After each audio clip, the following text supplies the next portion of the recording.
but maybe there is somewhere else where he can get big money donors to step up and actually have the ability to pay the best players. I'm just throwing darts at all. I don't think he's coming back. I think he is doing a great job. I love seeing him on TV, College Game Day. I think he's done a tremendous job. I don't know why he would come back. You wouldn't walk away from something that had the infrastructure you built, right, at a place that has the financial resources in Tuscaloosa. Well, but to come back at 73 years old to sit here and negotiate deals with agents of 17, 18, and 19-year-olds. He walked away, I thought, for good reason. What does he have left to prove? So what? That's not it. So I guess as I think about it and we talk through it, because that's what we do. Yeah. I could see why he'd want to come back. I'm sure he misses coaching. Sure. I'm sure he misses the competitive side of it. Plus, he sees his buddy, Bill Belichick, back in the game. I mean, Bill Belichick is coaching North Carolina this year. Whoever, ever would have thought that? And he's doing it with a 24-year-old girlfriend. Well, okay, whoever, ever would have. This is nothing. This would not be surprising at all to me. And plus, Lane Kiffin said he doesn't think he's done, and he said it would be college or NFL. Well, that's the other note I noted when McElroy said he's going to get back into coaching. He didn't specify. Maybe he had the itch to get back to the NFL and right the wrong from Miami. I don't know. It probably makes more sense. Maybe college. It's the only way he can go beat Harbaugh. I'm being smarmy like rubs off on you. Influenced me. But no, I mean all of these things are a part of it, and maybe his time in Miami, he would like a do-over. And for the Dolphins. And okay, I learned it didn't go well. I went back to college football. Obviously, I aced that one. And now he wants a shot at the NFL. I don't know. I think the reason that Bill Belichick is in college is because nobody in the NFL would give him a job, and he just didn't want to be done. Coaching is his life. Yeah. So if you take that into context, and I believe just about anybody in college football would give Nick Saban a job. So, Tom, you had a list of possible Nick Saban fits in college? Yeah, so CBS said, okay, if he were to come, if he were to come back, these are the top 5. LSU. Sure, he coached there previously. Yeah. SEC Power. It's a big put up or shut up year for Brian Kelly. Okay. Michigan, number 2. John? Well, it's a big year for Sharon Moore. And so, I think he bought himself a lot of goodwill beating Ohio State last year. Oh, no question. At the same time, if you watched last year, you were wondering, bizarre carousel at quarterback, couldn't make a decision there. The offensive line, his position. Well, I don't know that there was a decision to be made at the quarterback position. Right, but the way that was conducted was a bit of a circus last year at quarterback, was it not? Again, because they didn't necessarily have a quarterback. Right. At the same time, in-game bizarre uses of challenges. I think it was the Indiana game. We're just waiting for him to take a timeout, and it's like he was in brain freeze mode. One of the reasons there was some game management stuff that I think for a first-year head coach that caused some concern. Now, we don't bring it up now because he beat Ohio State, and it felt like that kind of settled everything down, and then he made the change at OC, and this is going to be the year where Sharon Moore either is or is not the coach they want him to be. Right. So they didn't have a quarterback because their head coach and quarterback the year before didn't want to get somebody in the portal. They wanted to get a national title. That's why Michigan didn't have a quarterback last year, which was stupid. Number 3, Florida State. So Jimbo walked away because he didn't feel like they had enough support there, right? He didn't like the support at Florida State. They're going to suddenly, maybe they learn their lesson and they back up a Brinks truck, and it's not just salary for Saban, but it's the whole thing. Oh, if anybody decides that Nick Saban, we want him to be our next coach, bring in multiple Brinks trucks. Yeah. Who else is on this list? Number 4, Texas Tech. What is this, Bobby Knight all over again? No, a lot of money. They're spending money like it's like they're printing it. And so this is the new age of college football. So if that's what Nick Saban's looking for, is simply I want to go to a university that is going to pay. Right? We know that there's the revenue share. Yeah. That's going to be fixed across college football. How much is going to football, basketball, all that stuff. It doesn't matter. But in NIL, in terms of donors, There's no school right now that is willing to pony up more than what Texas Tech has been doing. All right, last one, North Carolina. I mean, seriously. If they fire his buddy, there's no chance that Nick Saban says, okay, yeah, after a year and you fired my buddy, I'm going to go ahead and take that job. I just think on principle he wouldn't. The best job out there for Nick Saban, if he were to take a job after this season, is the Buffalo Bills. If they don't win the Super Bowl. Because I remember him talking about it didn't work in Miami, and he wanted Drew Brees. And they couldn't get Drew Brees, and they didn't have a quarterback. And in the NFL, it's not like you can go to the next group of blue-chip recruits and bring them in. You're just kind of outside looking in. Well, if you're Josh Buffalo, Allen would be as good a quarterback. Yeah, but if you're Buffalo, and if they don't win it, I get you. Maybe, hey, Sean McDermott is taking them as far as he can. Yeah. But do you then gamble on a coach that has failed in the NFL already? It's a 3-year thing with Josh Allen in his prime. This feels very much to me. Now, we didn't have that quarterback. This is a Dan Snyder ownership move. I'm going to bring in this guy to sell a bunch of tickets. We're going to have a brand new stadium. We've got this great shiny, prize at quarterback. I find it very hard to believe that Buffalo would go that route. Something to chew on. I don't know how real it is. Again, a source close to Sabin. Unless it's Miss Terry or Nick himself, nobody knows what the hell's going on there. It's 97.1. Hey, summer, we're right in the middle of it, and it's going to be another steamy one today. Don't wait. Whatever you need, call the team at Mastercraft Heating, Cooling, Plumbing, and Electrical. They take care of my house. They'll do the same for yours. Upgrade your system now, and you could save up to $1,000. Give a shout for details, or you could schedule a free in-home estimate. They also offer same-day service, so if you woke up this morning or this weekend, you're like, man, it's way too warm in here. AC's not getting it done. Give them a call before 12 noon today, and they'll be there same day. You can find more information on the web at mastercraftheating.com. That's mastercraftheating.com.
Good morning. It's a Tuesday. Means we're giving away as much as $2,000 at 7:25.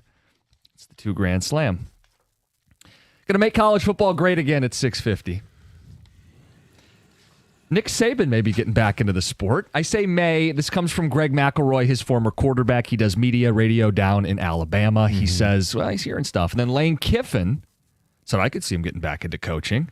I don't know if that's Lane stirring the pot, peak Lane Kiffin. We got some ticket text, John. Yeah. Sabin to Ohio State would be a Michigan nightmare. Ken in a car. I think Ryan Day. I think Sabin anywhere other than your school, especially if they play on a regular basis, would be a nightmare. He's unbelievable as a college football coach. Is Day safe now that he won the national title? Yeah, he's safe for a while. Even though he's struggling with Michigan. If he loses to Michigan again this year, it's still okay. There's always going to be a whole bunch of knuckleheads down there that if you can't beat Michigan, I mean, we go through this every year. Mm-hmm. They'll put out, and I did this when I was doing radio with Ben Hartsock, who was a former Ohio State tight end. We would put a poll out, and it was, would you rather, and it was lose to Michigan but win a national title, or go 0-11 or 1-11 with that one being Michigan, and an absurd amount would say they would rather go 1-11 beating Michigan. So I'm not going to speak for the nut jobs down south. So it's that is what it is. Texter says, guys, at this stage, it could just mean he'd be a consultant for a program, not a real head coach. See, I'll disagree. I think he's a control guy. Oh. I think if he's back at a program, he is in control of everything at that program. Yeah, he's not a behind-the-scenes, pull-the-strings type of guy. Yeah, I'm going to give you a recommendation. No, it's his way. Oh, yeah, that recommendation, and then all of a sudden the coach says, I know better. I'm not going to go with Nick Saban's recommendation. Not happening. No. Yeah, someone also told McElroy that Nick Saban had a boyfriend who looked like a girlfriend in February of last year, signed Mr. Brightside. This is just complete hearsay. It's well done. Yeah, trust me. It's, the source to me isn't one of reliability. I don't want to see Saban damage his legacy. Please stay retired. He goes back to college football. He's not damaging his legacy. Yeah, I don't see that. He won a national championship at LSU. Does he possibly want to be the only coach that wins a national championship at 3 spots? Right, because he's done it at 2. Urban's done it at 2. Yeah. It's a short list of guys who have done it at 2. Texter says, what's the selling point on hiring a guy who will be 74 next year?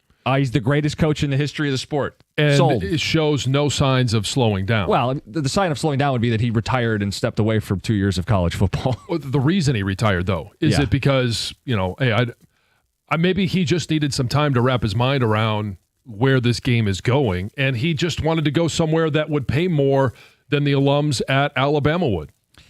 Only a true Michigan slap would think Saban would come out of retirement to coach Michigan next year. There's a chance they will still be suffering from sanctions. Why in God's name would he inherit that mess at this age? Okay, so first of all, no Michigan slap here. I didn't say it. And you, Tom, were not saying that he's coming back to Michigan. You were saying there was a list that you read off of. And then there was a national host driving in that's listed Michigan as number 1. This is what people are saying. So here's the thing. If you're going back into coaching, you're going to go to a blue blood program. Michigan is a blue blood program. He'd obviously have to see what happens with the NCAA before he'd even consider a job like that. Well, Notre Dame. Well, he's fine this year, but I feel like he's pretty secure at Notre Dame. Yeah, he's secure. But I don't know. Okay, I'll say this. If Nick Saban says, I want to go to Notre Dame, what does Notre Dame do? They take Nick Saban. If he says Nick Saban for 1 to 2 years over 10 years of Freeman? I mean, that if you think he's only coaching 1 to 2 years, then maybe not. But coach until he's 80? I mean, how many years am I getting out of Nick? Again, take a look at him. Does he look like he has any signs of slowing down? No.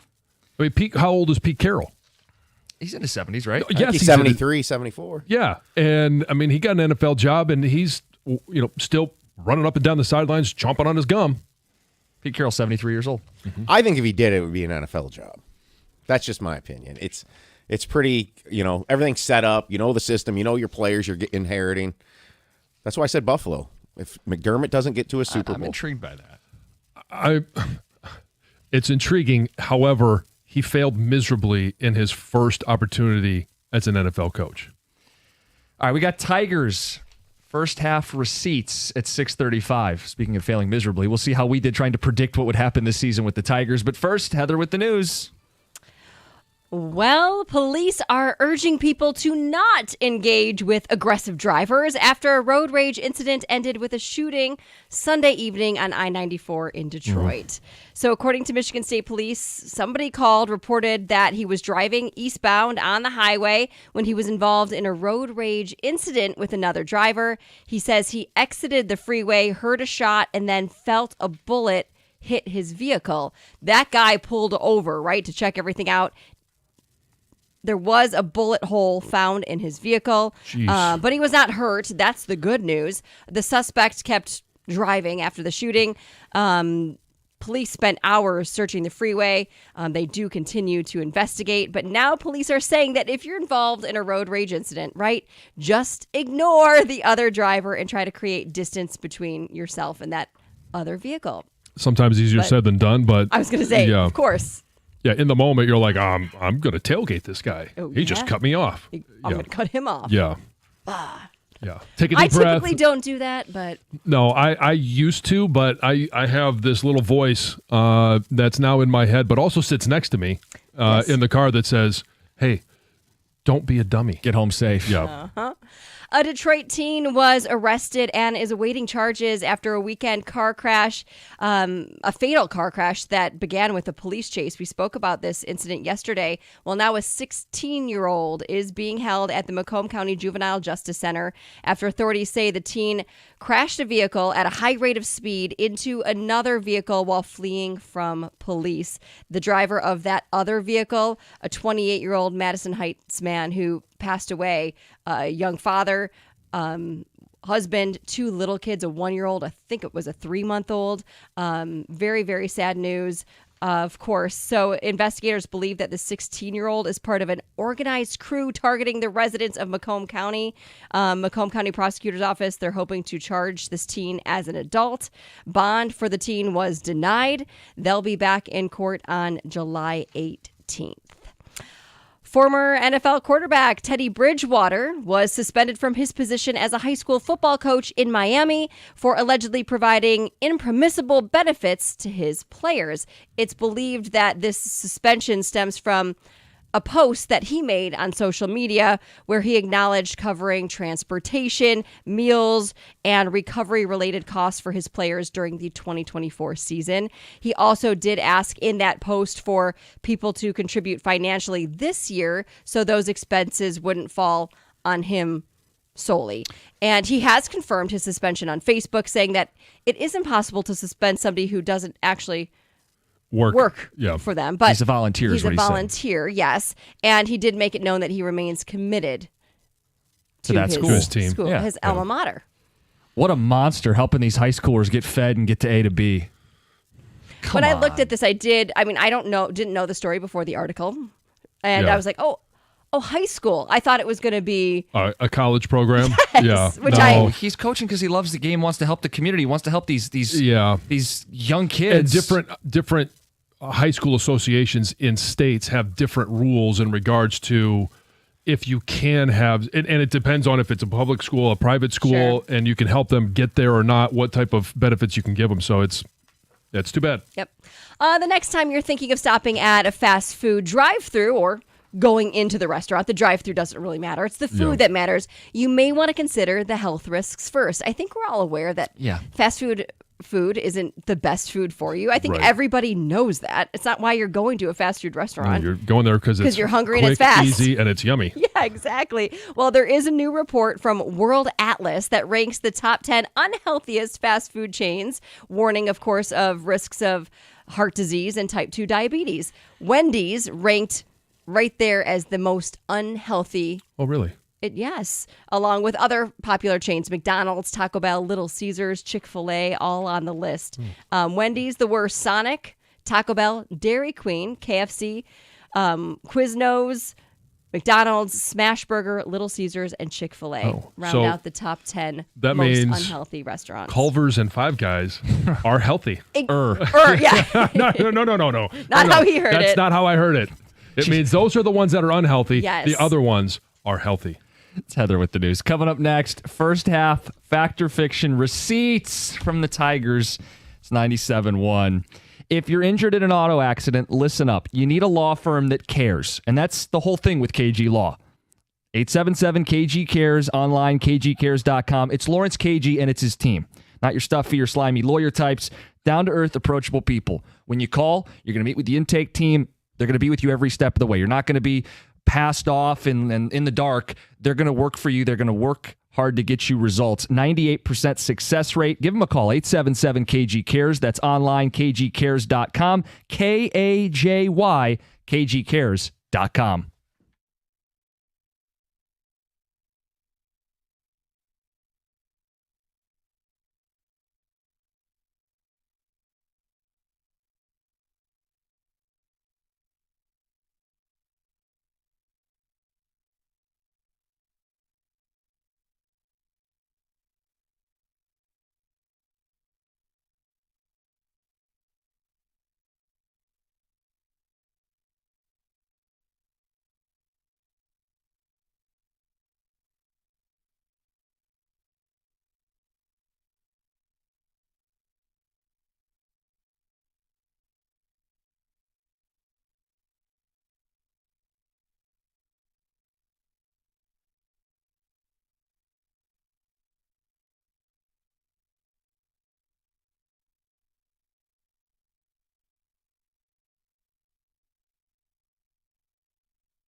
So this is how this works.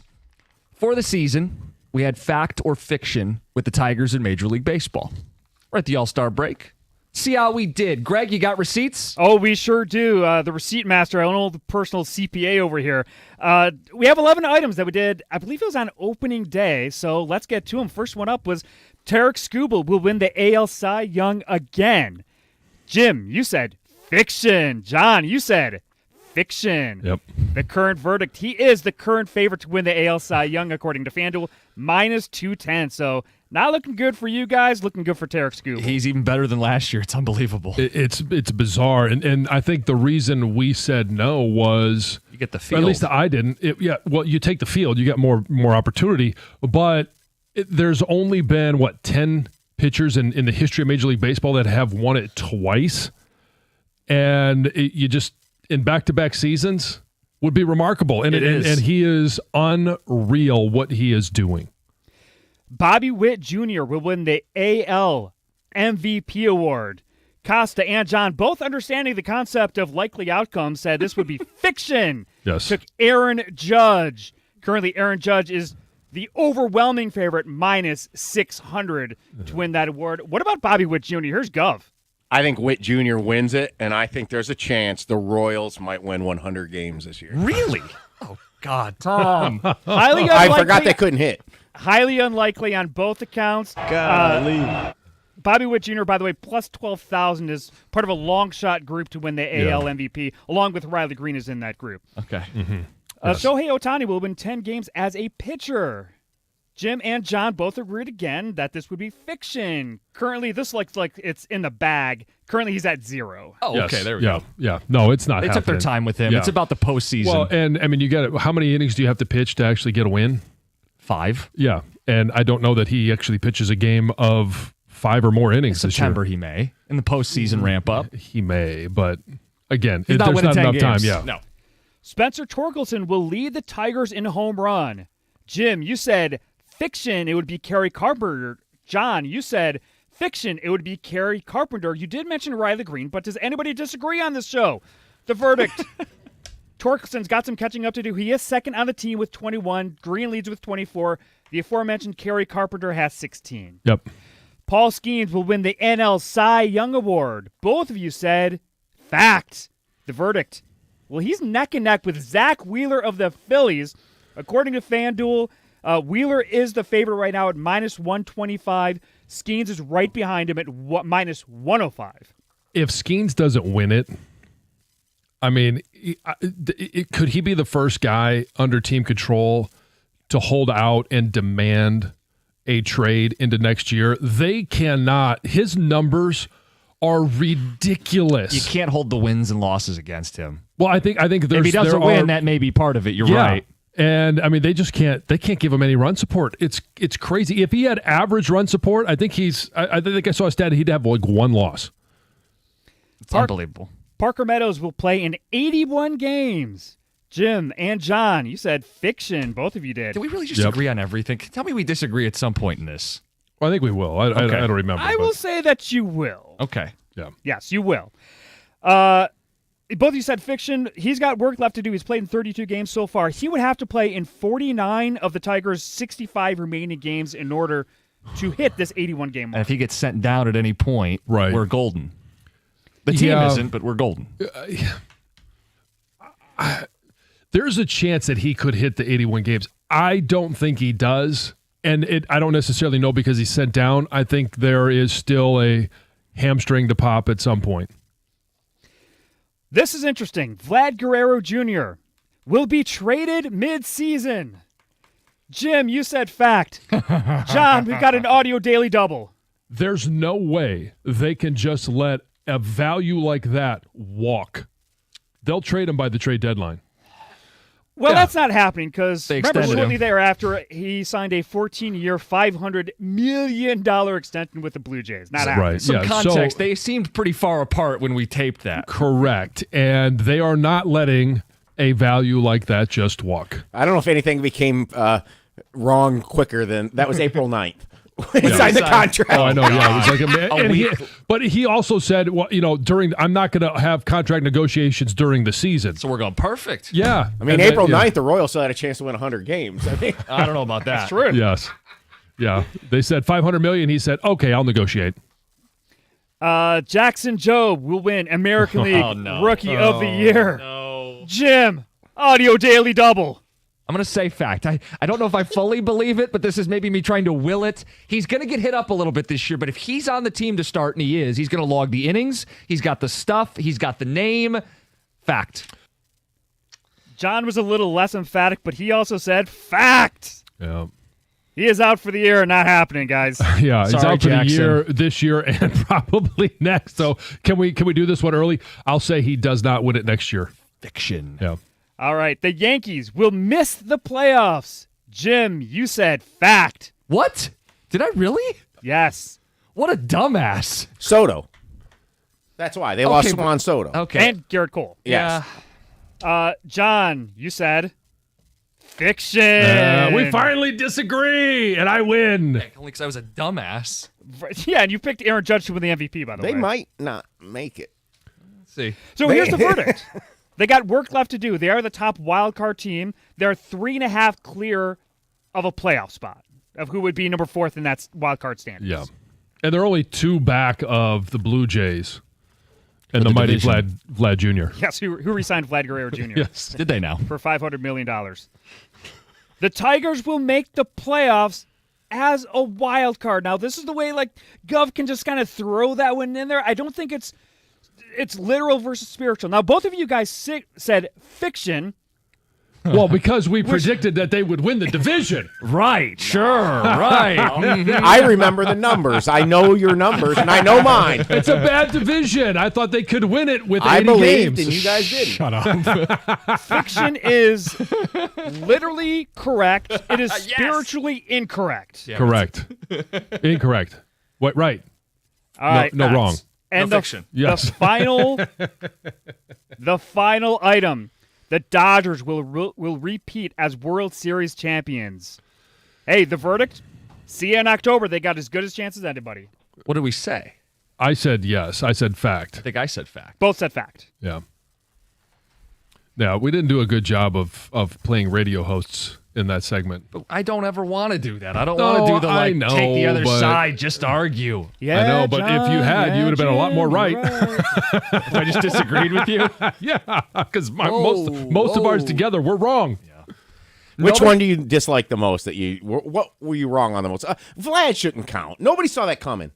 I mean, the Yankee one I feel since stupid. he said he wasn't going to negotiate during the season. Yeah. Now I understand No, why but I think he the dumbest thing was a 100-win Royals team.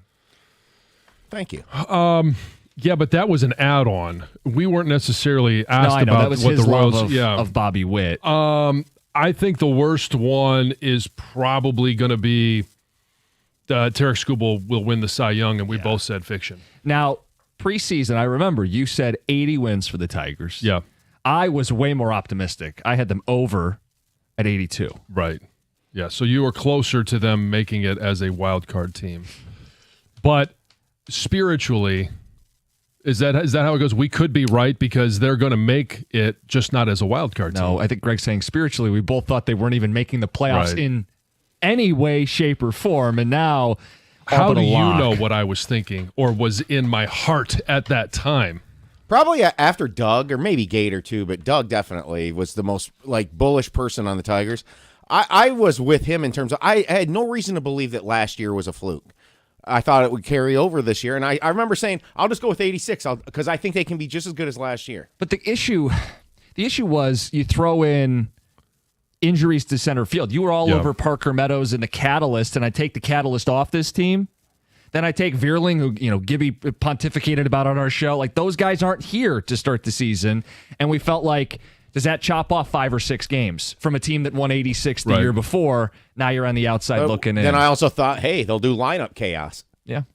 So let me And ask we you. all slept on Gleyber Torres. We thought he'd be a good addition. He's in the All-Star game tonight. Now there's going to be slumps. There's going to be hot moments for guys. Do you think in terms of the fourth one, Spencer Torkelson will lead the Tigers in home runs? He's currently second at 21, and Green has 24. Do you think there's a possibility he could still lead the Tigers in home runs? We're not out of that race. Yeah. I mean, Green is streaky.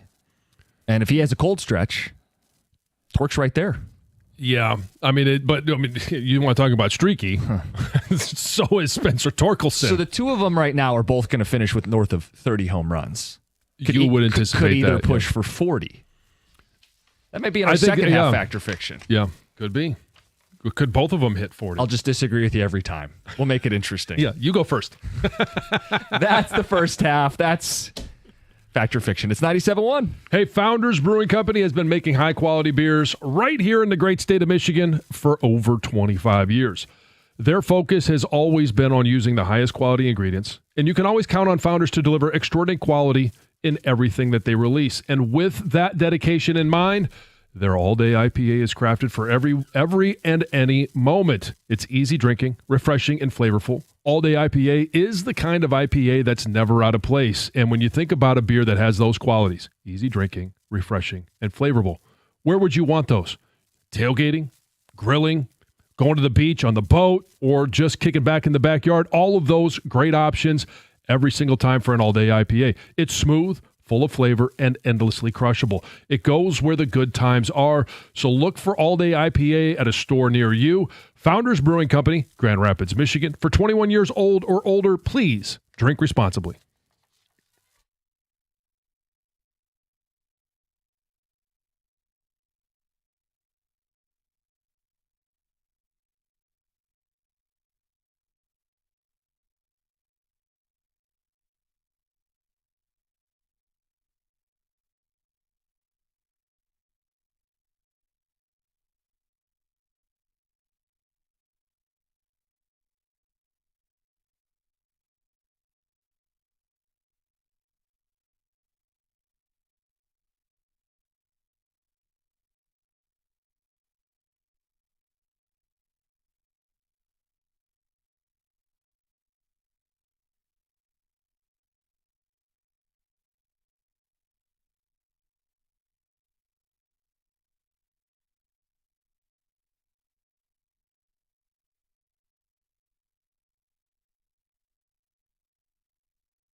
as we trudge through the football offseason, I feel this like dread with college football. I feel it from the people around me. I feel it from fans, listeners. The direction of the sport is not inspiring. And I got SEC Media Days underway this week, and Greg Sankey is talking about how I have a difference of opinion with the Big Ten in terms of the direction of the sport, playoff and otherwise. And it's just all a bunch of nonsense. So what we'd like to do today is make college football great again.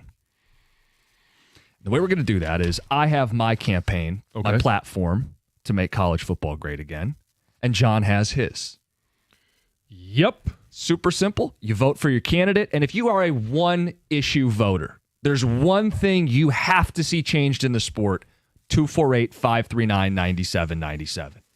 Greg, I would like to go first. I won the coin toss pre-show. Okay. John, my plan to make college football great again. I have concepts of a plan. More than concepts. Wait a minute, I'm talking now.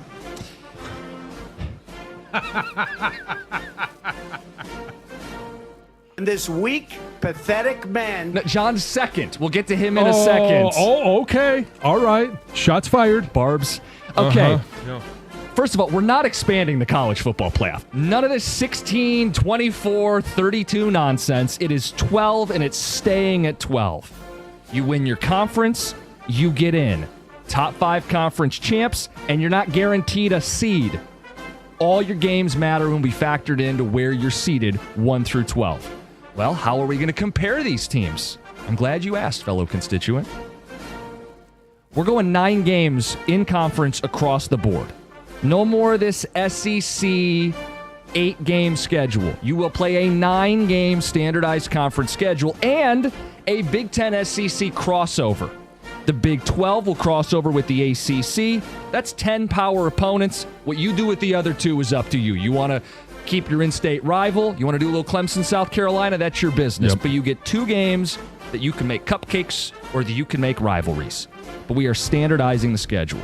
And speaking of standardizing the schedule, no more of these neutral site games. No more starting the season in Dallas or Charlotte. We will play on college campuses. We will embrace the traditions and the atmosphere of college campuses. No more kickoff classics. John, we're also done playing Mercer and Citadel late in the season. After Halloween, it's conference-only games. I'm looking at you, SEC. A continuation of the changes to college football. This is long overdue. We are done with the exception that Notre Dame gets. You will join a conference or you will be ineligible for postseason play. No special treatment. You're going to need to, by the way, with these tougher schedules, so get with it. We're putting a salary cap on the sport. It's going to rise every 4 years. It's attached to revenue, and it's going to level the playing field. And the portal. We got to secure our borders. The portal has been a problem. We are going with the Spider-Man rule. Everybody gets 1. You get 1 free transfer without exception. No questions asked. A second transfer, you must sit out unless your coach leaves. Your coach leaves, you're free to leave with him. Follow him, go somewhere else, up to you. But the portal is out of control. We are reducing it. We are putting guardrails and restrictions on it. That will give us a bolder, brighter, more vibrant college football, a fairer, more competitive college football, and it will stop all the nonsense that people are trying to do with the game we love. Mm-hmm. That is my platform. I agree with some of those.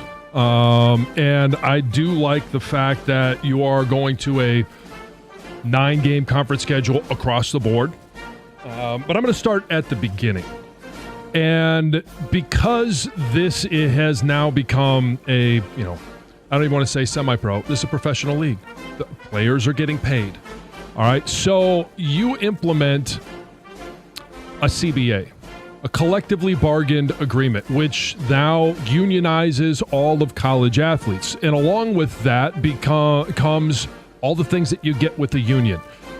You're going to share with the profits. That's where the payments come from. Any of this NIL stuff, the collectives, and I know I'm going to make a lot of people mad, the collectives all go away. If you want to have an endorsement outside of the CBA, which you can as a professional athlete, then you take care of that on your own. You can have an agent that handles marketing. Marketing is its own thing, but the university is only concerned about what the CBA is and the salary cap that they are charged to have. Along with that comes contracts, and you sign a 2 or a 4-year contract. So when you go to a school as a freshman, you're locked in as a freshman and sophomore. There is an out if you decide to sign that 2-year contract after your sophomore season. That happens, hey, transfer whatever you want. But at a minimum, you have to sign a 2-year contract at the next university. So you know, coaches know, fans know where these players are. But along with that CBA comes health insurance, comes a little bit of retirement that you're not going to see for a long time. It's not going to be a huge amount, but it all comes along with it. And workers' comp. You get hurt. That, you have to be quite smart. If you get hurt in college athletics, workers' comp will cover those complications down the road. That, to me, is, as a former player, something that a lot of guys that don't, and girls in college sports, don't get after they leave said university. There's a rookie salary cap. Those first 2 years, you're locked in. Prove it. Go out there and prove what you're able to do. And then that second contract, yeah, we can negotiate. We can get you some more money. 8 teams in the college football playoffs. 5 conference champs, and 3 at-large bids. That, to me, is the perfect number of 8. You get to 12, and it's just there's too many people at the party, and I understand fan bases, I understand inclusion, all of those different things, but if you didn't earn it, you didn't win enough during the regular season, let's make the regular season great again and make every single game matter. SEC goes to 9 games. All conferences go to 9 games. I already mentioned that. Along with that, you're going to have a 12-game schedule. You have 2 that are preseason games. Preseason? Preseason. Yeah, the cupcake games. You play Central Michigan. You play New Mexico. Teams like directional schools. Person, I'll tell you. Yeah. You play those, and then you start your regular season. You have 1 power conference crossover game to start your regular season, and then once the conference schedule starts, you're not playing out of conference. You play 9 conference games. That gets you to your 12, and then you start the college football playoffs, and here's the best part of this situation. You're not playing until the middle of February or the middle of January. You are playing the college football playoffs immediately after conference championship games. That's when you start, so there's not this long gap of what are we doing in college football? How do we keep these kids out of trouble? No, you keep the schedule, you play games, and you have a national championship game on New Year's Day. That's how it should be finished. That's when it should be finished. You're not competing with the NFL. You can't compete with the NFL. I know there's going to be some scheduling conflicts when you're talking about those games on Saturdays. Maybe you have them on Thursday nights, Friday nights. Make a deal with the NFL. Figure it out, but you play your national championship game on New Year's Day. You heard the 2 platforms. Who's got a better plan to make college football great again? And if you're a one-issue voter, if there's just one change you need to see made to really get you back invested in college football, 248-539-9797. Let us know, whose plan do you agree with? This is horrible what's taken place. Got to fix it. It's 97.1.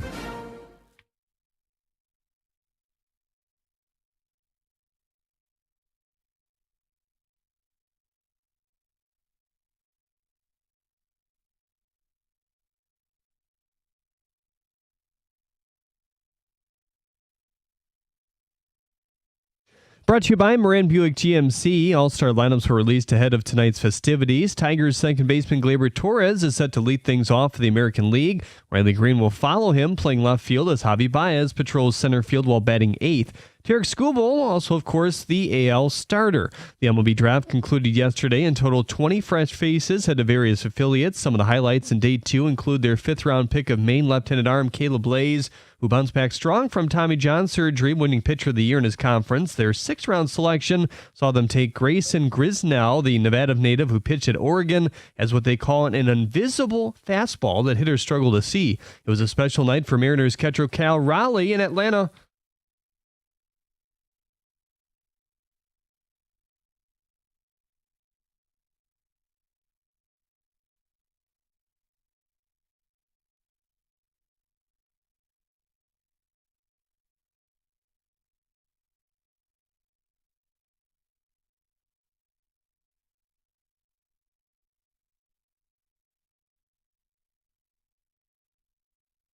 Audio via ESPN, Raleigh was the first catcher in history to win the competition. Ex-Lions backup QB Teddy Bridgewater has been suspended from his post as a high school football coach in Florida. Bridgewater self-reported that he paid for Uber rides, meals, and recovery services for his athletes. The Florida High School Athletic Association is gathering info, although Bridgewater notes he cannot be investigated due to the fact that he is not an employee of the school. Lions training camp tickets also available today at 10 a.m. They're free. At the Corval House Sports Desk, I'm Jeremy Otto for more. Go to 97.1 The Ticket or Odyssey.com.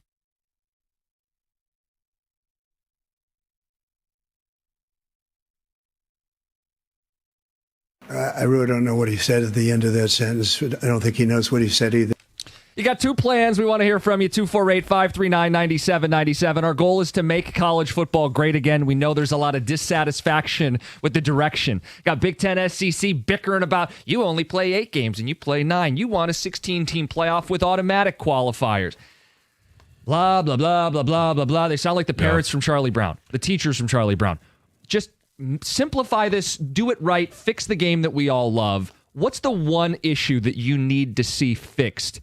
And who presented a better plan to make the sport great again? 248-539-9797. If I had to pick one of the things that I was talking about, and the whole CBA, I don't know that college athletes will ever truly be able to form a union because the turnover is so quick. I would love to see a lot of those things. And I think, aside from fandom, the whole injuries that happen in college football, and then once you leave, you're on your own. There's no workers' comp. There's none of that stuff. Is that kind of has driven me nuts for a long time. But in terms of the fan perspective, I really don't understand why, and it's been like this forever.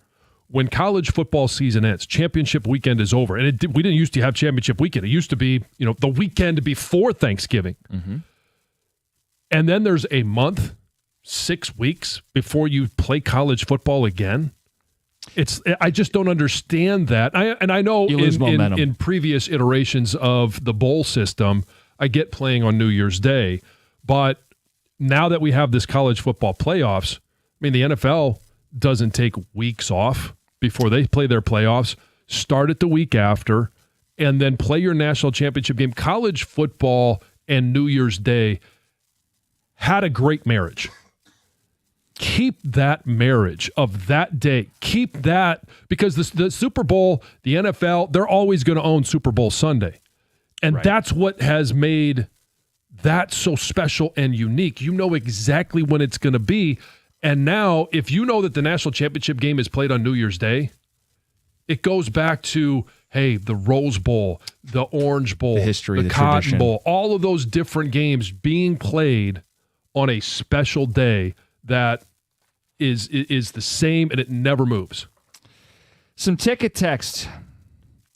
Ticket texters at 248-539-9797. Not Costa campaigning on antitrust violations. All these pro leagues are antitrust. They get exceptions.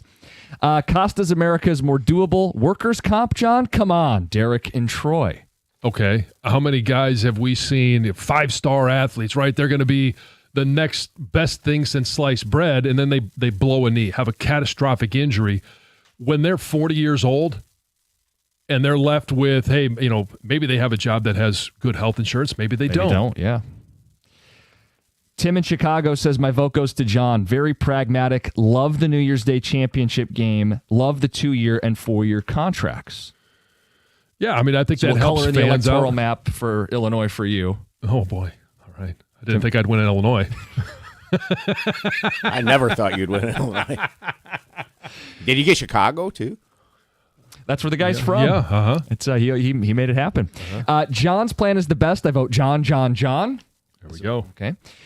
Cookies has my vote. John lost me at 2 words. Preseason. Okay. Well, okay. Tell me that. And Those I'm just games using. have to count still, right? If you lose them, they count. So if Central rolls in and beats you on September 13th this year, you got the date circled. Counts yes, I know as a you loss. do. Yes. Okay. We'll stay within 45. That's fine. 248-539-9797. I call them preseason games now. So Jansen got my vote as soon as he said collective bargaining. So that did ring true for some people. Mm-hmm. Yes. Former union rep. Jim, I like. Oh, were you? Yeah. Mm-hmm. With the worst union in professional sports. You see what's going on right now with these second round picks? Speaking of like trying to shift the entire landscape of they want guaranteed money in the second round. It's not going to happen. It's going to impact just about every team, including our Lions. Yeah. We'll get to it at 7:35. Greg, you have a change you'd like to see to the sport? Well, I think just echoing, simply put, own December. And I think John's plan really speaks to that. And John, we had talked about things that where you had me. John, you had me at national title game, New Year's night. Yeah. I mean, that would just, every year, like right now. So is it always the Sugar Bowl then? Because that's the night game on New Year's Day historically. No, it doesn't have to be like specifically the Sugar Bowl. Well, you can't move the Rose Bowl later in the day. You have to have, they're very particular. Sunset over the San Gabriel Mountains. It can be. It's pronounced San Gabriel Mountain. Yes. Well, okay, maybe yes, spoken from a guy that's never been there. Maybe if that's the national title game that year, it's at 5:00. That's what's holding college football back is they won't move away from the 5:00 kick of the Rose Bowl. It has to happen. In a sunset? Yeah, to some extent. What about the parade of roses? Jim is very bothered by that, Greg. I know you can't see him right now. He's extremely bothered. Yes, he's never witnessed it. Anyway, I've watched it on TV. Yeah, I grew up watching the Rose Bowl. Don't act like I'm like from another planet here. Yeah, when you go there, it's different. If I could add just one other element that I think is going to be a plus for college football, how about smaller conferences? I'm all about smaller conferences. Bring regionality back, like 10-team conferences. That way you can play everybody in your conference. And then at that point, do you need a conference title game? And instead of having a conference title game, you instead have a first round of a playoff. So maybe at that point, you do have an opportunity to expand a playoff field, or you can fit it into a 4-week time frame like John does. Like Greg, I am 100% with you. If it's a 10-team conference and you play a 9-game round-robin schedule, you play everybody, you get a true conference champ. Ticket texters, stop conference expansion. New rule, if you aren't within 500 miles of the Atlantic Ocean, you can't be in the ACC. Goodbye, Stanford and Cal, John and Lake Corey. I should put that in there. That's a good one. Get them back out. Now that the Pac-12 has sort of been resuscitated, they belong out there. Love your changes, Jim. One word for you, lawyers. College sports are dead. Dead, all caps.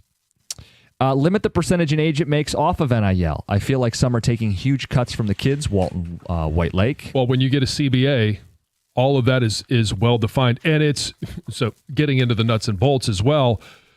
Their contracts for the players for what the revenue share. All right, you get 3% of whatever they negotiate for that. 20% is kind of the going rate for anything that happens in marketing. But it's, I don't know.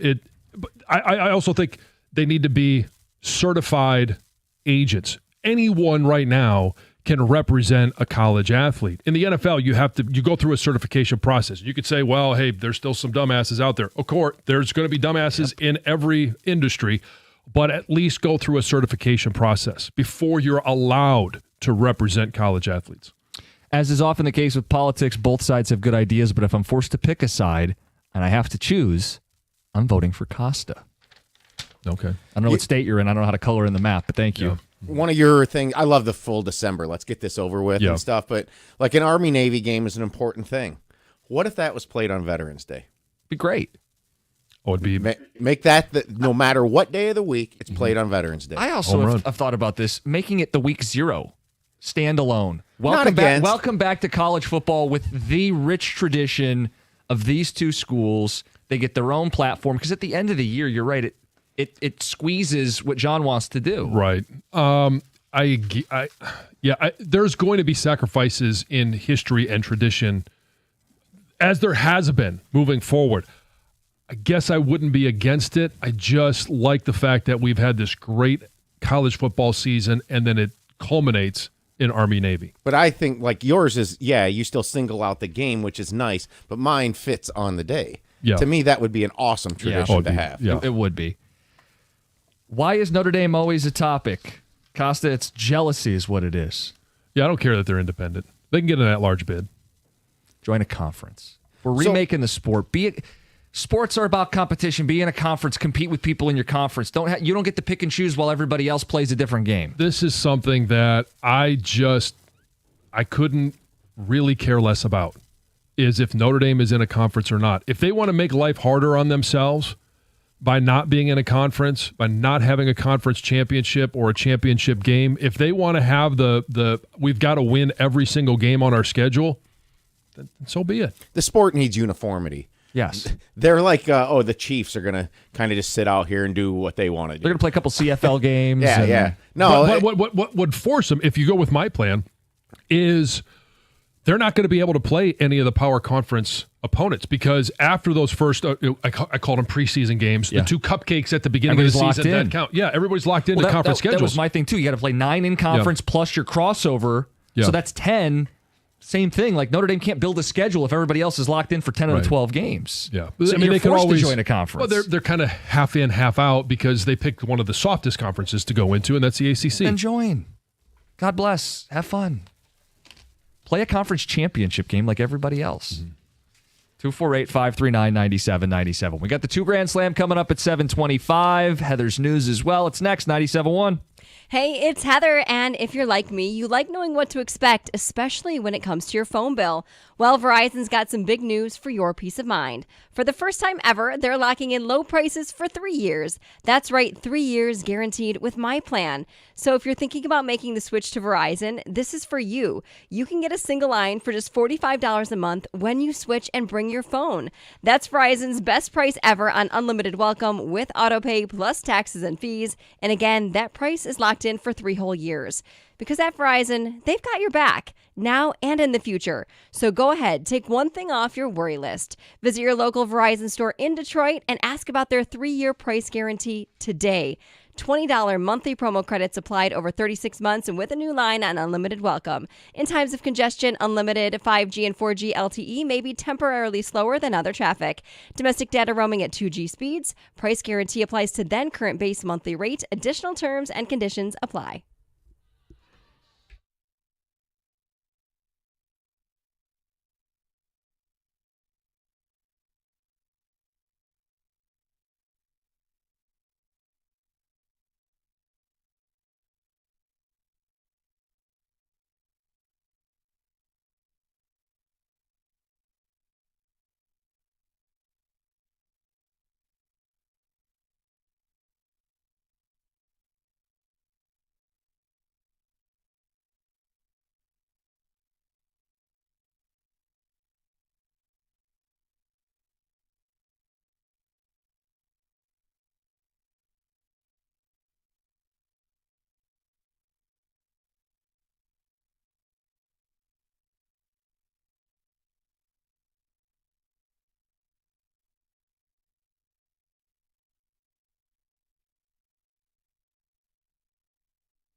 Before the 2 Grand Slam, Heather, what's in the news? Yeah, well, Royal Oak drivers and residents have been trying to solve the city's parking problems for years, and now they will soon see some changes. So currently, you pay at a station, or I think you can use an app, right? And the spot changes from red to green. Yes. But if you're late and you miss the little grace period, you automatically get sent a ticket right to your house. Kelsey just got one last month. Oh, really? Yep, they send you a little photo of like your car and yeah. You know, I haven't been down there in years, apparently. I mean, I have, but I can't recall the parking situation. But anyway, on Monday, the city commission approved a new agreement to use more traditional meters that allow users to also have the ability to use like the Park mobile app. Oh, so like Ferndale has that. So Yes. imagine it's so you can add from your phone if you want to be there for another half hour, an hour. Yes, Okay. which is convenient, right? You think, why didn't we already have this? Right, that you could extend your stay a little bit longer. They say it's going to be kind of like the parking in Detroit, and I don't know if that's similar to Same Ferndale, thing. but yeah, certain yes. lots, yeah. So they say the plan calls for 150 new pay stations, both on and off the street, and will result. The results will be a customer-focused, sustainable, and forward-thinking parking system that serves the Royal Oak community. Are we still doing the back-end parking? Oh, because I know that's a whole different. That's a whole nother. I don't fix know. that too. Yeah, maybe that's in there. Oh, come on. That's your thing. Because you know. love to make a big show backing into your spots. No, I like it. Make it easy getting out of my spot. I will tell you now that I drive a massive car. Not always, not every single day, but we have now a massive car. It is so much easier. You have to reverse in, or there's certain spots you cannot get out of. Or at least I can't. I find it much easier to be able to. It's not a skill issue.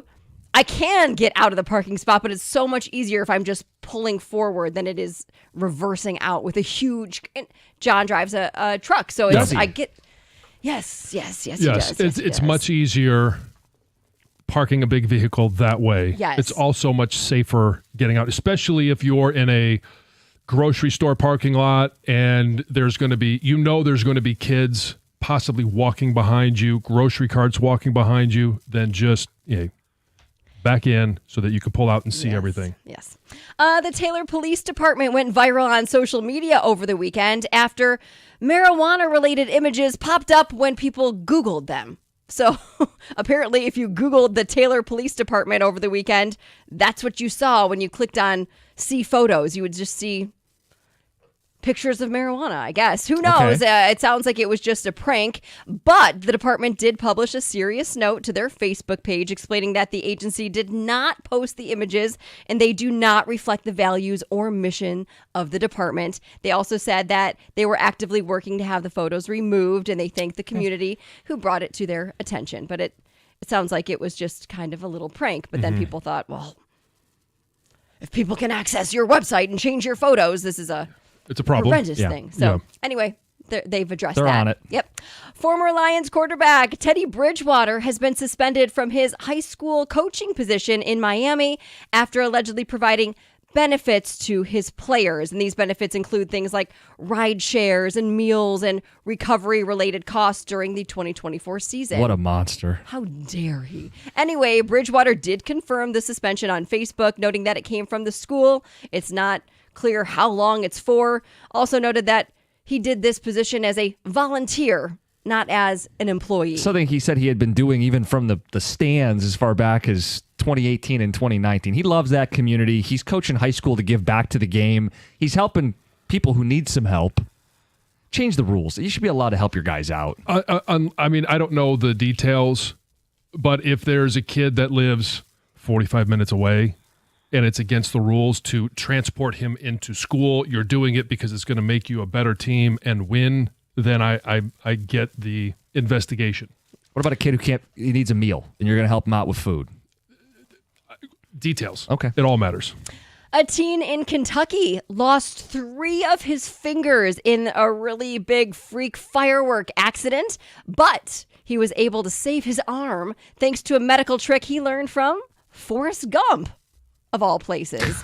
18-year-old Andrew Stratton blew off his 3 middle fingers and part of his thumb, actually, after this firework that he was holding basically prematurely went off before it was supposed to, right? Like it was lit and then seconds later it exploded. He was obviously celebrating the 4th of July with some buddies, and it could have been a whole lot worse if he didn't tie his belt around his arm to slow the bleeding. And he said he learned this from that dramatic scene in Forrest Gump.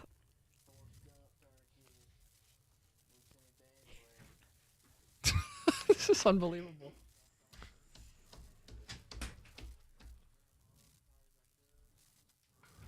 Is he channeling his inner Forrest Gump?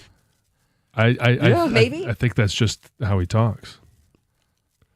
Life's like a box of chocolates. You never know what you're going to get. Anyway, big news for Disney adults. Oh. John, not quite for you because you're Loves not Disney. Yeah, but you got to be single for this one. These Disney adults, the adults who just love Disney World, are getting their own dating app soon called Single Riders. Okay. Weird. How's it any weirder than any of the other these apps? The Farmers Only, like it's just like-minded people who want to get together. Yeah, apparently a Disney super fan in Orlando is behind the whole thing.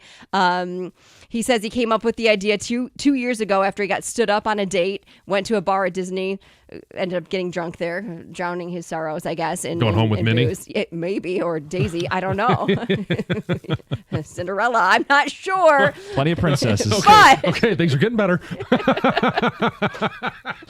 But anyway, he wanted to create this app. He sees it as a way for Disney adults to connect, see if there's a spark, but also maybe just make a few good friends along the way. Sure. Yeah, there's just something that seems weird about that. Well, Disney adults are weird, John, so. Okay, yeah. She's not wrong. I have never actually been there without my kids. I like that you need to clarify this. Heather, are you going to do the Disney thing based on that comment? Little kids. Are we going to go to... Yes, with my children, eventually. Yeah, I want them to be older. To maybe remember it. Yeah. Yes. Yeah, for sure. That's a normal thing, though. When are you going to go to Cedar Point? When they're older. Tom, they're 3 and 1. One's not like the other. I know. I'm kidding. Yeah. But 5 or so is okay for Cedar Point. There's enough to do. As long as they can ride the rides. Yeah. Not all of them, but there's kiddie rides. Yeah. Hey, let's give away some money.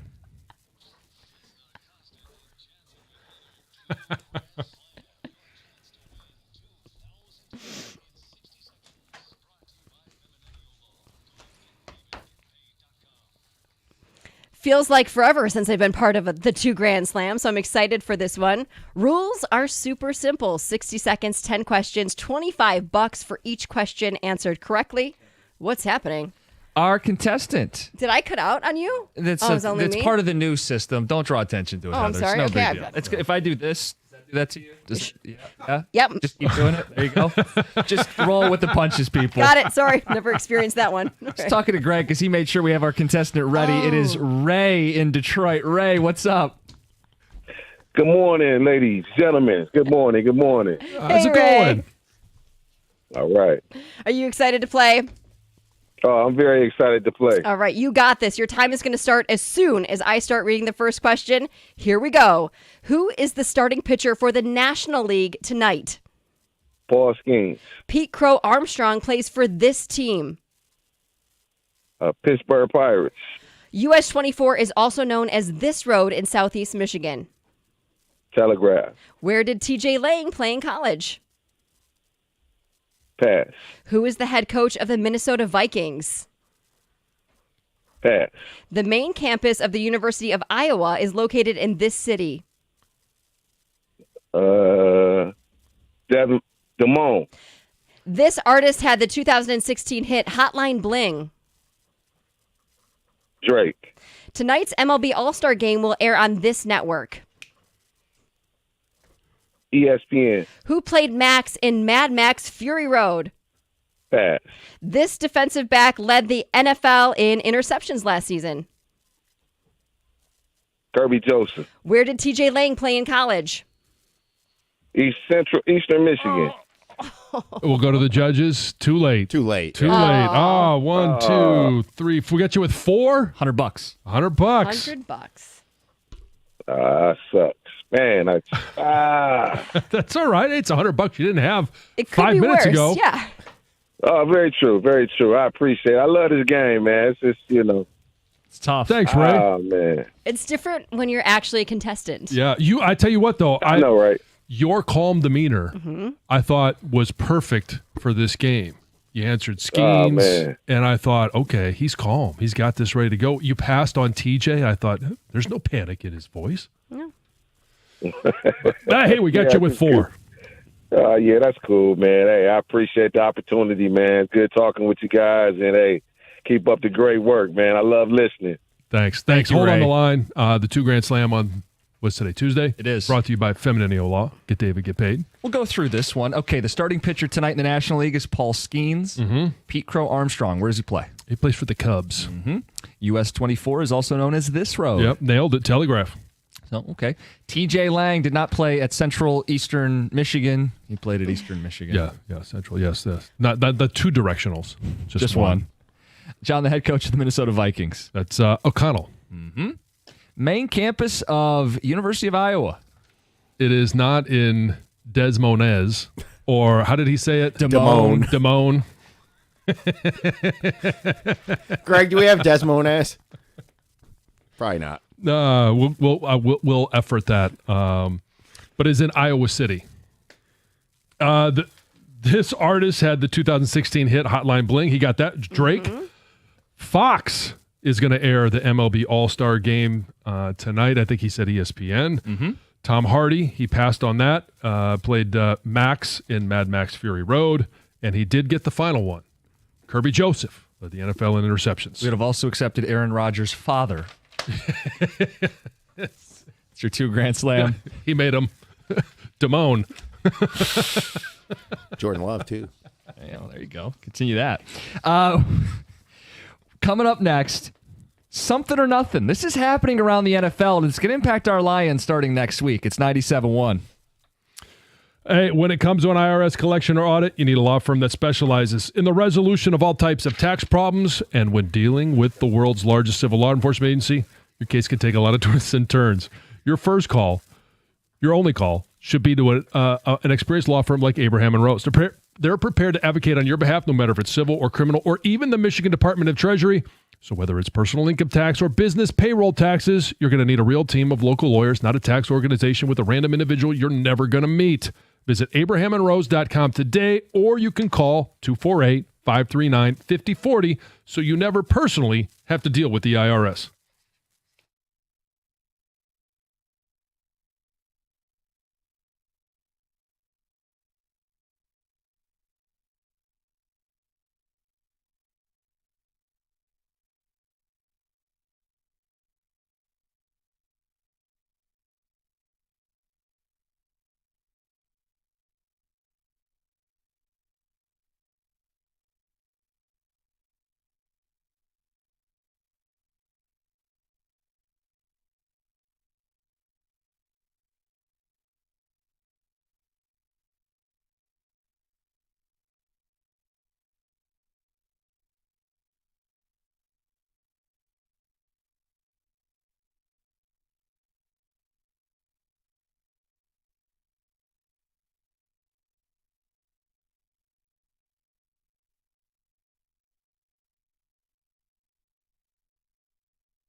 Okay, before we can move on, John, you want to halt the show here? I do, and I don't know if anybody could hear this over the microphone, but I got the mom finger snap. You did. And because, what was it, Sam? Ray. Sorry, Ray. When Ray said Damone, I started to laugh because then I thought back to, not only was that funny, and sorry, Ray, but I started to instantly hear the Desmones drop that we've had from a previous two Grand Slam. And when I started to laugh, all I heard then, I wasn't even looking at Heather, is I look up and she is giving me the throat slash. Cut it off. I know, because it was making me laugh, which was then making me have a hard time reading the next set of questions. So it was like, I got the mom finger snap. That's a mom move. Yeah. Did you pick that up in the last 3 or 4 years? Yep, sure did. Cut that off right now. Wait till your dad gets home. I keep waiting to get some of those things. Colin's going to come in here and set it straight. Watch out. Damone, yes. Which, I mean, how do you not? Look, Heather, how do you expect me not to laugh? I do expect you to laugh, but maybe... I didn't make eye contact. Yes, I put my hat down. I actually wore my hat today. Yeah, my head was down, and maybe it's the body shake because I'm laughing. Maybe save it for... the laugh was appropriate, but just I needed to focus, and you were throwing me off. I got the finger snap. When was the last time you got a finger snap from your mom? It would have been in like high school or middle school. I mean, we're talking forever ago. Mm-hmm. Cut it out. Mm-hmm. John, you have a recent... Has Lisa given you that recently? Thanks, Greg. Appreciate that. I don't think I have a recent one where, maybe I was getting upset with the kids. Knock it off. And she was, no. Hey, John, stop it. No, she's going to pull out the full name probably before she pulls out the finger snap. Okay. Jonathan Ward Jansen. Ward. Yeah. Mm-hmm. Yep. Thanks, Grandpa. I had a Lions note. We don't need to spend a ton of time on it, but maybe there's something here, John. Something or nothing. In the NFL, we have 2 second-round picks that have signed their contract, which means we have 30 that haven't. Mm-hmm. Tate Ratledge is one of those 30 who hasn't signed his contract. We have a bit of a solidarity going on. Like, guys want fully guaranteed deals. The first and I believe the second picks of the third round each got guaranteed contracts.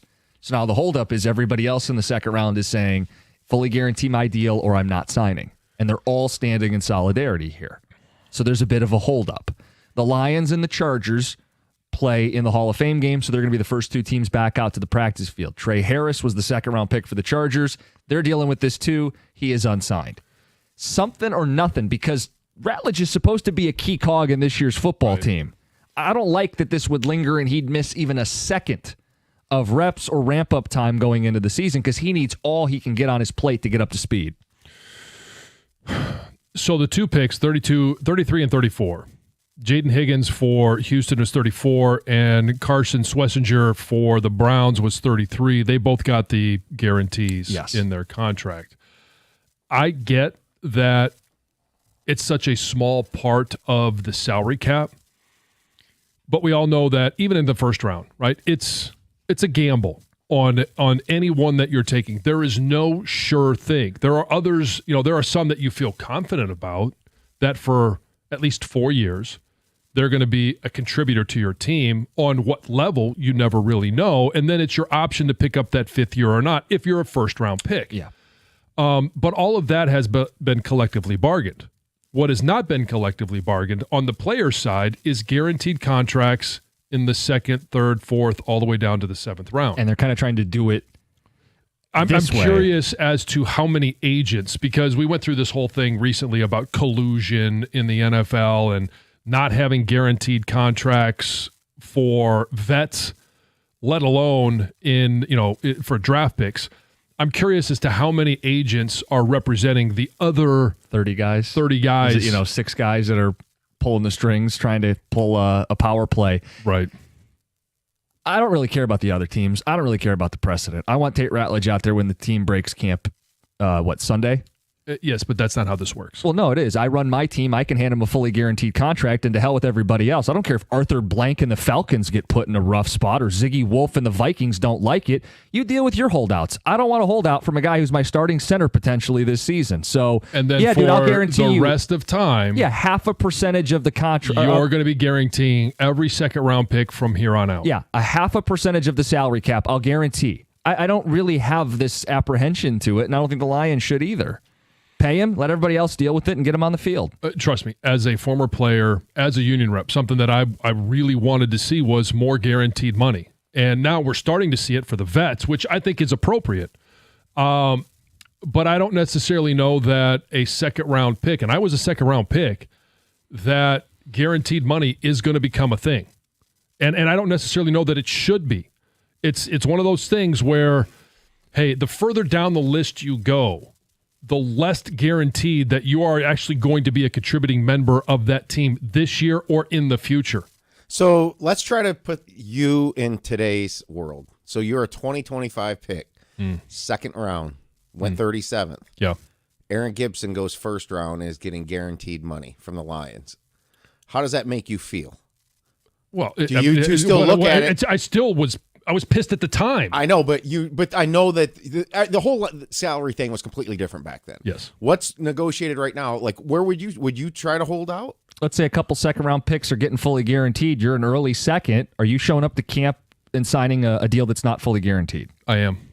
Okay. I am, because I am in the mindset that I'm going to go out there and prove it.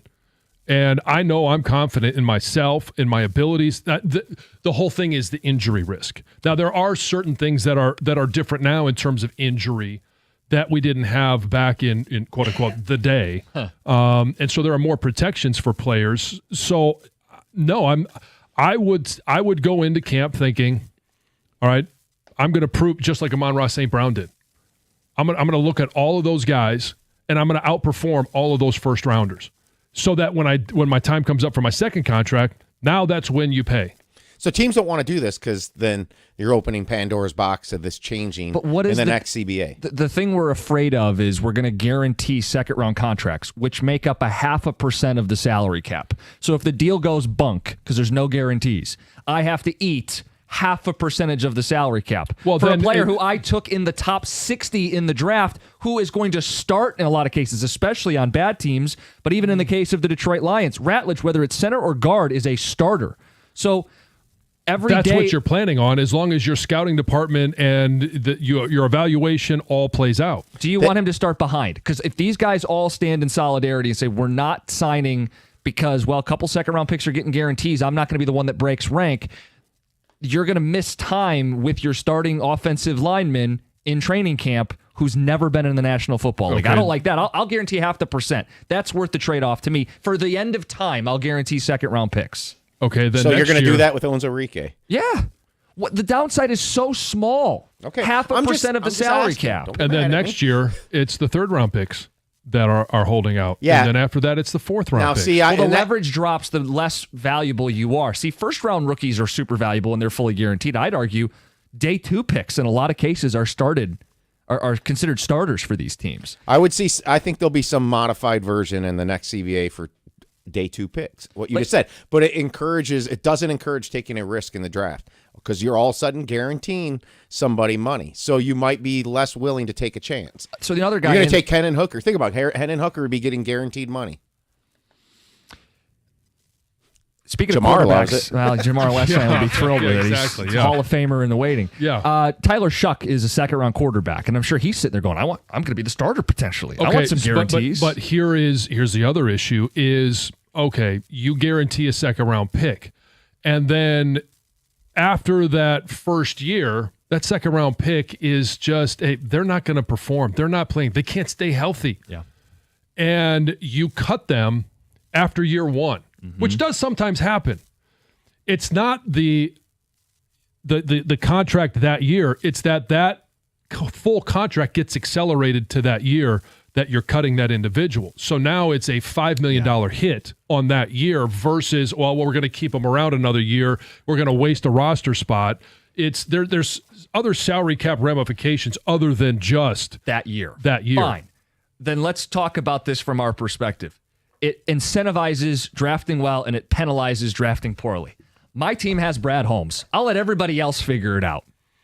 We are going to break rank as an organization. We're going to guarantee our second-round pick. He's a starter. It may come back to hurt us if we draft poorly in the future. That's a problem for you losers. I got Brad Holmes as my general manager. All right, so you're expecting Ennis Rakestraw to be a major contributor this year, even though he was injured all of last year, didn't perform, and maybe they find out in training camp he just can't stay healthy, or he's just not the player we thought. Well, then he's halfway through his rookie deal, and I got to eat 2 years of relatively low cost. If you were to say we don't want him on the roster this year, right now it's all 3 years get accelerated to this year. Yeah, but he's going to get a chance to play this year. I'm saying at the end of this season, we screwed up. Not every pick's going to be a home run. I got to eat 2 years at $3 million total for a team whose salary cap is almost $300 million. There's a lot of teams that pick in the first round, and I get, okay, we got Brad Holmes. He's really good at the draft. Yeah, let everybody else figure it out. Okay, but there's a lot of teams that when a guy shows up in their facility and practices for the first time, they're like, oh my goodness, we made a huge mistake. And it happens at every round.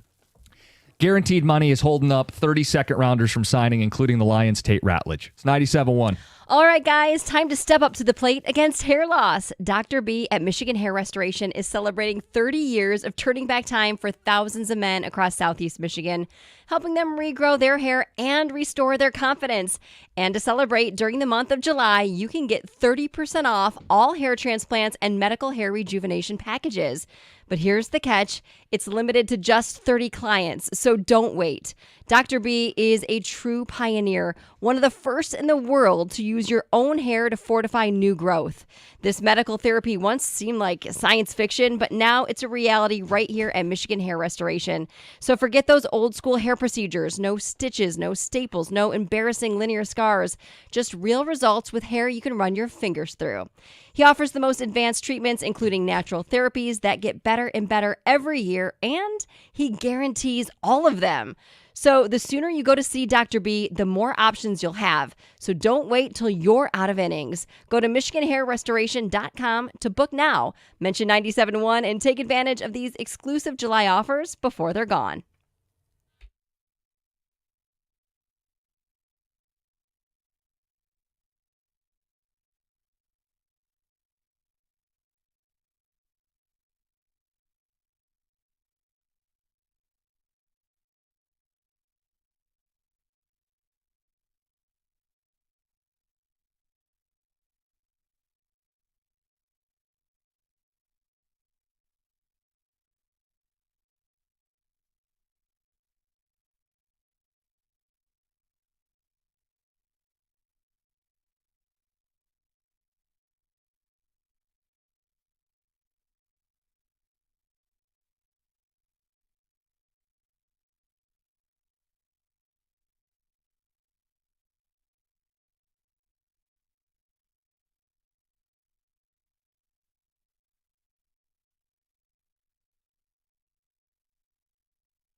We brought up this second-round solidarity that's going on in the NFL. 30 second-round picks remain unsigned, including Detroit's Tate Ratledge. Mm-hmm. Lions report this week to training camp.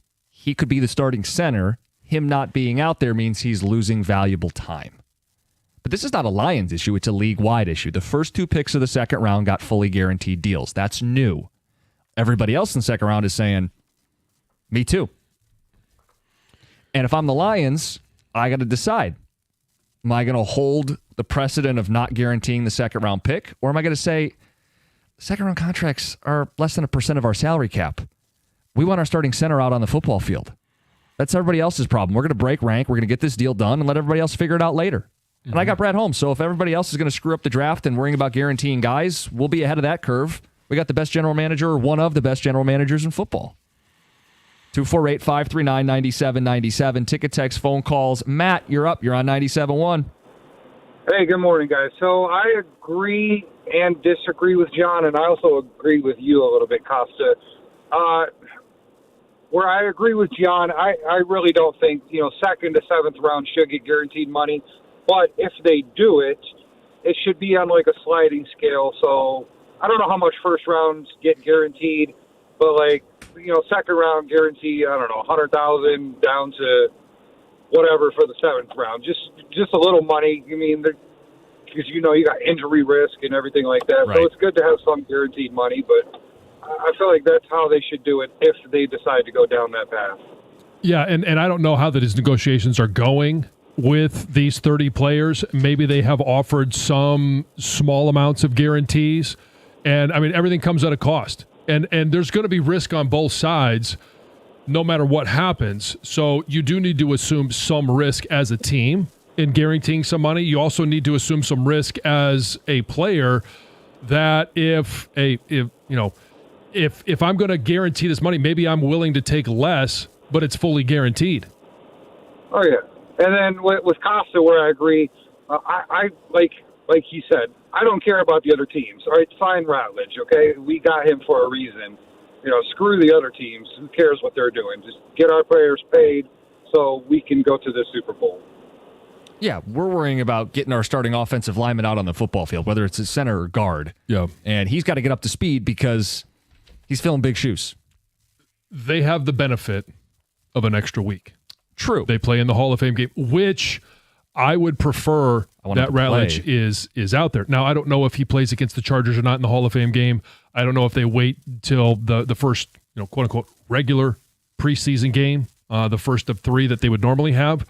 But you have that benefit of the extra week where you'd love to have him out there. If he's not, you still have the same amount of practice time as everyone else has. So I think this is like a little bit fluid situation with the Lions just because of who they picked and how they might need him. Mm-hmm. Look, if he holds firm and they don't want to give it to him, but once Campbell comes to Holmes after 10 days of camp and says, hey, get this guy in here, that's when then Brad Holmes has to go against rank in the league and the rest of the teams that are kind of holding firm on this right now and give it to him. It's situational. But you also have to, as a player, look at the organization. Now, trust is really hard to come by in the NFL. But what's the track record of the Detroit Lions with injured second-round picks? Oh, it's high. Yeah, they're going to stick with them. And do you want to start a relationship with a team that's been very loyal to their players, almost to a fault? They love their own guys. Yeah, but at the same time, man, it's a business. I get it. I have Trust leverage. me, I was in it. I have the leverage. I'm your starting offensive lineman. Other second-round picks are getting fully guaranteed deals. Either get with it or don't. Other second-round picks, 2. Yeah, but that's all these guys need is a little bit of precedent, and now they're all collectively, 30 of them, holding out, going, see. You don't know the details here, too. I mean, this is new for us. Yeah. It's a new thing. Who's Ratledge's agent? How many other players does that agent have? Are they in the coalition of we're holding to this to the end? We're trying to change. Is he a...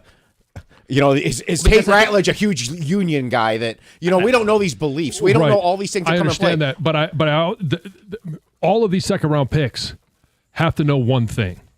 And there may be 6, there may be 10, there may be 15 agents between these 30 players.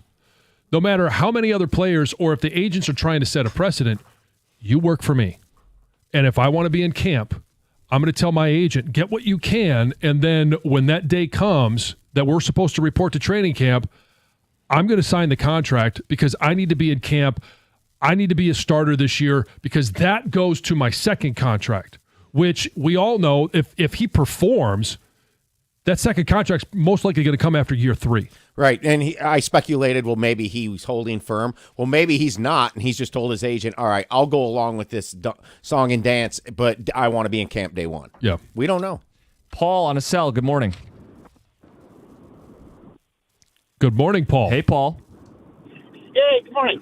Yeah, just wondering if there could be a compromise where the team, say, guarantees the first 2 years, but then it will buy an insurance policy for the last 2 that they get hurt.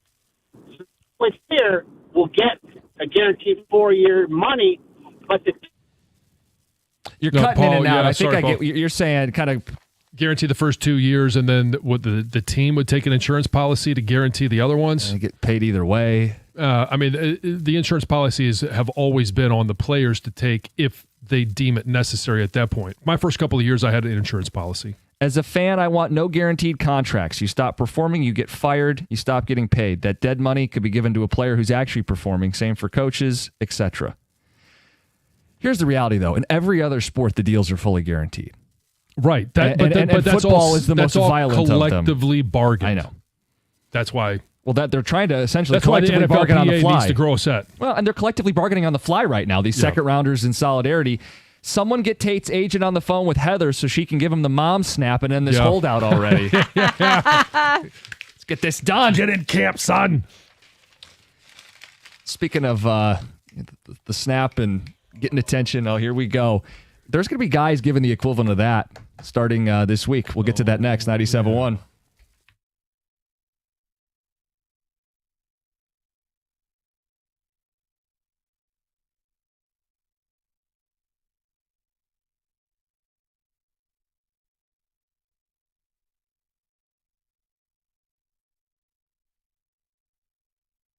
Brought to you by Michigan Hair Restoration. All-Star lineups dropped a full day early. The good news for Tiger fans is they don't have to wait long to see their players. Second baseman Gleyber Torres is leading off. Riley Green follows him in the 2-hole playing left field. Javi Baez sits in the A spot as well as he plays center. Tarek Skubal gets the starting nod. He talked to MLB Network yesterday.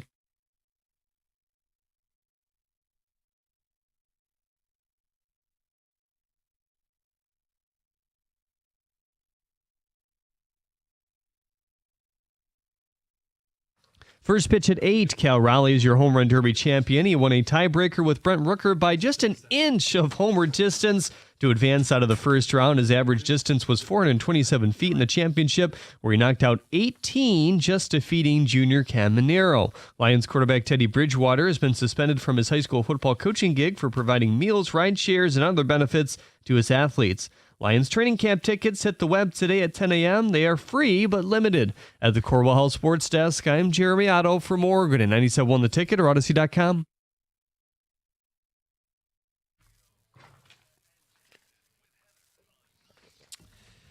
We brought it up. It's kind of under the radar. 32nd round picks holding out in solidarity. Training camps getting set. Chargers and Lions this week. Tate Ratledge unsigned. It's nothing right now. It could be something. Is your starting offensive lineman, maybe your starting center. 2 second-round picks got fully guaranteed deals. Will Ratledge hold out for guaranteed money? Is right now. Yeah, I don't know if you heard any update there, and we've been talking about it. 10 o'clock today. Yeah. Tickets. They don't go on sale, but they go up to claim. For availability to claim. 10 o'clock. Are you going to be out in the bullpen there trying to get yours so that you can sell them again? First of all, I didn't sell them last year. But I love the entrepreneurial spirit.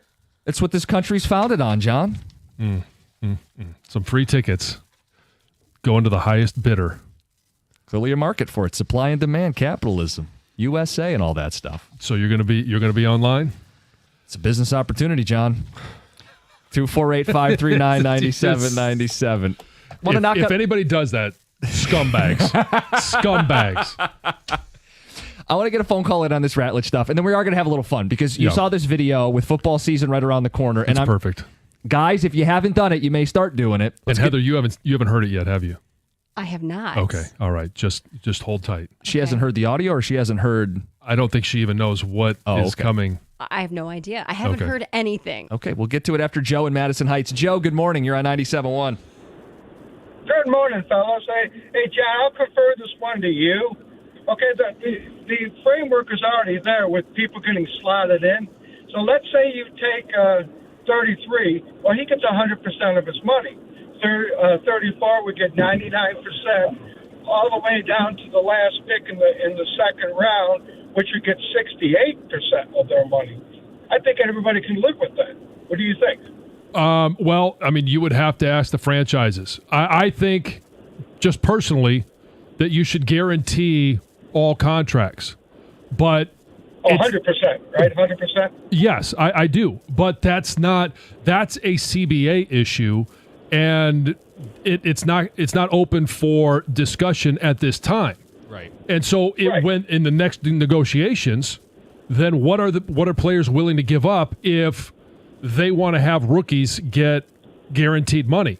And I guarantee you, I'll give you this guarantee, there's not going to be a lot of vets that are willing to give up something that they're going to bargain for over rookies getting guaranteed contracts.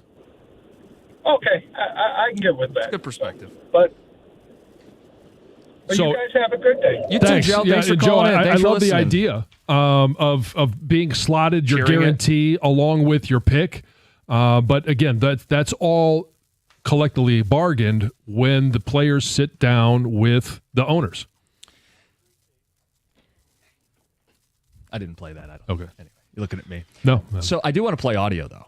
Yes. So you sent this to me, and I don't think this is new, but maybe this is going to become the norm. I want Heather to listen to this as if this was Colin handing you a piece of paper that you are going to read. This was handed to a gentleman's wife by him. He wrote this letter, gave her a 2-week notice, and this is what it sounds like.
Sorry, you can't quit. We're short-staffed.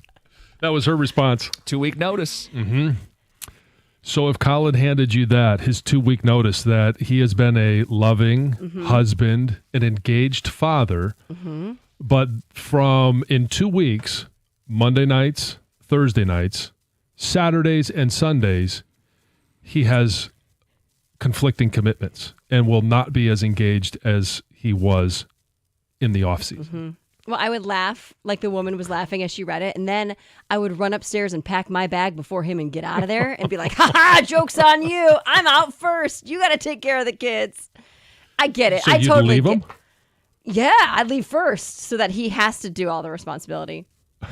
And then it would be my vacation for those few months. Yeah. And joke's on him. Then you expect to come back. Yeah, eventually. I know. I mean, I get that's cute. It was very cute. But it's also something that does take place in homes all across the country. Without a doubt, it does. And we would love to know how you bargain for football season. Yeah. The trade-offs, how you find time. If you're a parent, if you got little ones, you still want to be a loving husband. Our situation's a little more extreme, John. I mean, you're tied up on the Saturdays with Michigan in addition to the busyness of football season. I'm doing a lot of Lions pregame, going to be doing some post stuff. You're getting paid to do that. That's your job. So that's how we can sell it. That is my exact excuse. And it is for 300 and 63 days a year, and the only 2 days are actually the ones that we're currently living, the day before the Major League Baseball All-Star Game and the day after Major League All-Star Game. And in fact, it probably wasn't even last night because I told Lisa, I'm like, I got to watch this because it's for work. It's my job. It's my job. And so anytime there's a game that I feel like I just have to see. Does she ever call you out on it? Like, why are we watching Texas San Antonio play Tulane? No, she doesn't, because she probably secretly wants to watch it as much as I do. Oh, she likes football. Oh, she loves football. Well, that's an easy. So it's an easy sell for me. But there's a lot of guys listening that there's don't guys have across that from buy-in from their spouse, whose spouse does not watch football. I mean, so it's different. But most houses have multiple TVs. Like, True. I don't mind the watching of football. I mind the unable to help with dinner, baths, and bedtime. So if you can over-deliver in that department, you can bank the That's the time problem. to watch on you got to build up a Sundays. cachet Yeah. of goodwill, which it sounds like this guy has done. According to himself. And he's given her proper Yes. notice, too. Yep. So I want to present a hypothetical for this fall. Heather goes to Colin and says, hey, first weekend of October, let's take the kids up north, see the fall colors, go to the apple orchard, and spend one last good weekend outside up north before everything turns, the weather. But the Lions play the Bengals at 4:25 Sunday, and Colin says we have to be home in time for that. What's your reply?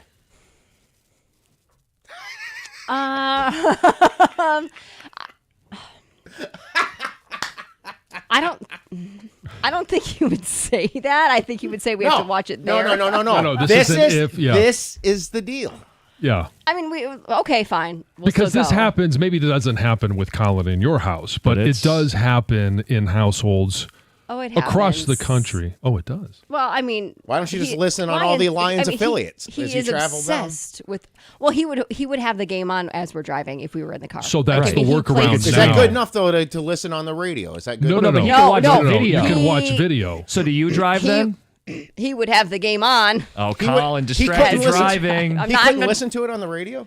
Well, you He prefer to watch could. it. I'm just asking. Like He could, but he wouldn't. He would have the He game wouldn't? on his phone, and he Yeah. would be the game would be It's playing glitching, it's on froze. his phone. So why don't you drive then, so that he I could watch and be a safe and driver? I've done that before. Okay. Yes, but yes. when But these Emily are starts sacrifices kicking you have to make. Well, Well, then I'd pull this car over right now and mom snapper. So here's the next step is to prevent the mom snapping of fingers, or don't make me pull this car over, or I'm going to turn around, is you have your, I would say tablet, not just phone. Yep. Tablet or computer that you are now streaming the game on, and I would sit back with the kids to let them watch as well. Sometimes they don't really care what's on. They just want to see something. And then you Yeah. can interact with the kids. Oh, did you see this play? And you could be in the back seat with the kids while mom is driving.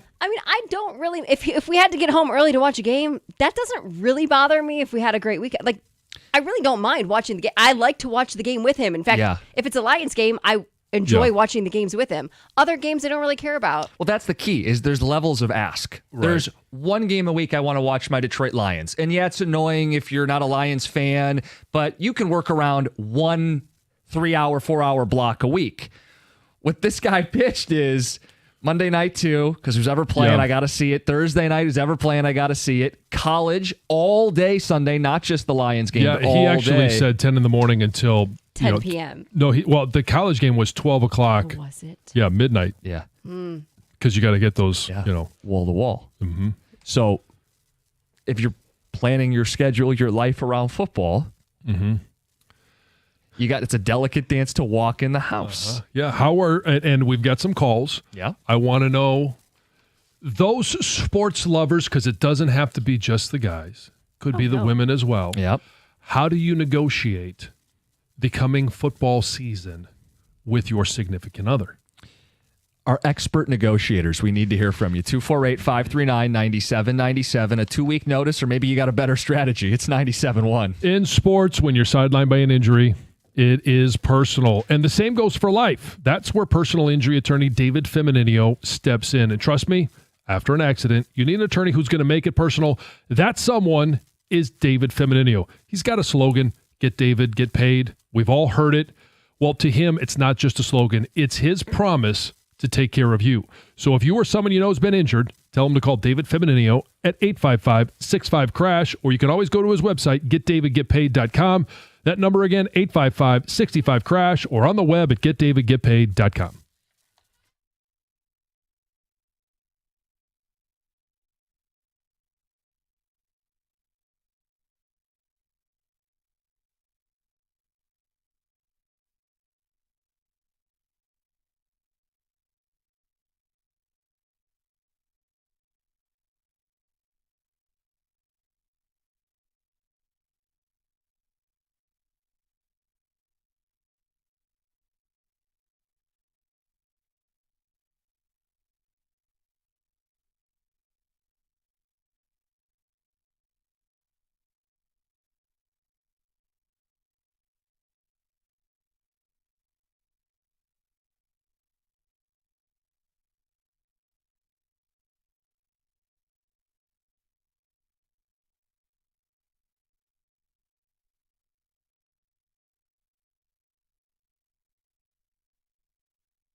We played some sound. It was of a man who handed his wife a 2-week notice.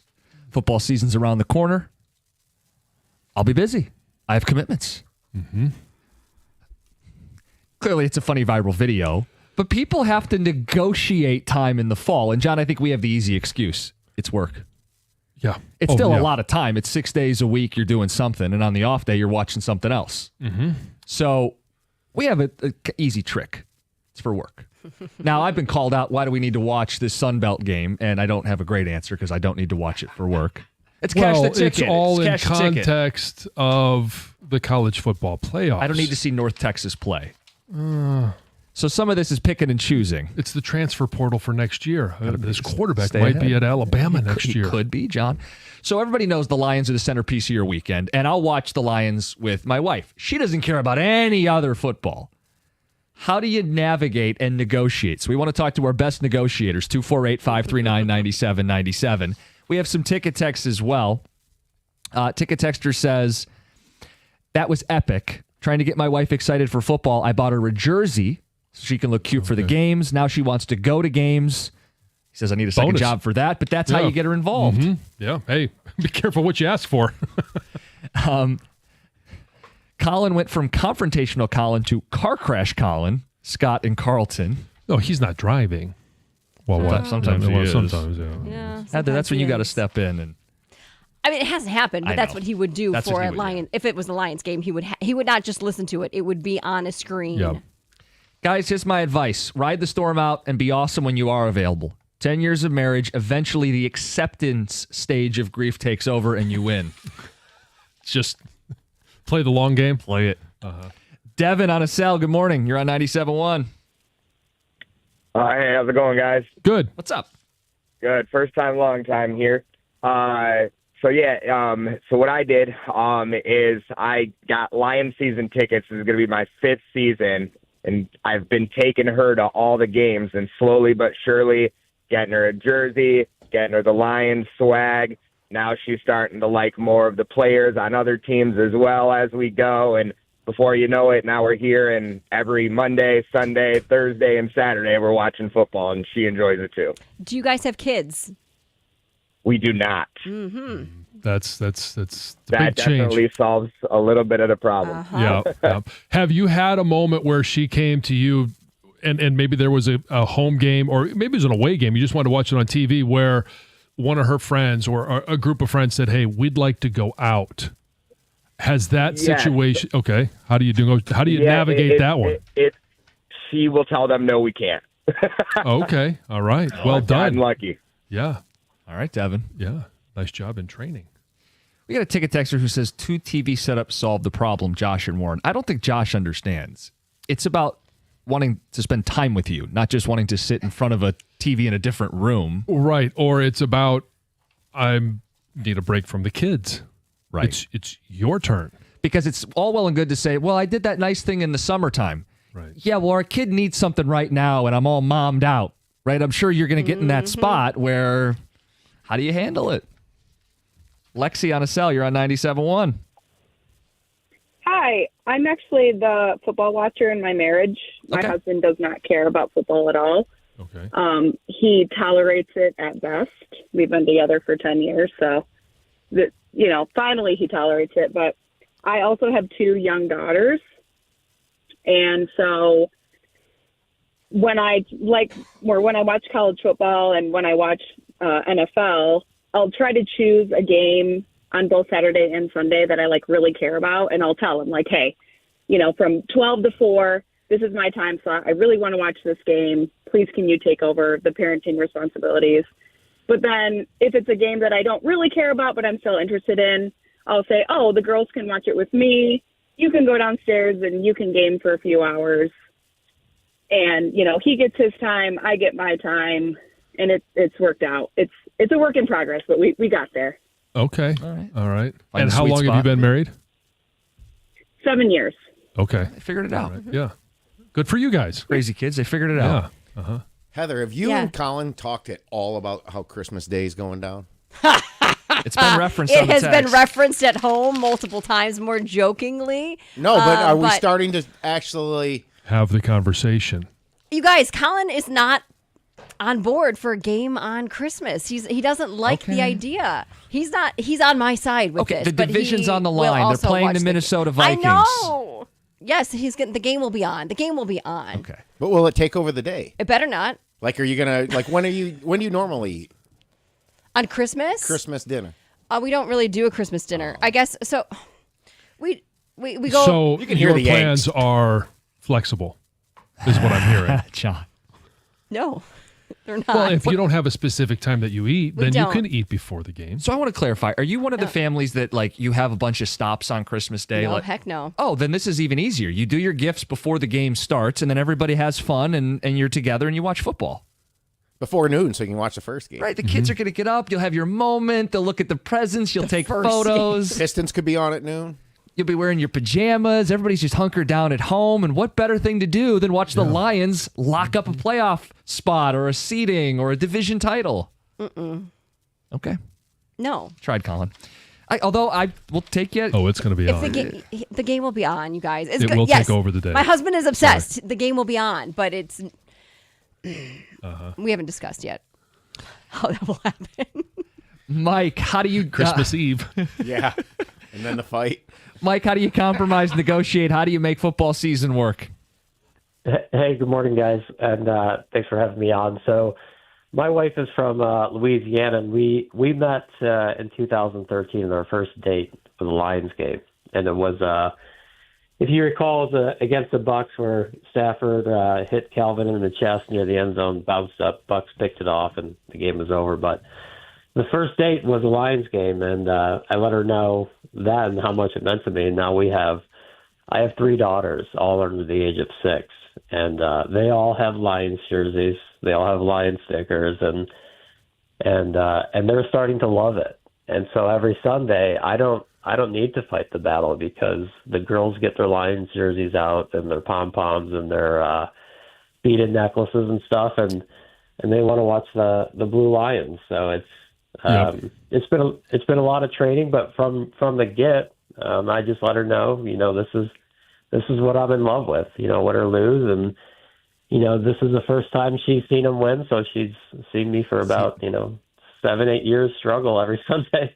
But I think that's something we've noticed because the last couple years they've been so damn good. Mm-hmm. People who weren't football fans now care about them. Oh, sure. So that makes it easier, and it's because you want to be part of it. Always easier and better if you can make it a family affair. Yeah. And we're not just talking about Lions games. Like, same with our family. All our kids put on their Lions gear. Emily's got the pom-poms. She's got the beaded necklaces like this guy. They're excited about it. I'm excited about it. It's the other days. It's all the so Monday night rolls around and it's Aaron Rodgers' return to the Jets, and we're like, I want to watch the game. You're like, well, or it's Aaron Rodgers who has beaten every team in the NFL except the Green Bay Packers, and when the Steelers play the Packers. To watch TV. Big matchup. And in the audio, it was all the NFL, all college football. He didn't have action in there, but once you get to November, you got to do something on. Yeah, got a big game coming up. Mm-hmm. Let's get to Jason in Royal Oak. Jason, good morning. Hey, thanks, guys, for taking my call. I'm not a great negotiator. And I'm not going to – well, I actually am a pretty good negotiator, but I don't like to negotiate about a lot of things. It sounds like my relationship is kind of similar to Heather and Colin's relationship. It sounds to me like Heather is the omega – or not the omega, the alpha in the relationship. Yeah. The alpha. Yes, Heather is the alpha, as is my Michelle. My Michelle is also the alpha, and I like it like that because I am basically an omega in life. I'm a rear guard person, but I like other people to take charge. So Heather is the alpha, as is my Michelle. So when it comes to negotiation, I mean, and there are a lot of sports that I have to watch, like Michigan State football, Michigan State basketball. There are lots of Lions games. Mm-hmm. I will take the kids with me. If Michelle doesn't, and Michelle is into sports too. So if Michelle, for whatever reason, has to do something else, I will take the kids. I will be with the kids. and let's say we're on like a trip, like you guys were talking about, then I will find a way, like I will be driving and listen on the radio, or I will go to like, let's say Paul's Pub in, you get creative. In Johannesburg. I'll be creative to find a way where we all, or just myself and the kids, can watch the game, and what I'm saying? But bottom line, I will always acquiesce because my family and my faith are the most important things in my life, the people I love and my faith.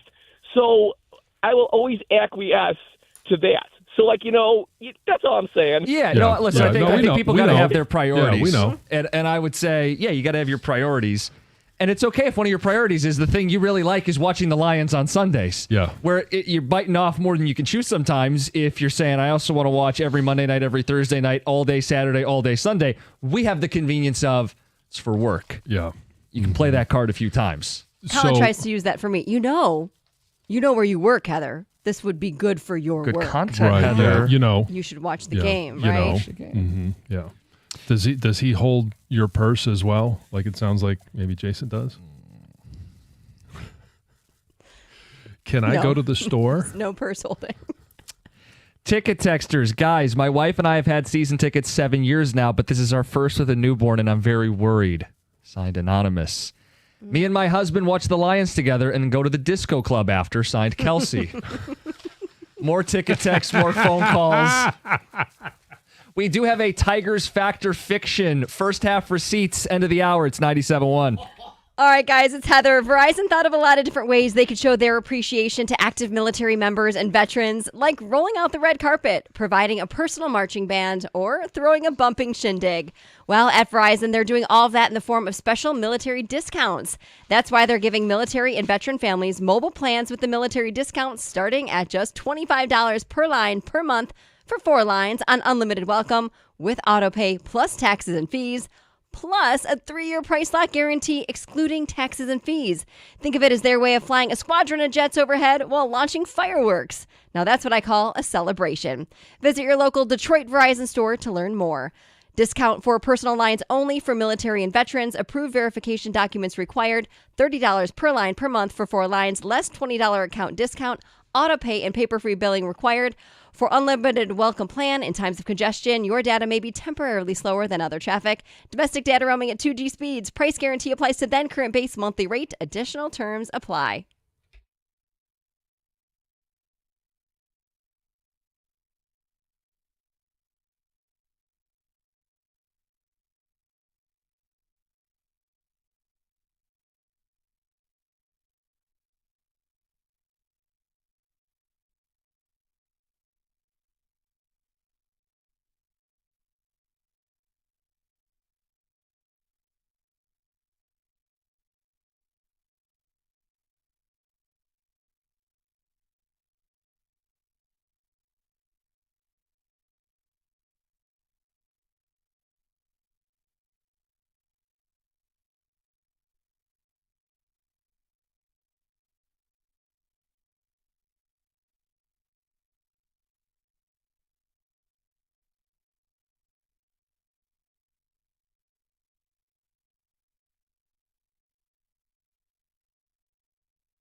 We're going to get to Heather's news. We have receipts from the first half of Major League Baseball. 8:50. Top of the hour, we're going to make college football great again. There's a lot of dissatisfaction with what's going on. I will present my case to make the sport great again, and John will campaign on his promises. See who does a better job. The ticket text. That alpha guy just gave me the worst secondhand embarrassment I've ever experienced. Good Lord, get it together, man. It's uncomfortable, John. Mm-hmm. This caller is a total beta. Did say his wife's the alpha. He said he was an omega. Isn't that what he said? I don't know what he said. Yeah. I think he did. I'm not sure he understands the definition of those. Sounds like Michelle makes him sit down when he pees. Signed Oh, my Dan. God. After asking permission. I knew this guy was a Sparty right away. Yeah. Signed Perch in Chesterfield. I thought the same thing. I just wasn't going to say it out loud. So are you saying that the Rico and Mike are... Oh, here we go. I mean, I'm just asking questions based on the feedback. Ticket Texture says, was that Dylan Larkin that just called in? Okay. All right. Okay. This is crossing some lines. People are bad people. Was married 16 years. Couldn't take the constant fights just to watch the Michigan and the Lions. I got divorced. My new wife loves football. Problem solved. And Cameron says, simple solution. Stay single. Wow. Yes, you could be alone your whole life. You could be married to the Lions. The point is, you should be able to be with someone who respects your interests and your hobbies. Football season's a different animal, especially for John and I, but we know a lot of you listening, this is the best time of the year. And you want to have your time where you're watching your team. And it's not just the Lions, it's also Michigan or Michigan State. And you like football, so on a primetime game on a Thursday night or Monday night, you're interested. You want to watch. How do you negotiate that time at home? Because it is important to you. Mm-hmm. And it could be, we've had people call in, different solutions, different negotiating tactics. Kids throw a wrench in this. They do. That's another big part of this. But technology has made it so much easier. There are times, and Lisa is as big of a football fan as I am. She went to a high school that was dominated by football. Her brother was one of my teammates at Michigan, and so like football has been a huge part of her life. There still comes a time when, hey, Teddy absolutely needs to go to bed, and it's a primetime game. It's at night. Technology has made it so easy. There are times where I'll put Teddy to bed, and I'll watch it on my phone while he's going to sleep. Your earbud with the earbud in. Yeah. Super quick for Heather. Ticket text. Okay. So if you don't go to dinner, or you don't go somewhere and you're not eating dinner at 4:30 on Christmas Day, what's the big deal if the TV's on? Because it takes Colin away from the family. He's no longer engaged in what we're doing, and because he is 100% engaged with the TV and the game. That's what he wants to be, but he also wants to be engaged with the family. But you got their Christmas morning and their gifts and the joy. And do we need to watch Tim Allen's The Santa Claus for the 40th time? I mean, of course not. Put the game on. No. So, no. Okay. The TV does not need to be on the whole time. He struggles with this because he loves the Lions so much that he wants to be 100% committed to watching the game, but he also loves Christmas Day and Christmas Eve as much as I do, and he wants to be 100% committed to his family. Right. So he struggles with, how will I do both? Well, I think what Heather's saying is that it's not a passive watch for him. Right. It's a very active, involved It's not background noise. Right. Yeah, but here's the secret to his future success is he may have to make the sacrifice of missing a few minutes of a game, which he can go back and watch. And he does. It is, I'm sure he does. Yes.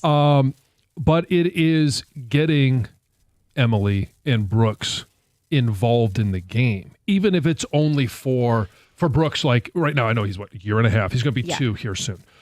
It's for 5 or 6 minutes and making it fun for him. And then when it's no longer fun for him, it's something that Brooks wants to do.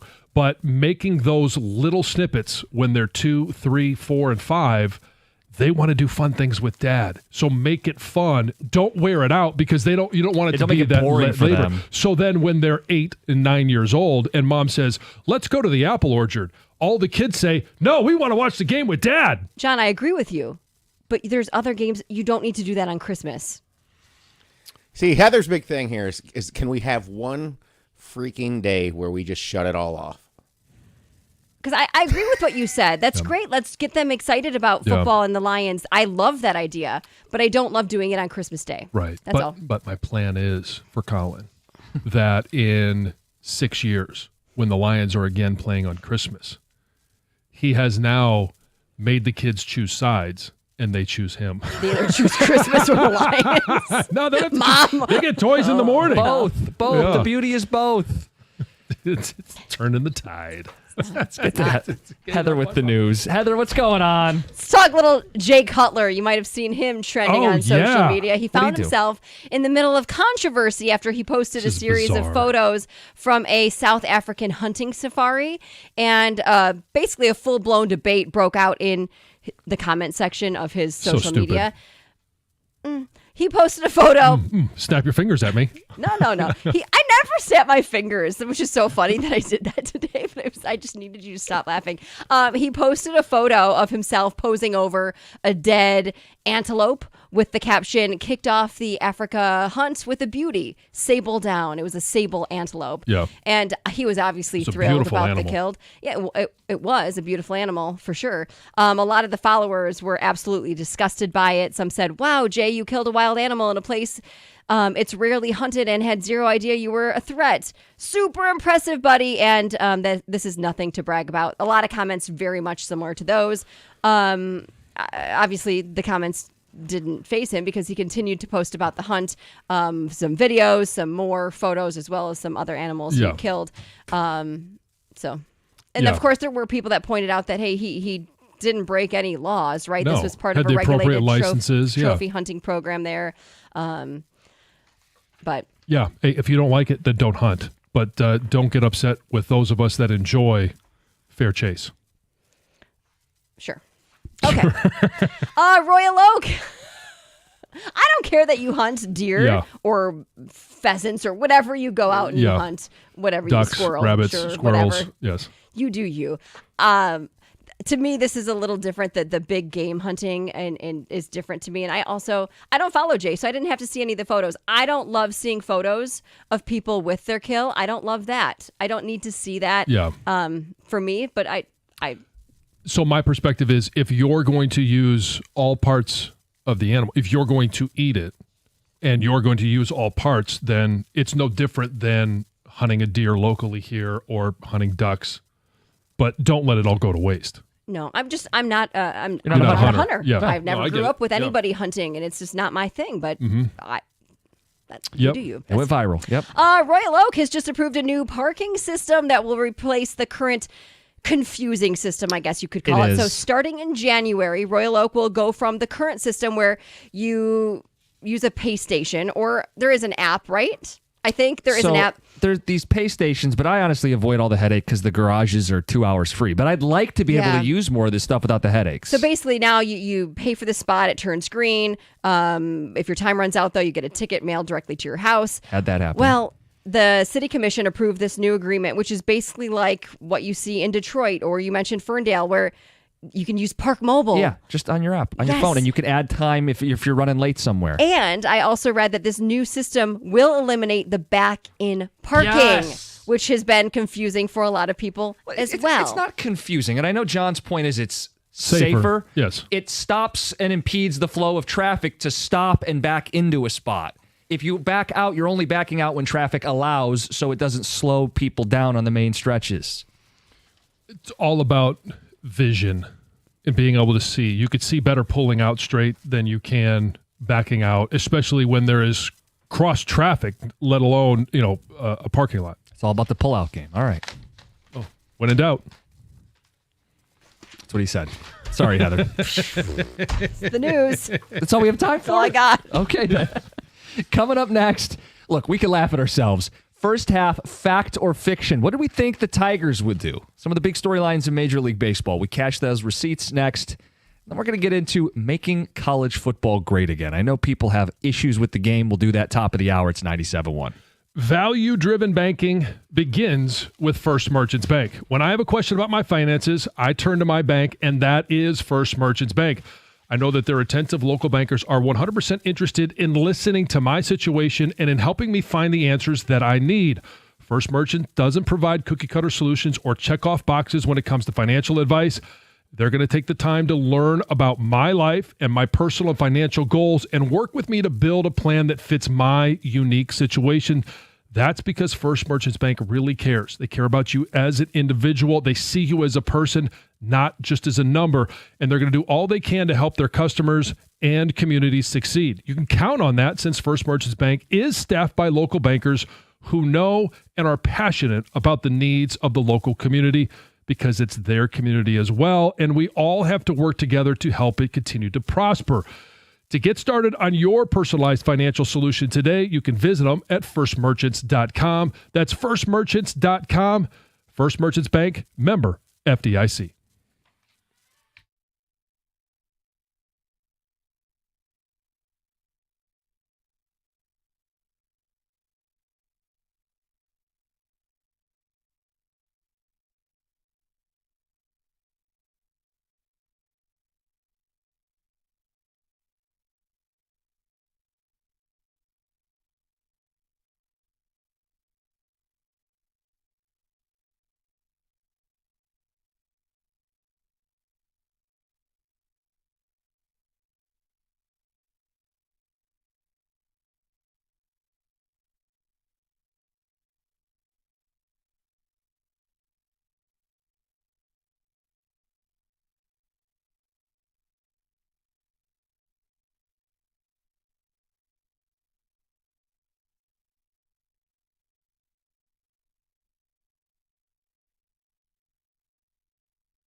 Brought to you by MyMichiganRoof.com. Both MLB All-Star lineups were released yesterday with the expected 3 Tigers slotted in. Second baseman Gleyber Torres will lead off at second base, followed by Riley Green in left.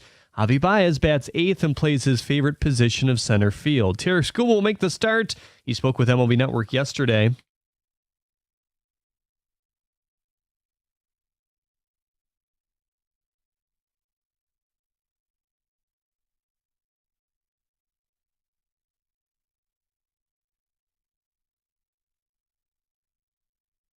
First pitch tonight at 8. The Home Run Derby saw Cal Raleigh take home the 2025 title in Atlanta. The Mariner catcher beat out Junior Caminero, who could have been the youngest player in history to win. Instead, Raleigh became the first catcher to win the event. He barely advanced to the second round, though, winning a tiebreaker that literally less than an inch, according to home run distance. With Brent Rooker, Pirate slugger O'Neill Cruz had the longest blast of the night at 513 feet. Former Lions quarterback Teddy Bridgewater has been suspended from his duties as the head coach of Miami Northwestern High School for allegedly providing benefits to athletes such as ride shares and free meals. Bridgewater confirmed that he has in fact been suspended on Facebook yesterday, saying he can't be investigated due to the fact he's a volunteer, not an employee. Quote, "So if I'm suspended from MNW, I'm free to go to another school of my choice, but I'm not going anywhere," in all caps, he says. And if it comes down to it, I'll volunteer from the bleachers like I used to in 2018 and 2019.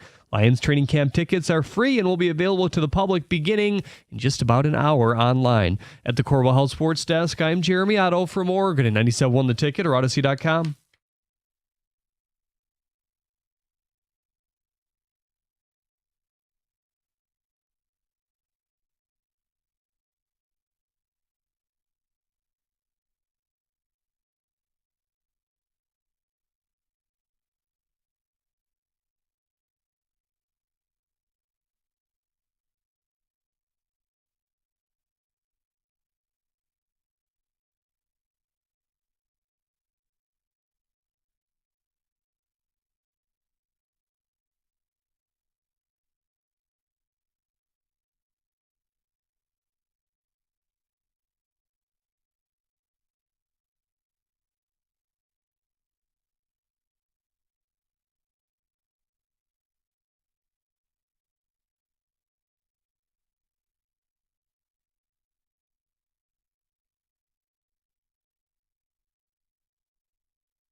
Now's the time to hit the road in style with a deal from Moran Chevrolet, Michigan's #1 selling Chevy dealer in 2024.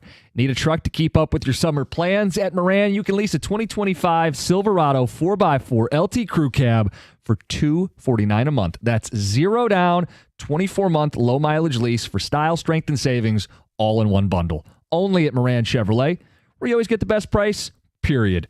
Find your ride fast, MoranExpress.com. Stop by. They'll take care of you in person. They're on Gratiot, just north of 15 Mile in Clinton Township. Chevrolet. Together, let's drive.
Perfect.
Did you have Sabin getting back into coaching as part of your Make College Football Great Again plan?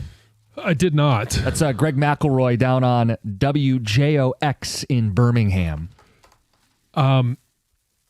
He didn't specify what level of coaching. Pro or college. Or high school, I guess.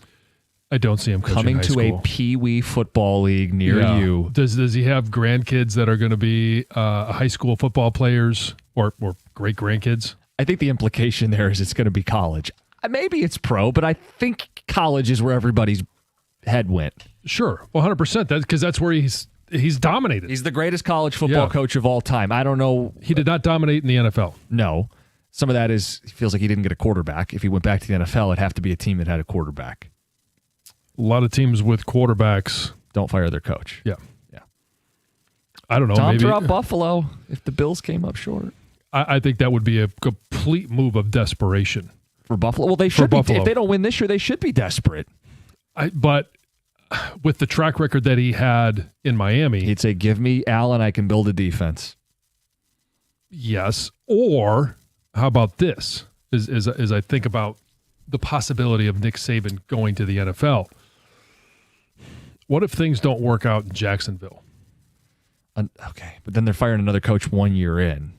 Okay, I had 6 head coaches in 10 years. It has happened before. Oh, I know. Dysfunctional organizations stay dysfunctional, but do they want to? They've got Trevor Lawrence, who has not performed as the golden child that everybody thought he would be. They are building a defense. But I feel like if they're firing a coach, they're giving up on Trevor Lawrence and starting over. How many coaches does he get to get fired? Isn't this his last coach? When does it become Trevor Lawrence's fault? He'd have to start over somewhere else before they'd but give him another coach to get it right. But they did give him a lot of money as a quarterback, and a lot of that's guaranteed. He just finished his first year of that contract. No, I know. So I'm throwing it out as a possibility if you're looking for a team that is struggling, that has a quote unquote quarterback. Do any college teams make sense or make the most sense for Nick Saban? I think for Nick Saban, if he shows interest in your program, who are the coaches that you would not upgrade to Nick Saban for? That's probably a much smaller list. Yeah, I'm not firing Kirby Smart. Okay. So one. Yeah, that's a short list. That might be the list. Yeah, I think Ohio State, it's a whole deal because they haven't beat Michigan recently, but they just won the national title with Ryan Day. I have to imagine he's keeping the gig. Yeah, I would think so as well. How many active coaches have won the national title? It's an incredibly small list of guys because Saban gobbled them all up for so many years. And you also got to look and say, okay, well, where would he want to go? Let me give you one. LSU. He's previously coached there. He loved it his first time at LSU. He only left to go to the pros. Brian Kelly's under the hot seat this season. They've got a loaded roster, big portal year, experienced quarterback. Let's say they go 8-4. Oh, shit, that's an easy one. Yeah, that's an easy step in back to the SEC, a place you can have success. Well, and Brian Kelly, he's got to be on his last year or two anyway. If he doesn't show success, if he's not competing for a national championship, I think they're ready to move on to anyone else. And it would be a home run if they could land Saban. Let me give you some more. And I don't think Oregon with Dan Lanning, I don't know that they would move on from Dan Lanning. No. Plus, I also don't know that I could see Nick Saban living in Eugene. No. Texas. With Arch Manning. Cooker. Yeah, and I know that they were right there last year. They should be right there again this year. Couldn't get it done with Saban's assistant. Yeah. Upgrade to Saban. Would Saban be sensitive to that? I don't know. Replacing Sarkisian. It depends what the relationship that he has with Sarkisian is. He gave him his last chance. Right. And so I would probably say, because everybody says, well, I know one of the names on the list, and I know we're not going to say the list because all of a sudden we get painted one way or another, but Bill Belichick in North Carolina. North Carolina was on a list that you found, and I don't know that if they fire him after 1 year, that his, one of his best friends in the coaching business would then replace him at North Carolina. Texter says Freeman might be untouchable. Look, the runway to a young coach who you think you have 10 years or more building something special versus Saban, whatever he says, he's retired once. It's not like you're getting a 5-year runway with Nick Saban. What would Penn State do? Oh, they take Nick Saban. They can't get over I the know hump. that. No. I know, but what would they do to get Nick Saban? Well, think about it. They're going to be a preseason 1, 2, or 3. They play a laughably light schedule. They should be one of the 4 teams left standing at the end of the college football playoff. If they don't get it done, you move heaven and earth. I just can't. I don't see him doing it for college. I really don't, with all the stuff that comes with it. Well, he left for a reason, I thought. The short window that he has. Yeah. I mean, this is a 3-4 year deal, right? I mean, And because by he would the be way, 78 in 4 years. Greg McElroy says he's got a source. Unless his source is Miss Terry, I really question, unless it's Nick with a mustache, I don't really know who the source is here that would be able to say this with any certainty. He's been out of the game now. It'll be 2 seasons. He left college football because of all the nonsense. Right, but if he could then, if it took him 2 years to wrap his mind around, okay, this is how I would shape a program. This is what I would do.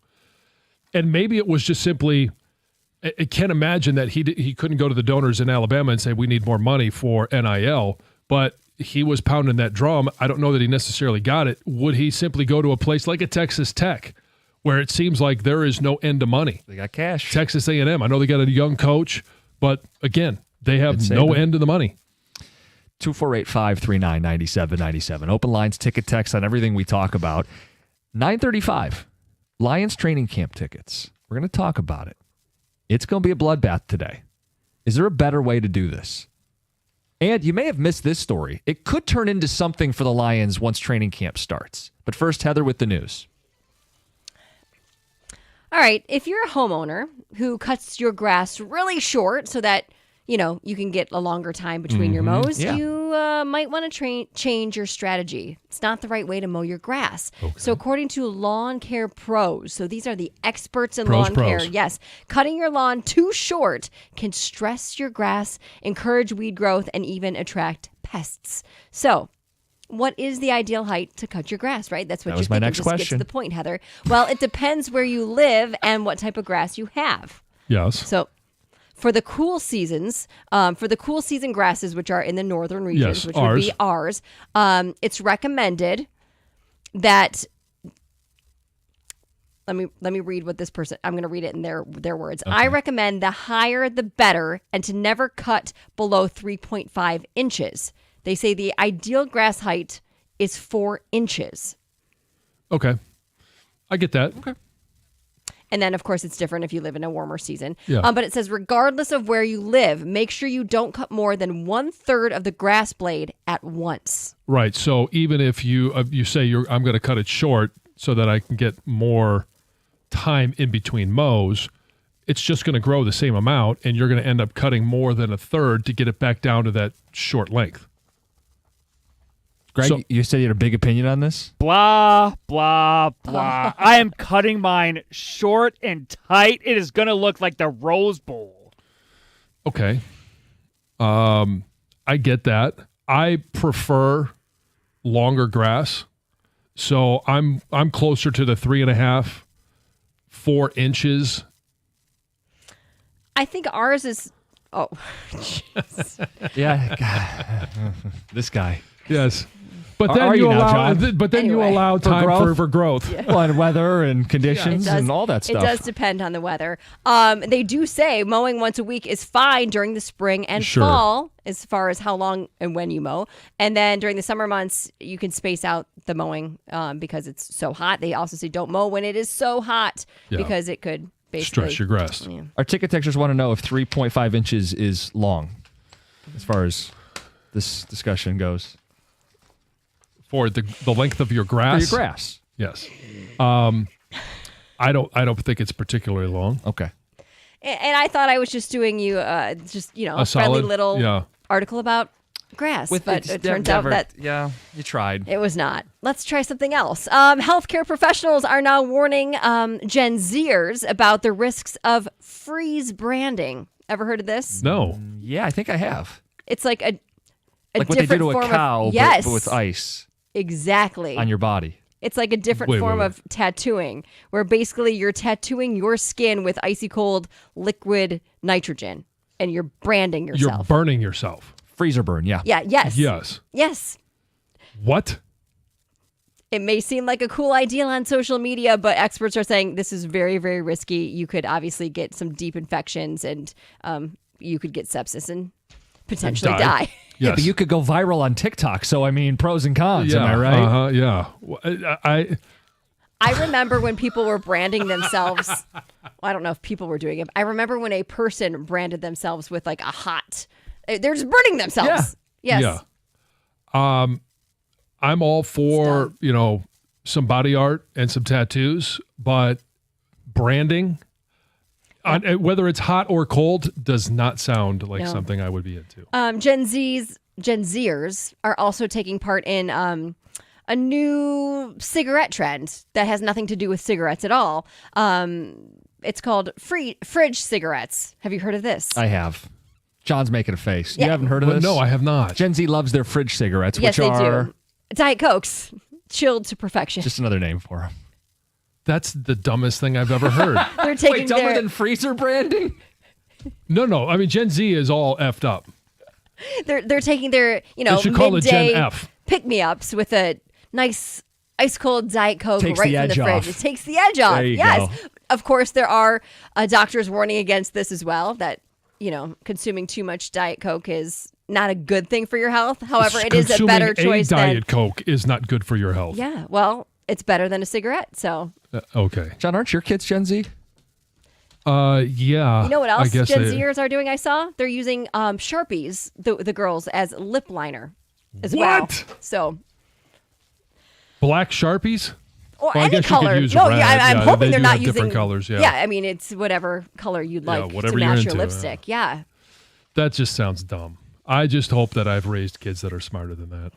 If they come home with Sharpie on their lips, they're going to get the what in the hell did you just do? How dumb are you? That's Heather with the news.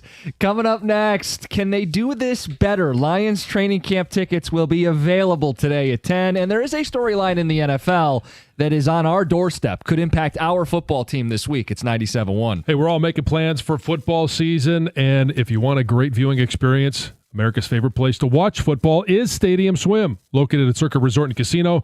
Catch all the biggest games at a viewing experience built for sports fans. Chill in one of the 6 pools on 3 different levels for a perfect view, no matter if you're poolside, in the water, maybe you're in a cabana. We're going to be out there at the end of August. Maybe we'll catch Cabana Boy out there. You got a great view of their massive 40-foot tall high-definition screen located at Circa Resort and Casino. It's in downtown Las Vegas, and it's right there on Fremont Street. Stadium Swim. Book your spot today at circalasvegas.com.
There's a storyline to monitor in the NFL. It's going to impact everybody, really. Could impact the Lions later this week. We'll get to that. Today, John, is a big day for Lions fans. Mm-hmm. Today at 10 o'clock, less than a half hour, they are going to open up training camp tickets to the general public. Mm-hmm. And it will be a fist fight online to try to get a seat at one of these training camp practices. And it wasn't always like this. I remember showing up the day of to a training camp back in the day and getting in line. They were never good. Right. Now, these are events. First of all, if you get a joint practice, it's better than a preseason game. You actually get to see the starters.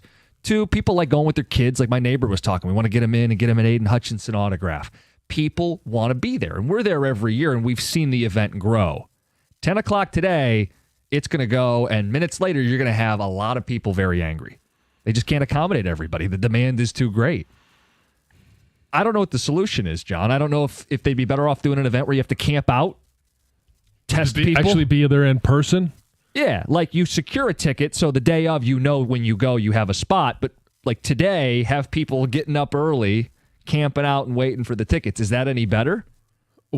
So where are they all going to camp out? Is it just at Allen Park? I guess, yeah. Or is it some central ticket location? Is that better? Because there's going to be a lot of people bummed out today that they went and they were gone in minutes. I mean, I think they're doing it the best way possible. That's online. I'm sure there'll be plenty of conspiracy theorists, but it seems the most fair way to go about it. Well, there was that rumor that they were considering moving from Allen Park. They've since said, no, we're staying in Allen Park. But the thought was there are zoning restrictions. They can only expand the place so much. And they've only got so much real estate, both parking and actual space to put people. Should they do a one-off at a bigger venue? Like a Wayne State or a Ford Field? At that point, yeah, I mean, you would say, well, just have a practice at Ford Field. The issue is you need so much equipment for a practice. And are they going to transport all that equipment down to Ford Field for one practice? Now, maybe it's not that big of an effort, but if you're going to take all of that equipment off the practice field, you'd have to do it on a day where there's no practice, and then you have a practice, and then you got to transport all of it back. The logistics of it. The next day you have no practice. So this is just the best we can. Fingers crossed, 10 o'clock. Good luck, everybody. Yeah, I don't see a problem with it. I know there's going to be a lot of people that are disappointed. There's no question about it. And there's going to be disappointment because, one, the Lions are good. This is the only time that you're really going to get a chance to see the starters before the season actually begins, because you're not going to see them in the preseason games. And there's a lot of people that can't afford to go to Lions games. So this is their chance to see the team. And if they can't get a ticket to practice, they can't get a ticket to a game, they're just forced with watching them on TV all the time. Yeah. I mean, I get the frustrations, but... And again, it's free, so everybody can go. Free at first, unless you're Jim Costa. Or the like. If you're an entrepreneur. Sure. One of the people who tap into supply and demand in our great free market. Dirtbags. Been called worse. 248-539-9797. I do need to clarify, I didn't do this to people a year ago. Oh, you didn't? I didn't. Just something that you would have done. It was an idea that popped in my head, and I thought, make a buck, capitalize on it. Resale markets. That's not a new tickets. concept. They should always remain free. And they did stress to us last year that they have no plans of ever charging for training camp. No. I went through a training camp where Dan Snyder tried to charge for training camp. People did show up, but as soon as there's I don't even know if there's a rule now in the NFL. There was the unwritten rule of if it's a free training camp, other teams aren't going to come and watch your practice. If you charge, now everybody in the NFL has the right to buy a ticket to go watch your practice. Didn't know that. Yeah. I mean, people would pay if they did charge. I have no doubt about that. Yeah. But it's because the lack of real estate and the fact, and I can't remember what the number was, is 3,000 people are allowed in per day. That sounds right. It's not going to be a huge moneymaker for them. So I think the Lions are doing the best that they can with the real estate that they have, and that is offering free tickets, putting them available online, and if you click the right buttons at the right time, you get in. It's like going to a concert now. Like, that's what this is going to be at 10 o'clock today. And I'd imagine by 10:15, you're going to get people going, my computer won't load, I got locked out, I can't get in. Mm-hmm. It's a frenzy, man, today, 10 o'clock. It is. And it'll be fun for those that get a chance to get in And if you can't use your tickets, don't let them go to waste. Give them to someone else, another Lions fan that might be able to enjoy it. Is there a max? Do you know if there's a max that you can request? I got to imagine it's not just one. I would think it's 4, probably. Probably 4. I'm speaking out of turn here. I don't know that for a fact. But they do want to limit this so that as many individual people can get claimed. Mm-hmm. So what are solutions? Because I almost feel worse about this than going to games. Because I think there's a lot of people out there that could never afford games before. Yeah. And always this was their way to get there. Plus, there's a personal touch with training camp, especially early when the players are loose. And, there's a buzz. Yeah. Everybody's excited for football. And that you can't go anymore. Because I think once we hit 10 o'clock today, a lot of people are going to be even more alarmed than last year. So, look, the Lions, this is a fluid situation. And I do think that they'll look to make this better in the future in terms of let's have a few more bigger venues or expand Allen Park to a degree. But there's limits. I think they were probably blown away last year. And there's only so much you can do so quick because you're talking about space. Yeah, they can't build a whole new facility overnight. I mean, we threw out Wayne State. Ticket Texture says Saginaw Valley. They used to do stuff there. Well, yeah, they used to actually go up to training camp at Saginaw Valley. So they would transport one time all the equipment up there, and then they would have, I mean, do they need to go on the road again for training camp? But I would argue no, because they have all of the training facilities, the rehab facilities. It's all built here. All of that stuff is built into their practice facility. Oh, maybe a couple days back at Ford Field again. They did do that in the past. I will say this. I've noticed I'm Mr. Schedule around here, Dan Campbell's been pretty dang consistent on how he likes to run training camp. Mm-hmm. And would you rather have that in the way they prepare for the season if he strongly believes in that, or let's make the fans happy for a week? No, the team needs to do what they need to do to get ready for the football season, and we'll all figure it out around it. Because he's brought in the scrimmages, Yeah. It's very lockstep. Yeah, I think it's unfortunate that there is a small limited number of tickets, but it's one of those situations where these are the limitations. This is how we're operating, and we'll let in as many as we possibly can, and we're going to make it as fun as we possibly can. And they have. But we can't please everyone. It's a tough thing to thread because you want to connect with your fans too. I have an idea here. I just thought of this. Okay. So let's workshop it. Let's do it. Let's make it better. Steel Tiger Fest. Oh, like go on the road, travel? Didn't they? They did something like that last year, I thought. I swear the Lions did kind of a roadshow thing for fans. Maybe not to the degree that Tiger Fest used to be. And maybe it's just the local one. But they did stops places last year. So if you're going to do that, I would schedule one of those on days where they're not padded practices. They're just simply, hey, these are walkthroughs. We're going to go through some limited drills. Probably nothing's going to be full speed, so that it's limited equipment, limited risk of injury, so that if something does happen, like right now, they just walk right into Allen Park and they take care of it. So you're probably looking at a practice similar to that, where they're not going to be doing a whole lot, except they're going to go through the motions, and then they'll be there to sign autographs for fans. Well, Tiger Fest, I mean, they do that in the offseason. They did, though. yeah. That's the difference. And now you have an NFL CBA where these guys are obligated to only do certain things. You have to get commitment from players to do something in their time. Right. Look, it's a tough thing. At 10 o'clock. Best of luck today. Yeah. We're putting this a PSA. This is on your radar. If you didn't know this existed and it was even in the back of your head, hey, I'd like to get out to training camp and maybe get an autograph or see the team. Go to the Lions website. All the directions are there. Good luck. The thing going on in the NFL right now, these second-round picks aren't signing their deals, John. Mm-hmm. So the first and second picks of the second round have signed fully guaranteed contracts, which bucks the trend and the norm. And it's got the other 30 guys saying, I want what he got. Mm-hmm. I'm not signing until I get my deal fully guaranteed. And there's a standoff right now. There's some solidarity in the second round by NFL draft picks. That includes Tate Ratledge.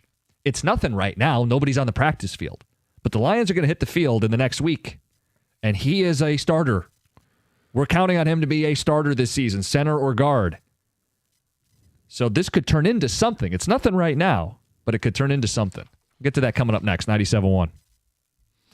Brightside Dental, I've been telling you about them because their thing, it's no judgment getting back to the dentist. If you haven't been in your regular 6-month cleaning window, if it's been years, they're not going to shame you because you haven't gotten your teeth professionally cleaned in a minute. They want to take care of you. In fact, if you're someone who's serious about your smile and you want a straighter smile without the metal braces, they want to help you out with Invisalign. No pressure consultation. They'll answer all your questions. And if it makes sense, flexible plans starting as low as $59 a month. Straight teeth, straightforward pricing. That's something to smile about. Mention Jim Costa in the morning show. Lock in that price. Call 1-800-PAINLESS. Go to BrightsideDental.com. That's Brightside Dental. No judgment, just care.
How does this Tate Ratledge situation get solved? And it is a league-wide issue right now as 32nd-round picks are sitting out, planning to sit out without contracts signed. Get to that in a second. Scott, you're next up on the phones. You have thoughts on Lions training camp and a solution to fix what a lot of people are going to deal with later today. Absolutely, or at least I think anyways. I think they ought to try going like the Masters way.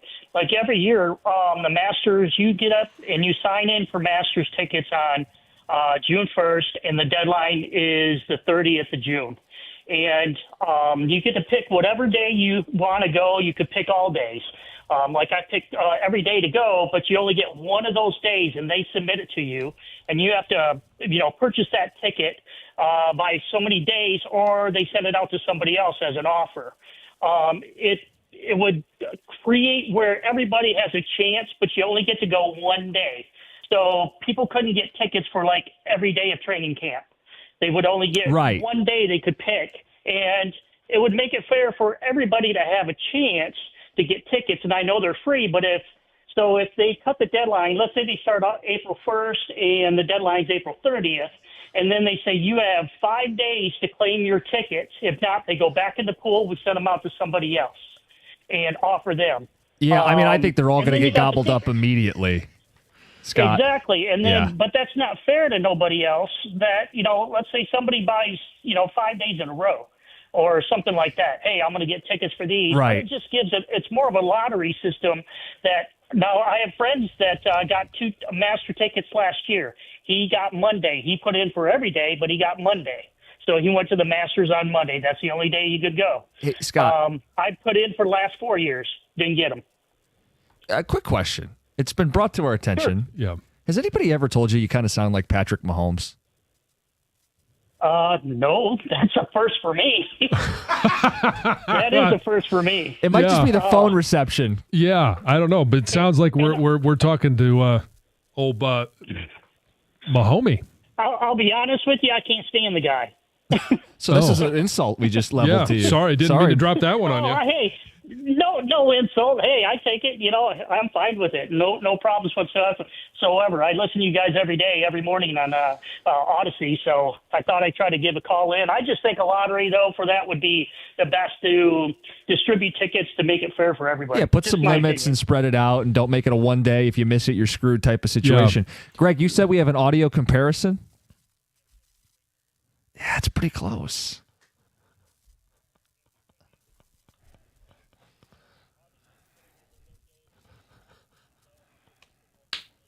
Okay.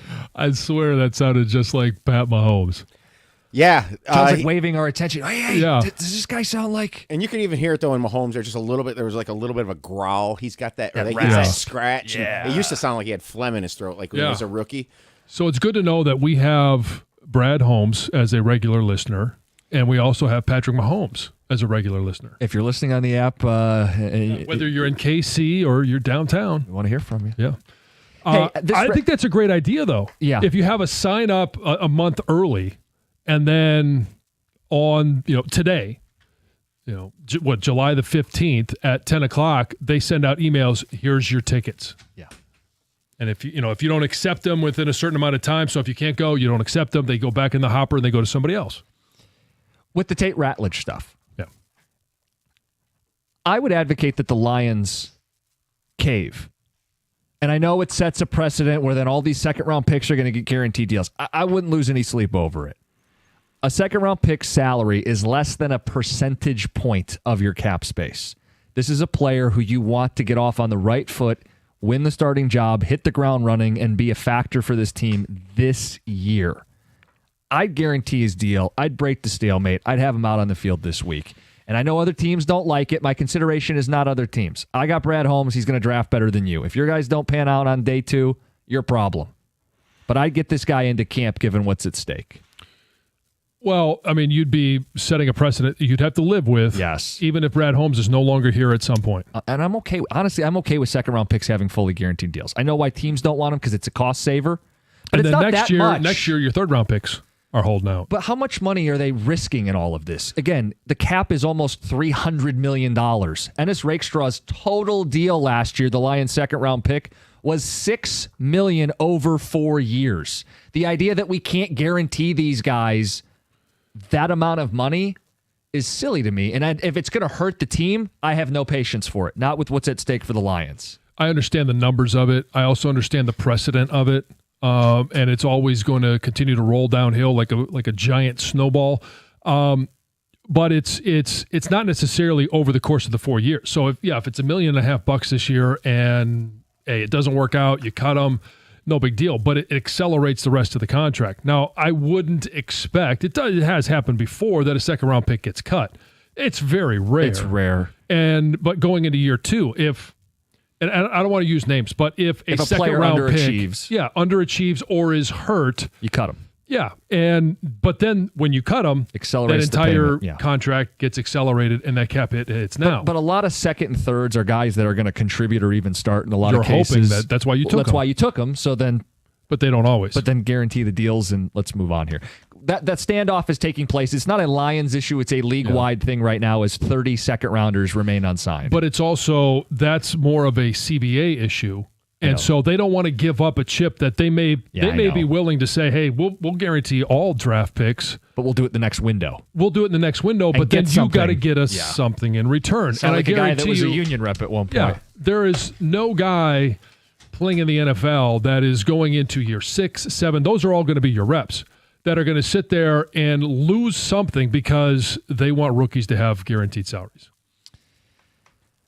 We got Stoney. We got Gator in the studio. Boys, what's up? Do you think there's any shot that if Sheila Ford hears your plea, that she has, I don't know, some post second round draft syndrome, where she's sitting there, wait a second, can you imagine if we guaranteed Jordan Dizon and Alama Francis and Tease Tabor? That was before she was in charge. I know, but she was part of the family. Do you think she has any of that stuff? Right. Look, that would be wonderful if she did that, because they certainly need Ratledge. Yeah. Someone's going to break, right? One way or the other. This isn't going to drag on much longer. Well, this great union, that guy they just hired, I guess, is pretty controversial too. That's a whole different. It's the worst.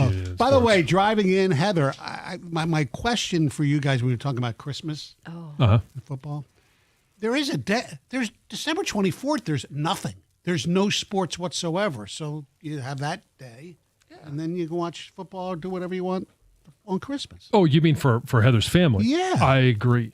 I've floated that out there before. Oh, okay. Yeah. Wait, what was that? You can celebrate Christmas on the 24th and have all your, family meals. There's nothing and on the all 24th. that time. Yeah. Hey, Heather, you just blew her mind. Tell the Lions to play on the 24th. There's so much on the 24th. What's that on the 24th? Christmas Eve, my daughter's birthday. Right, I know, I understand. So there's no other distractions. That's what I'm saying. So you have your one day. You have one day, and then the 25th. If the Lions are playing, there's no big deal. Especially since they're playing at 4:30. You've already eaten. I don't understand. She is shocked. Says the guy that doesn't celebrate Christmas. Well, what? No, but the point. Stoney, should they play on Hanukkah? 248. Yes. The point is, because I was going to be on her side, but she was saying, well, we don't do anything special for Christmas anyway. We just hang out. We do so much special for Christmas. You said you just hang out. No, they asked me what time was dinner, and I said, we don't have a specific time for dinner. And I said, are you driving around to different families? No. And you said no. We're not. We do my house in the morning and the daytime. Then we go to Colin's house, his mom's house, in the evening time, and we do dinner and then basically gifts and everything all over again there. Well, see, that was never mentioned. Stoney's a good listener. I didn't know that. Yes, I didn't want to get into every single detail. I just said, no, we don't have a specific dinner By the time time. we get to the holiday, you're going to have to give us the full itinerary. We're going to keep we bothering have you about it. specific things we do, but we're not like down to the hours and minutes and seconds we do them. We'll get you a run a show that includes the Lions. It's going to be on. I mean, it's going to be on. I don't love it. I know. What are you guys going to talk about today? Gator. The big dumper. Great performance last night. The dumper. Yeah, we're going to talk about that right out of the gate. I mean, the Derby last night was... Was there some controversy there? I mean... There was a little bit, which, I mean, there's a couple Why not a swing off? Couple things that were controversial that we're going to get to. One of them I think we could have a healthy debate about it. Yes, because it was actually I thought was kind of shouldn't have been there anyway. Well, we'll find out. But there was first of all, that stadium was the way it was lit up at night and where it's set in downtown is really cool. It was a lot cooler than I thought it was going to be. Like now I'm like, oh, I want to go to Atlanta and see a baseball game. Yeah, and stay where A-Rod was staying up in the hotel. It's like the Sky Dome, basically. They have the hotel that looks into the Sky Dome. Cooler, yes, because it's not antiseptic like that. But yeah, it's cool. We'll get into that. There's a potential future Lion, maybe. We don't know. We know there's interest in this guy. Are the Lions one of the 3 teams that are interested? We'll discuss that coming up at 11:05. But we'll start off with the Derby and All-Star Game festivities we got going on. Awesome. Carson Anderson next. It's 97.1.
And there's no secret.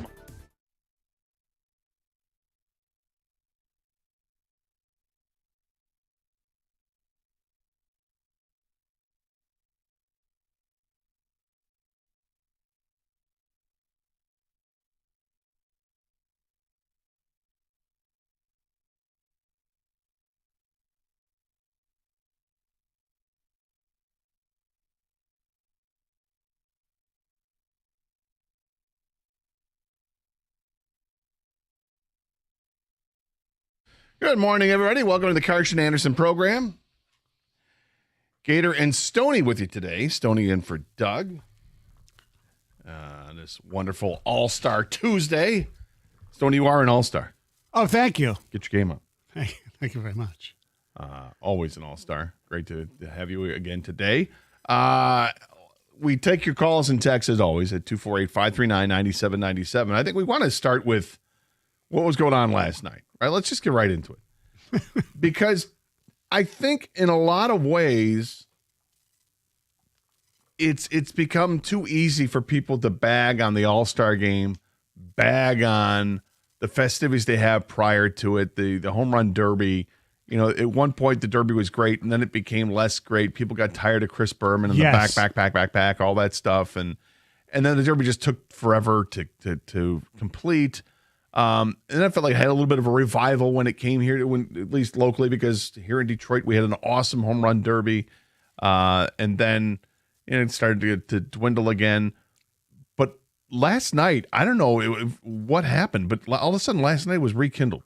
I thoroughly enjoyed the home run derby last night, and compared to years past where it's just been. It seemed like it moved at a much better pace. I can't remember how the rules changed or whatever, but you didn't have tons of extra bonus pitches. You had a few, obviously, but you didn't have. Well, it wasn't as convoluted as it used to be. I thought it was, and I wasn't planning on really watching. It was going to be background, but my daughter really wanted to watch it, so I paid closer attention than I thought I would. Put it that way. I thought they did it. It's smart, the format that they have with, okay, you have whatever it is, 40 pitches in 3 minutes, and you allowed one timeout during that stretch.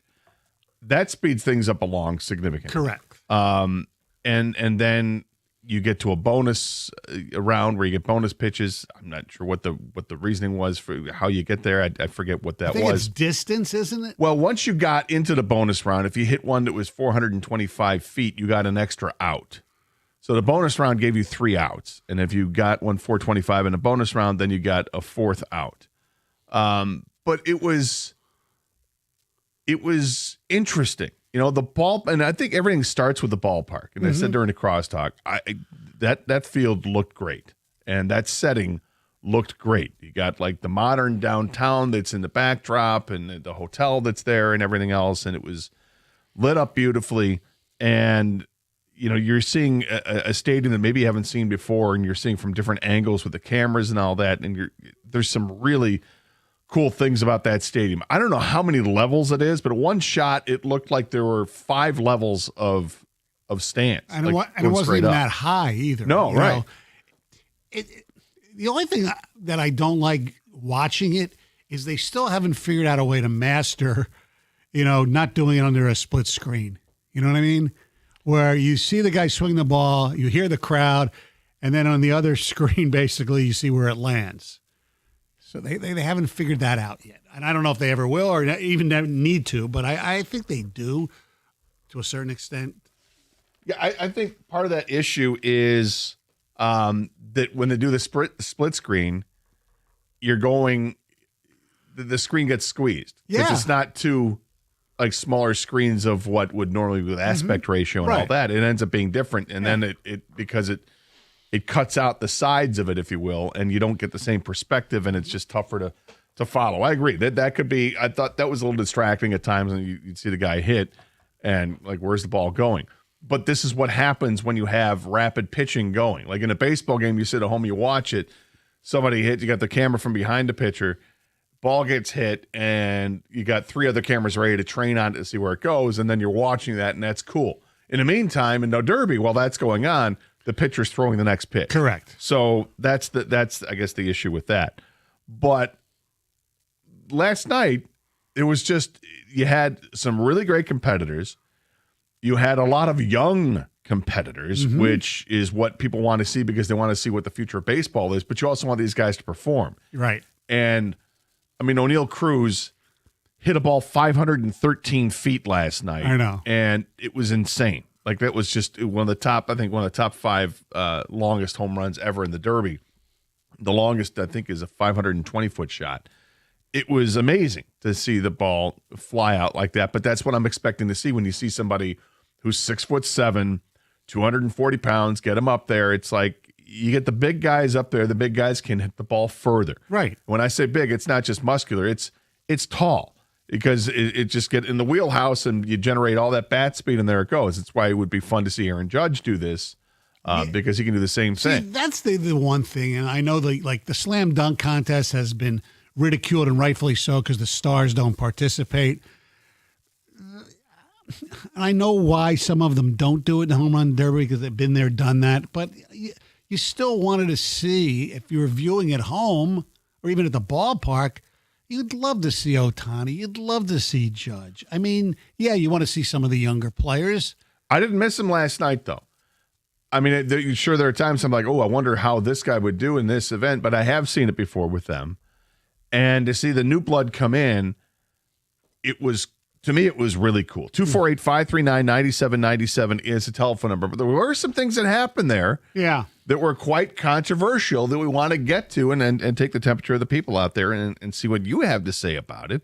Want to know if you enjoyed the Derby as much as we did, where it can improve. It wasn't all great. There were some things about it that I found annoying, and I'm sure everybody else will, but it's something to work on. But You got the All-Star game coming up tonight as well. We got 6 Tigers in the All-Star game. Should be a lot of excitement. We'll discuss that as well. Coming up next here on 97.1 The Ticket. Make Builders First Source your destination for professional window and exterior door installation services. You can add value and beauty to your home with trusted brands like Andersen, Pella, Therma-Tru, and more. Then have your new windows and doors installed properly the first time with their expert Builders First Source installation team. Done right with quality products and services. So visit one of your locations in Clinton Township or Shelby Township, or you can go online at buildersfirstsource.com. That's buildersfirstsource.com.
So, Stoney, before we get into the controversial stuff from last night with the Derby, I do want to, as much as I praise it and I thought it was great, there were a couple things that bothered me. One of the things that bothered me was that the announcers seemingly thought everything was a home run. Yeah. I'm like, that's not even close. That's going to be way short. And like, you guys have been around baseball your entire lives. You should know what a home run is off the bat by now. Plus, you have a great vantage point to watch this game. The other thing was that the way that they were effusive in the praise of Matt Olson, who was the hometown guy for Atlanta. Now, I get that the crowd there wants Matt Olson to do well, and they should. But there's no reason that the guys who are announcing the Derby need to be cheerleaders for Matt Olson and say, oh, my God, this is amazing what he's doing, and trying to convince me, the viewer, that it's amazing to see him hit 15 home runs and get eliminated because he didn't hit enough. He finished, I think the 8 contestants, I think he was 7th. In front of Jazz Chisholm. Yeah, did better than Jazz Chisholm, who only hit 3 home runs. But he was less than James Wood, who hit 16, and less than Brent Rooker, who hit 17, which gets us to part of the controversy. But that was one of the things I didn't. It kind of bothered me. I'm like, why are you constantly talking about Matt Olson and how we got on a roll there? He's hit 4 in a row. So what? Who hasn't hit 4 in a row in this thing? It's a little thing. That didn't bother me. Well, the little things always bother me, so I can appreciate the little things that bother you. That was one that didn't bother me. But the controversy, let's get to the first controversy, the one that I started to mention here. Brent Rooker hit 17 home runs, as did Cal Raleigh in the first round. But they decided to do the measurement by what was it? Who hit the furthest home run was going to advance. Right. And Cal Raleigh's home run, they determined, was a couple inches further than Brent Rooker's home run, his longest home run.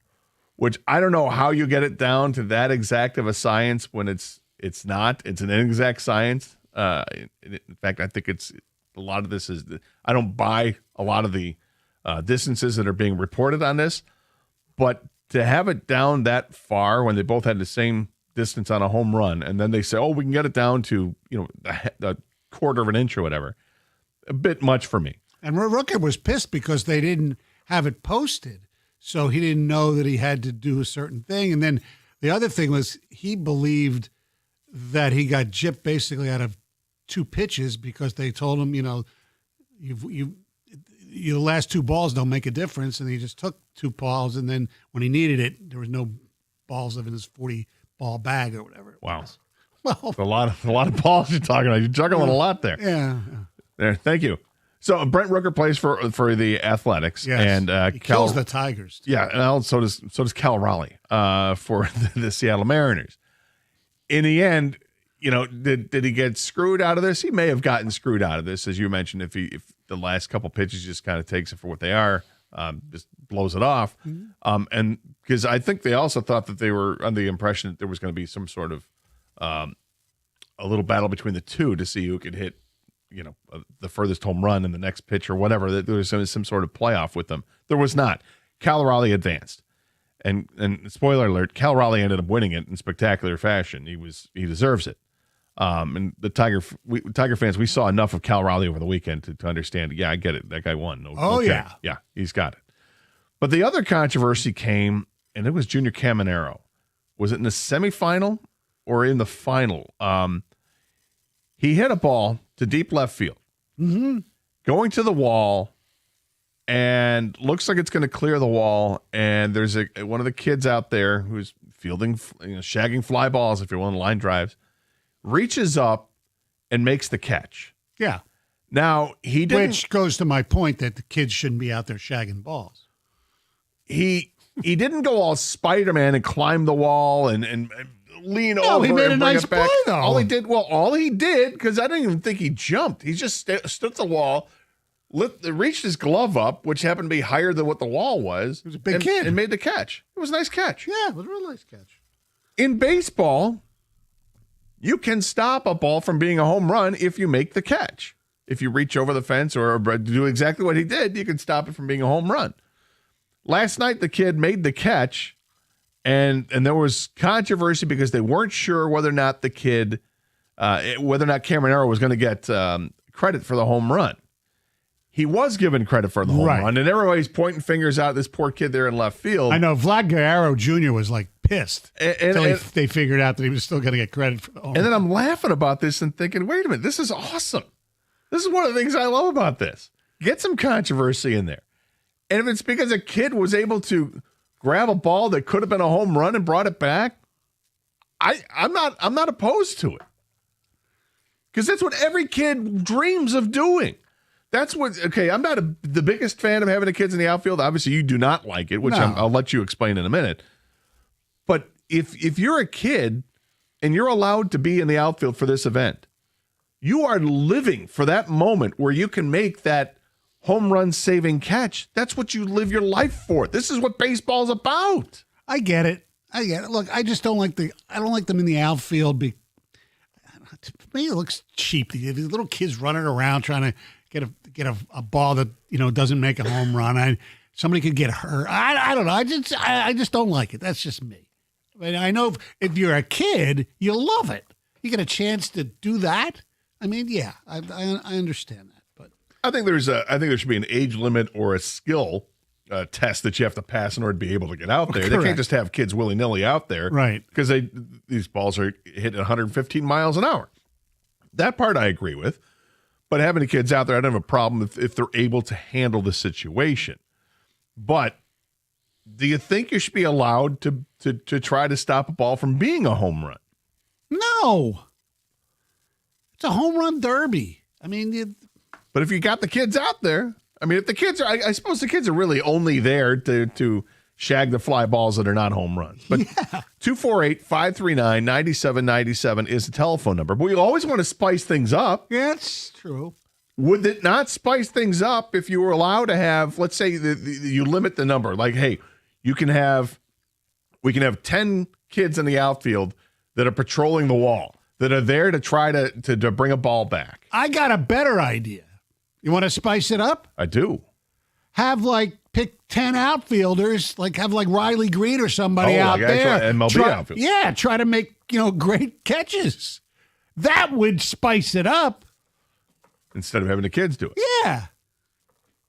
It would spice it up. Yeah. You'd have guys who would be in the All-Star skills competition.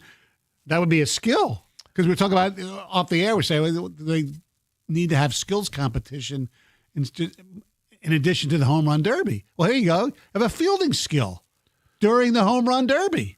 That way you can have guys like, Parker Meadows and, people like that. 248-539-9797 is the telephone number. Same number to text.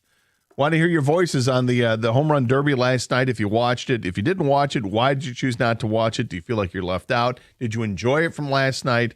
We've talked a little bit about the controversies involved there with the distance measuring or whatever, and then you had the idea that I think it's and Stoney initially didn't like it. And now you've upped it. Now I like your idea. Because you had a kid kind of rob a home run last night. They counted it for Junior Caminero. Yeah, yes. They counted it anyway. But should they have? Isn't that part of it's part of baseball is to try to rob people from home runs. I get it. It's a home run derby. But if you're allowing people to be out there on the field to play anyway, regardless if it's just out there to shag the fly balls, why not spice it up? And as Stoney said, let the major leaguers out there patrol the wall. Yeah. And have them try to bring some home runs back. That is spicy. And Kang, I think you had the idea about Raleigh's, would have been really interesting if Cal Raleigh's brother had been out there. Oh, that was a great family affair moment for them last night. I mean, I couldn't imagine the rest of the family watching all three of those guys compete. But yeah, I mean, for sure. Maybe that's the next thing, guys. It's got to be it's like the Family Feud. Your pitcher, your catcher, and the hitter all got to be related. Well, and what it's kind of like what they did in the WNBA skill or the All-Star competition, right? Where you had a veteran, a current player, an old timer, and a WNBA player. I mean, all from the same franchise, yeah, or something like that. Same city, yeah. I kind of like the idea of adding another family member and put them out in the field, so then it gets even more spicy. If let's say Cal Raleigh's brother had been out there and he'd been the one to rob Junior Caminero. Oh yeah. Oh. Then it really. Yeah. See, what about Justin Verlander pitching to Ben Verlander, Kate Upton catching? Yep. What? Yeah. Yeah. Livy and Skeens aren't married yet, so we can't have that combo yet. Yeah, we can. Why are you saying no? I don't know. You just Who says no to that? Well, you just said family member. I said, let's wait till they get married and then put them in there. Oh, well. Anyway, 248-539-9797. By the way, Gator, coming up next, I have a nugget involving the big dumper. that is just so. I can't believe you just said a nugget and Big Dumper in the same sentence. We'll get to that next year. 97 won the ticket.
Welcome back to the Carson Anderson Show here on 97.1 The Ticket. Gator and Stoney with you, along with Kang, taking your calls and texts at 248-539-9797.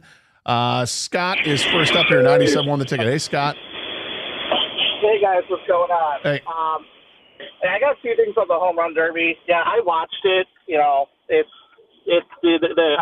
agree with you, Gator. The commentators were annoying, but it's ESPN. I don't expect anything different. One thing with Cal Riley, I thought it was kind of cool that his dad was pitching to him. As you know, someone who coaches my son, I thought that was kind of cool. But I have one question: why did the Tigers bullpen just pitch to Cal Riley? Right?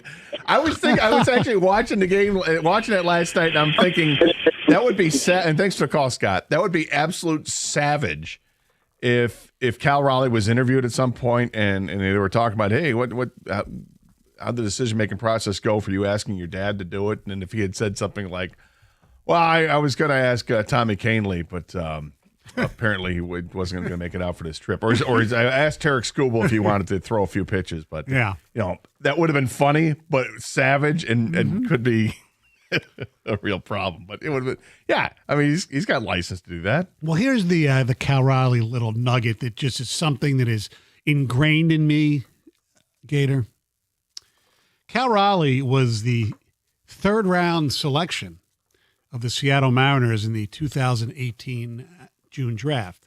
So, of course, I had to figure out who the Detroit Tigers could have, could they have selected Cal Raleigh? Well, the Tigers had the first pick of that round. They had the first pick of the first round was Casey Mize. First pick of the second round was Parker Meadows. So instead of Cal Raleigh, they got a major leaguer who's actually having his best year. I can't believe he has 12 home runs. Who would you rather have, Gator? Cal Raleigh or Cody Clemens? Yeah, I have no idea watching. I didn't watch Cal Raleigh play I know. when he was younger. I did watch Cody Clemens play in the College World Series that year. Where it felt like he had a home run every game for like 6 straight games. I know.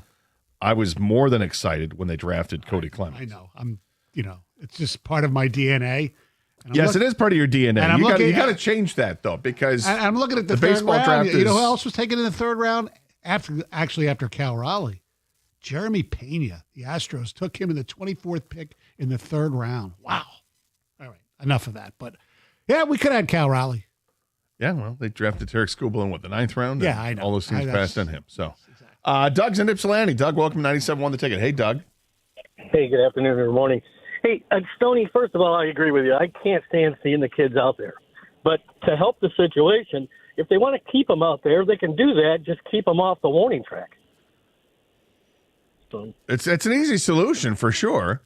Yeah, but it's even more than that. It's then you put them more in a compact area, so there's more collisions and things like that. You could have less. You could limit the number of kids, but I do like the idea of letting them try to rob home runs because that's every kid's dream.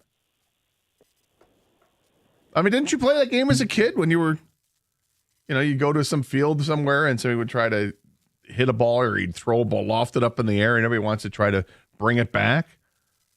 Kids do that. That's fun. Of course it's fun. I get it. I understand it. It doesn't mean I have to like it. No, you don't have to like it. There is something that didn't bother me yesterday that I'm sure bothered a lot of other people during that game.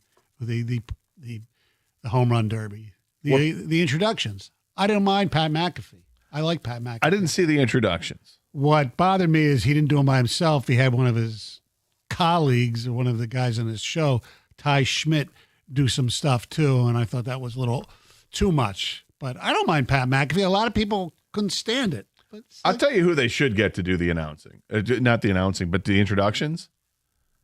They should get the guy who introduces the contestants at the Nathan's hot dog eating contest. Oh, he's awesome. He is, without a doubt, the best at what he does. Yes. There are no peers.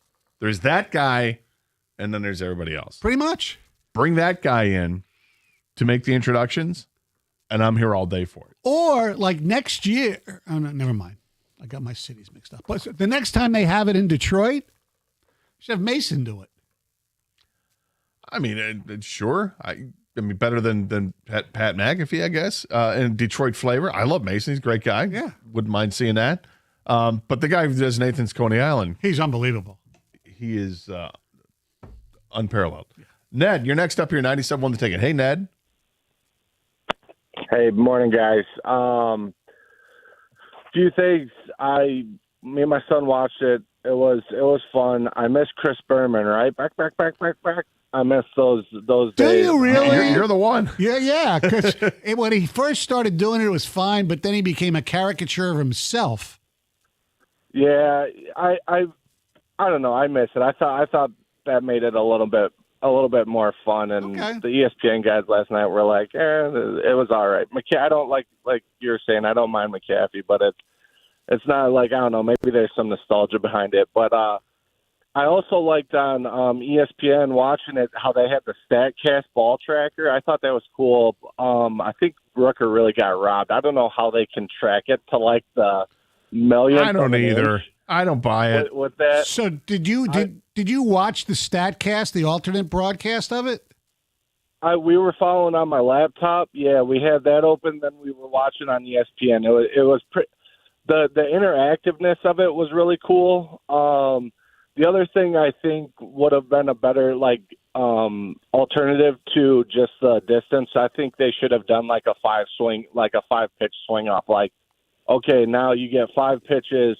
Whoever hits the furthest home run, that's who's advancing. I didn't like that. They're just like, it was kind of up in the air. Nobody kind of knew what was going on. And then all of a sudden it was like he won by, whatever, 1.5 inches or whatever it was.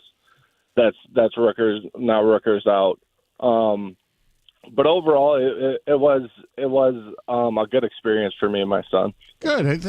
I think that's what the home run derby is. Basically, watching it with your kids or other family members. Well, I think that's the nostalgia. I think that's the nostalgia of baseball. Really, I mean, baseball feels like that's that one sport that does it better than others. When in terms, or maybe not necessarily it's baseball. It does. It just feel like that's just tradition. That it's always been a familial thing. That your dad takes you to the game, or if you're raised by mom, and mom takes you to the game. It's awesome, and that's how you get into it. I feel like baseball is more so than any other sport. But we had that situation we talked briefly about, just touched on it, but let's expand on it. The Cal Raleigh thing. I mean, Cal Raleigh is at the plate. His father is pitching to him, which is awesome, right? And that's usually where the story ends, because we've seen this before with fathers that pitch to sons in the home run derby. But then Cal's got his brother is catching, and his brother's only 15. He looks like he's, in college, but watch that kid and see how he matriculates and if he's going to play baseball or not. His father was a baseball coach. Yeah, but this is what's Tennessee, I think. So this is kind of what's awesome. It's like you talk about a family affair. You have the father and his 2 sons are out there on the biggest stage that baseball has outside of the World Series is their All-Star game, and this is the Derby. It's really, really freaking cool, and just everybody I'm sure has their own little memories about with sports and with your father, or with your brother, with your family, whatever it is. But what's that cool moment in time that you can kind of put you all together because of sports? For the Raleigh family, I don't know if it gets any better than that. Unless Cal's brother is going to make it in the major leagues as well, and they end up playing in the World Series, and Dad's there. Guys wear this split jersey or whatever. But it's just that was a really cool moment. But for you, what was that cool moment, that family affair moment that you've had tied to sports? 248-539-9797 is a telephone number, or same number to text as well if you want to send a text that way. For me, just thinking back, it was something recently that it was the game that the Tigers played where JD Martinez was on the IL, and then he came back from the IL and pinch hit and hit the home run off Chris Sale's first pitch. I was at the game, I got tickets in the Tigers Den seats, and I bought tickets so my dad could go, my brother could go, and my nephew could go. So we had 3 generations of Andersons at the game. So it was really cool to have, Ben, Dave, Scott, and Hugh all at the game. And we were there for that moment. Was like, I couldn't believe it. The game's just going on as the game's going on, and we're playing on our phones and watching the game and talking, whatever. But then that moment happens, and as it's happening, the crowd's going nuts because JD Martinez comes out of the batter's box. And I'm explaining to my nephew why this is cool. Like, this is, he's been hurt forever, and he's a power hitter, and this is a big moment, and we'll see what happens. And then he hits the home run. It's like jaw-dropping. It was just an amazing moment. So for me, I think that's the one recent one that I can think of that was super cool to involve all members of the family. Because, aside from that, we didn't my brother and I swam on swim teams together, but I was terrible. He was great. It wasn't anything else. Right. It's so totally different from other sports. But that was an event that got us together that we all were there specifically for one reason. It was really cool. I remember playing like doubles with, my parents and my sister when we were growing up. More recently, I remember on my birthday one year, I played, golf with my father. Other than that, going to games when I was younger, with my family, but nothing like anything close to what the Raleigh did. It's all like, go for me. I love going to games with my wife and my kids. And I remember one game when the Eagles played here. It was me, my kids, my wife, and my sister, my nephew. So 2 generations, but we never really did. I didn't get to do the 3 generations at a game. That's pretty cool. 248-539-9797 is a telephone number. You want to share your family affair story that you can relate to with what was going on with Cal Raleigh yesterday. His dad pitching to him at the Derby. His brother was catching. Having all 3 of them out there was just incredible to see. It was really cool. Just wondering if anybody has a memory, something like that. If it's related to sports, love to hear about it from you. This is 97.1, The Ticket. Hey, how's your garage door sound? Is it making some strange noises? Is it just not working as well as you want it to? Is it really, really slow? Do something about it and get it fixed. Call Precision Garage Door Service today at 1-800-DOOR-REPAIR, and they're going to come out and they're going to fix the problem. They're going to diagnose it, and they'll fix it on the spot. They've got expert technicians that have all the equipment in the trucks that they need to get the job done right, and they'll do it for you. I know this firsthand. Years ago, I had them come out. I had a garage door that was running very slow. They came out, fixed the problem, and then told me, you know what, this is a fix right now. You are going to have to start thinking about new garage doors down the line, but that's an expense you can worry about years later. And you guessed it. Years later, when I had to, that's who I called. Give them a call today. They're going to help you out. 1-800-DOOR-REPAIR, or you can visit them and schedule an appointment online at precisiondoormi.com.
Welcome back to 97.1 The Ticket.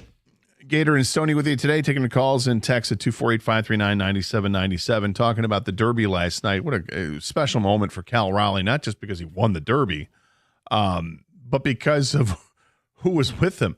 His dad was pitching to him, which would be cool enough, right? But his brother was catching. it was a total family affair. So we're asking people out there if you've got that family affair moment where sports kind of brought you all together in one way. And Kang, I think you have one too, don't you? Yeah. When I was younger, I've told you and Doug this, and some of the listeners know that I was in competitive karate as a youngster. And the only reason I was in it was because my younger brother actually wanted to be in karate. So since he joined, my family and my dad made me join as well. But with that being said, we took to it, and I took to it. And we both were in tournaments almost every weekend, things like that. And we were on a competition team. And as a family, we'd go to these tournaments. Nothing was cooler than both of us winning like a first place, whether it was in forms or fighting. My dad was basically like our trainer, so he'd be watching us in every time we were up to compete or whatever.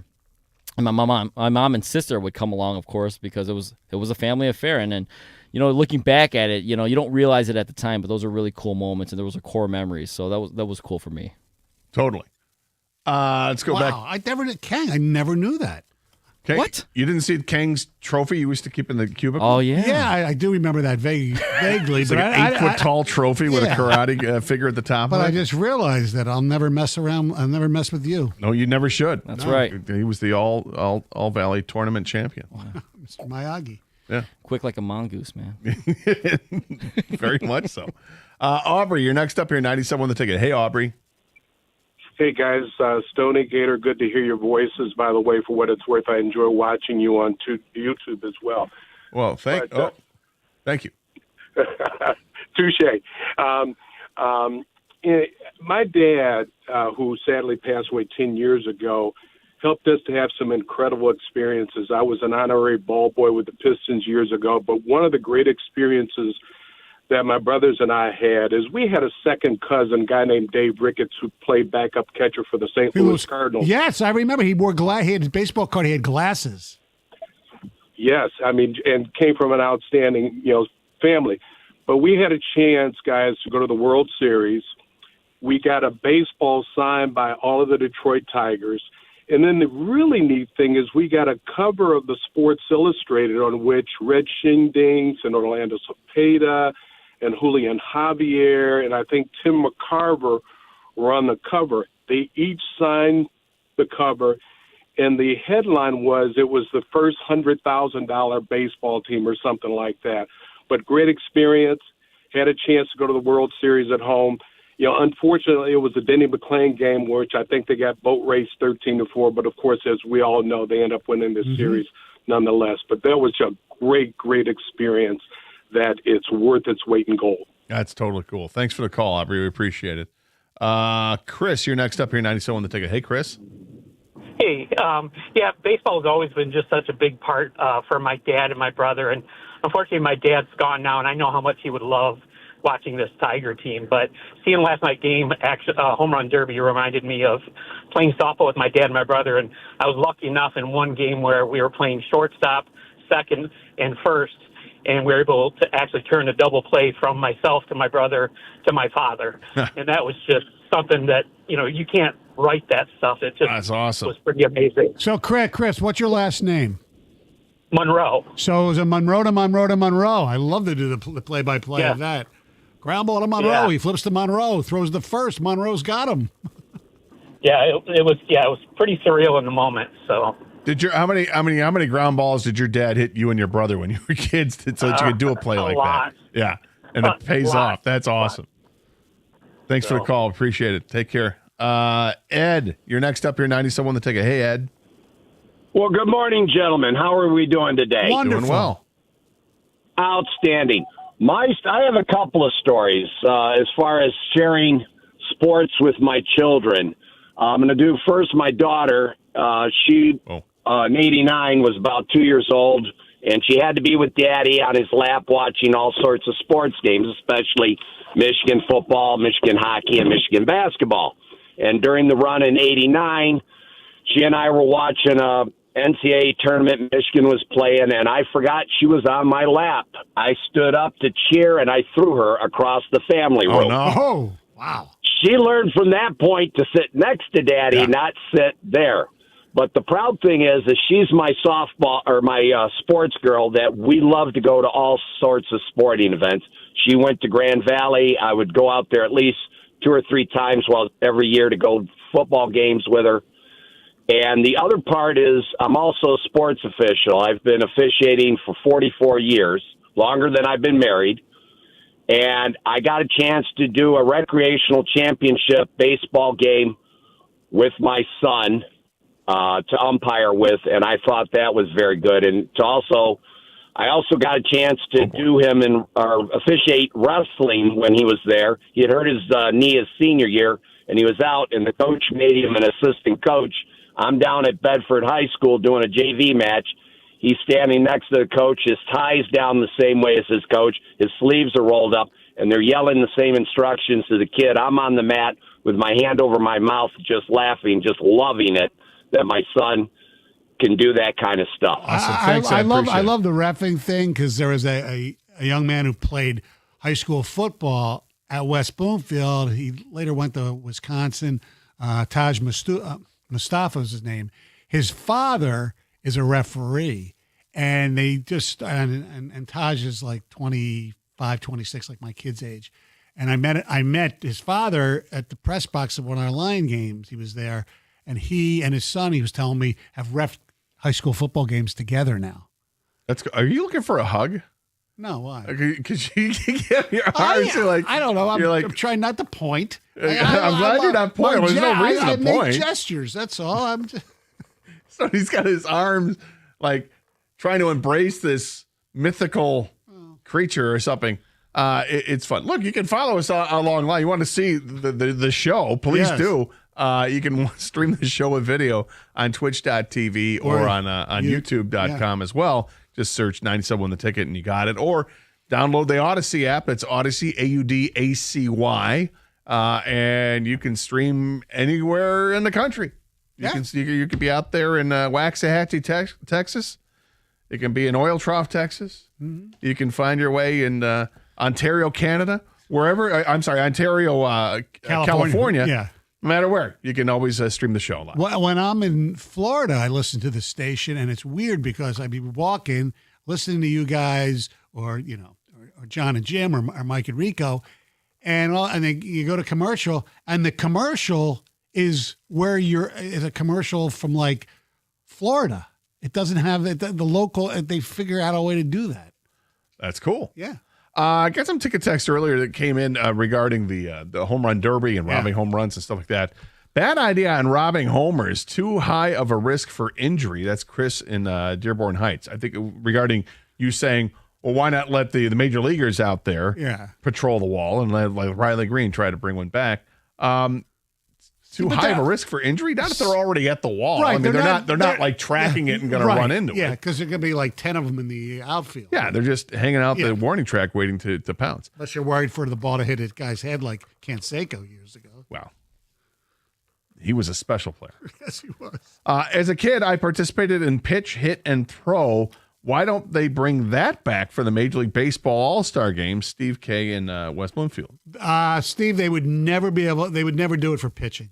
Because they'd be afraid of a guy, overthrowing. Yes, and tearing something in his arm. Yeah, I mean, there'd be a lot of cool stuff they could do with pitching. That unfortunately, I mean, once it becomes a competition, someone's going to get hurt. Mm-hmm. I'd love to see like the biggest break in a curveball, the biggest vertical break or a horizontal break, whatever, and the hardest pitch. All that stuff would be great. But the outfielders out there, and every home run that they steal, they get $5,000 off the prize of the home run winner for the fielder's charity. Oh, that would be interesting.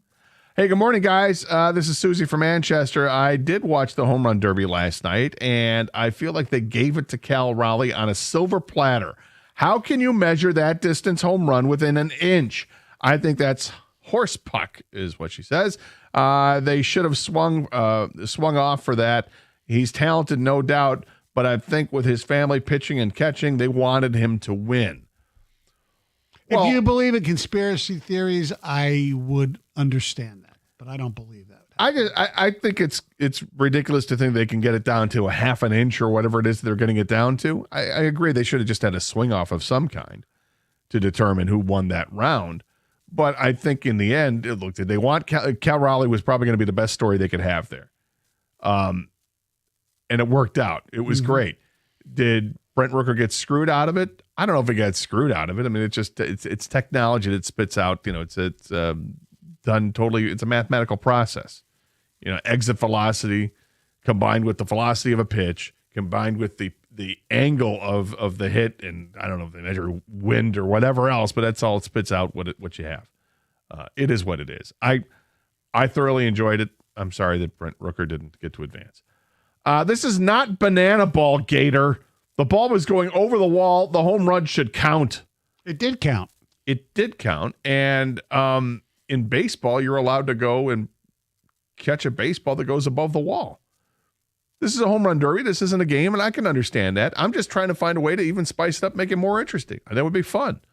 And there's nothing wrong with banana ball, with the Savannah Bananas. No, that's... I know that the diehard baseball fans hate it. Well, yeah, do diehard basketball fans, do they hate the Harlem Globetrotters? I think they probably do. I don't think they hate them. They might be sick of them, but these baseball fans really do not like. Some baseball fans, I'm going to say a lot, because the Savannah Bananas are wildly popular. Yes, they sell out in big Football stadiums. Yes, Yeah, it's crazy. It's because it's different. It's unique. Yeah, the Globetrotters. It's like they've been around, since like Moby Dick was a guppy. They've been around that. You did that one, huh? Oh, I didn't mean it. I mean, you said that. You said that line. You went to use the Moby. Is that Rob Parker's line? Yes. Little homage to Rob. Yeah. 248-539-9797 is a telephone number. Continue to take more of your family affairs and sports calls, but also we're going to get into a possibility for the Detroit Lions. Yes, maybe, just maybe. And is this something that you would approve of or you want to stay away from? We'll talk about it next year. 97.1, The Ticket.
Brought to you by Applied Innovation. Lions training camp tickets are available now. The team is expecting for them to go quickly. You can head to DetroitLions.com. Once again, they are free, and the first date coming up a few weeks from now. Both MLB All-Star lineups were released yesterday with the expected 3 Tigers slotted in. Second baseman Gleyber Torres will lead off at second base, followed by Riley Green in left field. Javi Baez bats 8th and plays his favorite position of center field. Of course, Tarek Skubal will start on the mound. It's an 8 p.m. scheduled first pitch here today. The Pistons also hit the hardwood, looking for some more Summer League action this afternoon. A date with the Timberwolves on tap. Tip-off at 4:30 there from Vegas. Portland has announced that they're bringing back the name Portland Fire for the WNBA team that begins play in the 2026 season. They used that in the early 2000s. At the Corwell Health Sports Desk, I'm Jeremy Otto. For more, go to 97.1 The Ticket or Odyssey.com.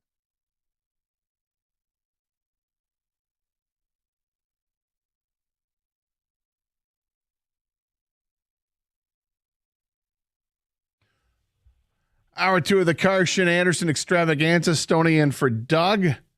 Gator and King with you today as well. 248-539-9797. The telephone number, same number to text as well. We've been talking a lot about the All-Star festivities. Last night was the Home Run Derby. Thought it was pretty good. Actually pretty entertaining. Cal Raleigh put on a show. A lot of guys put on a show. O'Neal Cruz with a 513-foot home run.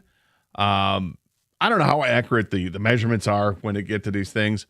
But when you see somebody hits a bomb, you know it's a bomb. Mm-hmm. And that was an absolute bomb. I'm surprised that there weren't more windows that were shattered last night. The way some of those balls were just launched off of the baseball bat and hitting various parts of his stadium that are never supposed to be reached. And these guys are reaching them. It was an impressive display. And I always find it interesting, where a stadium might favor a left-handed hitter or a right-handed hitter, depending on how it's set up.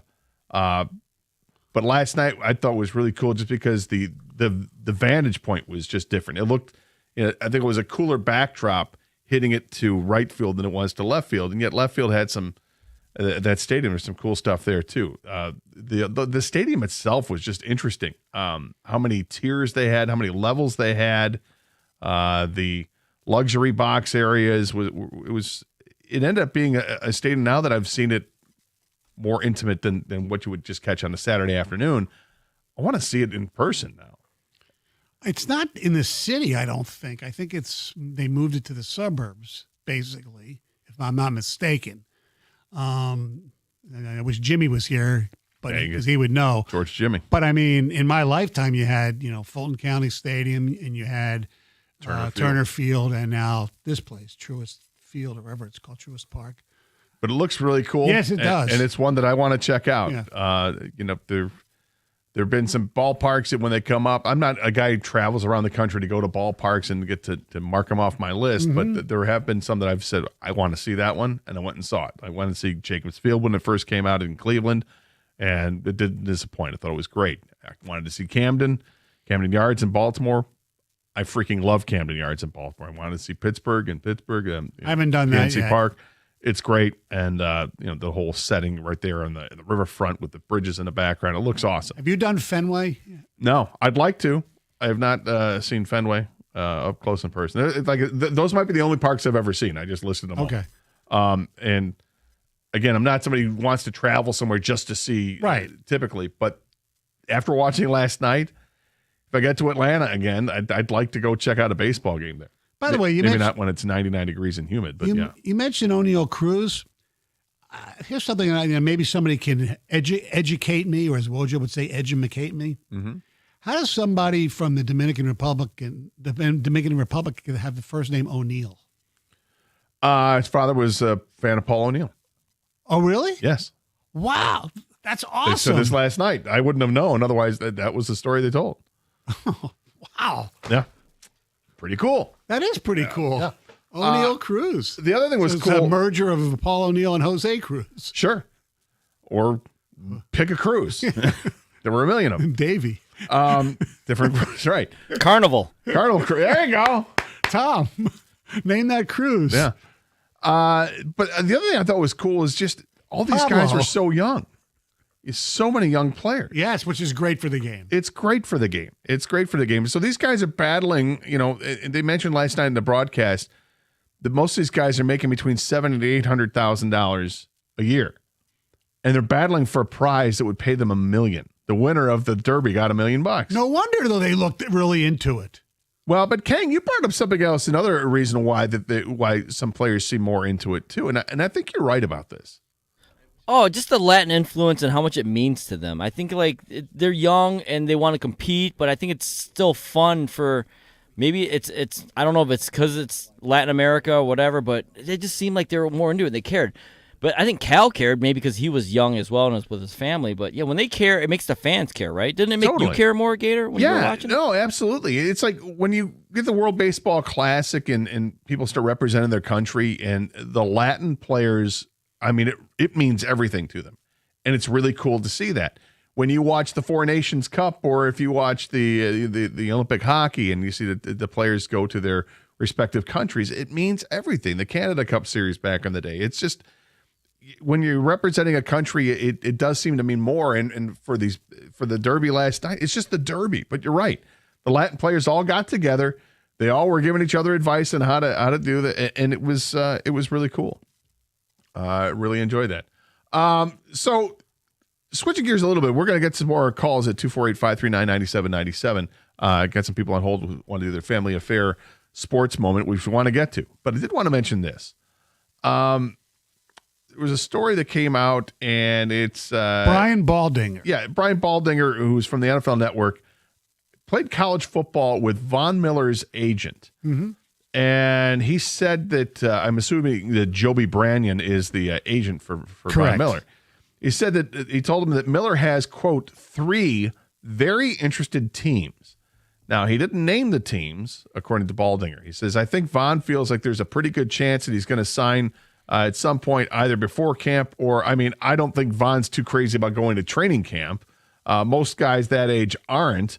They know what they need to do. He looks like he's in great shape. So I would say that he's going to get signed here pretty soon. Now, Von Miller, the edge rusher, was cut. The Bills were able to save some money on that deal. He signed a 6-year, $120 million deal before the 2022 season. He's 35 years old. He's 36. Oh, okay. I think he just turned 36. I'm sorry. You're right. My bad, Stoney. I think he's 35. He's played in 36 out of a possible 50 games with Buffalo, and he had 14 sacks and 41 tackles. You're correct. He is 36. Okay. 14 sacks, 41 tackles, 23 quarterback hits in 36 games.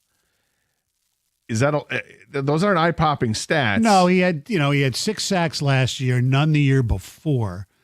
He's just basically a pass rush specialist, not as good as he was, but all indications are he's a great teammate, great leader, and all that.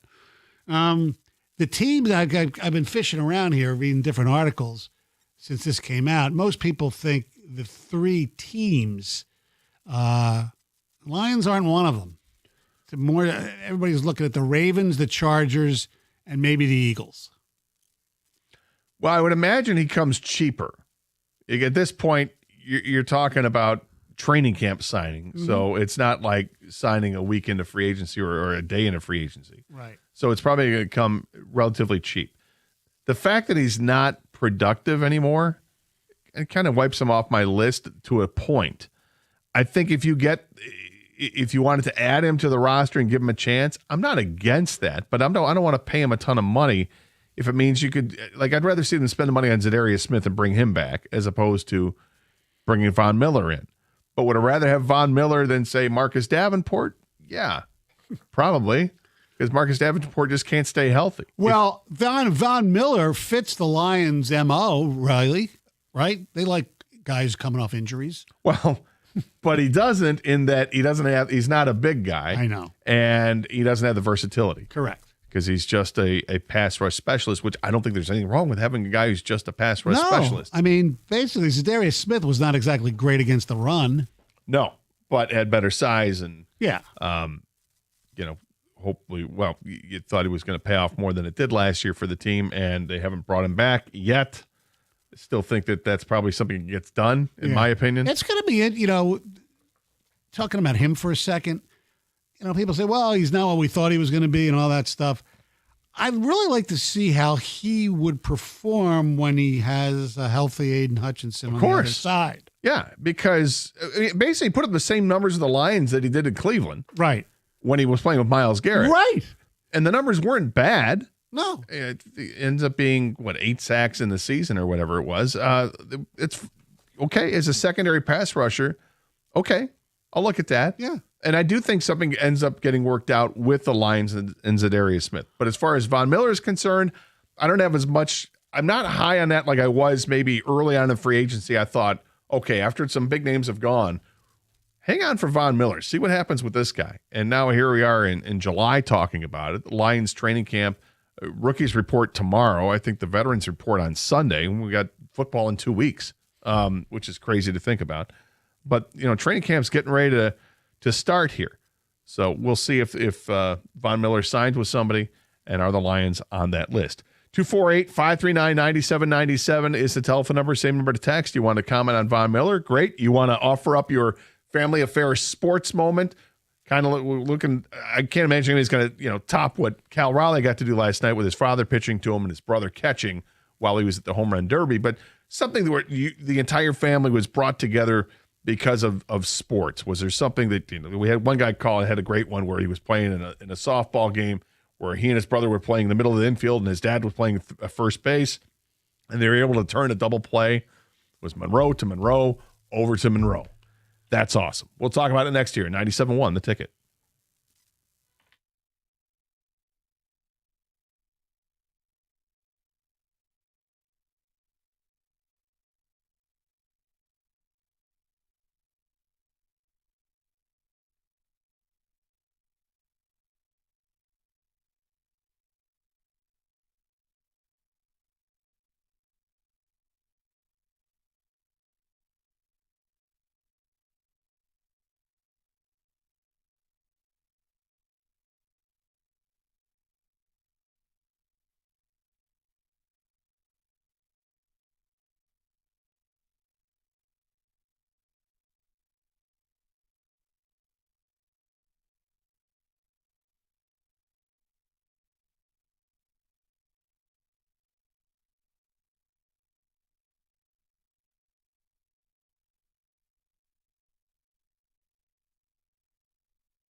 And some more ticket texts that come in.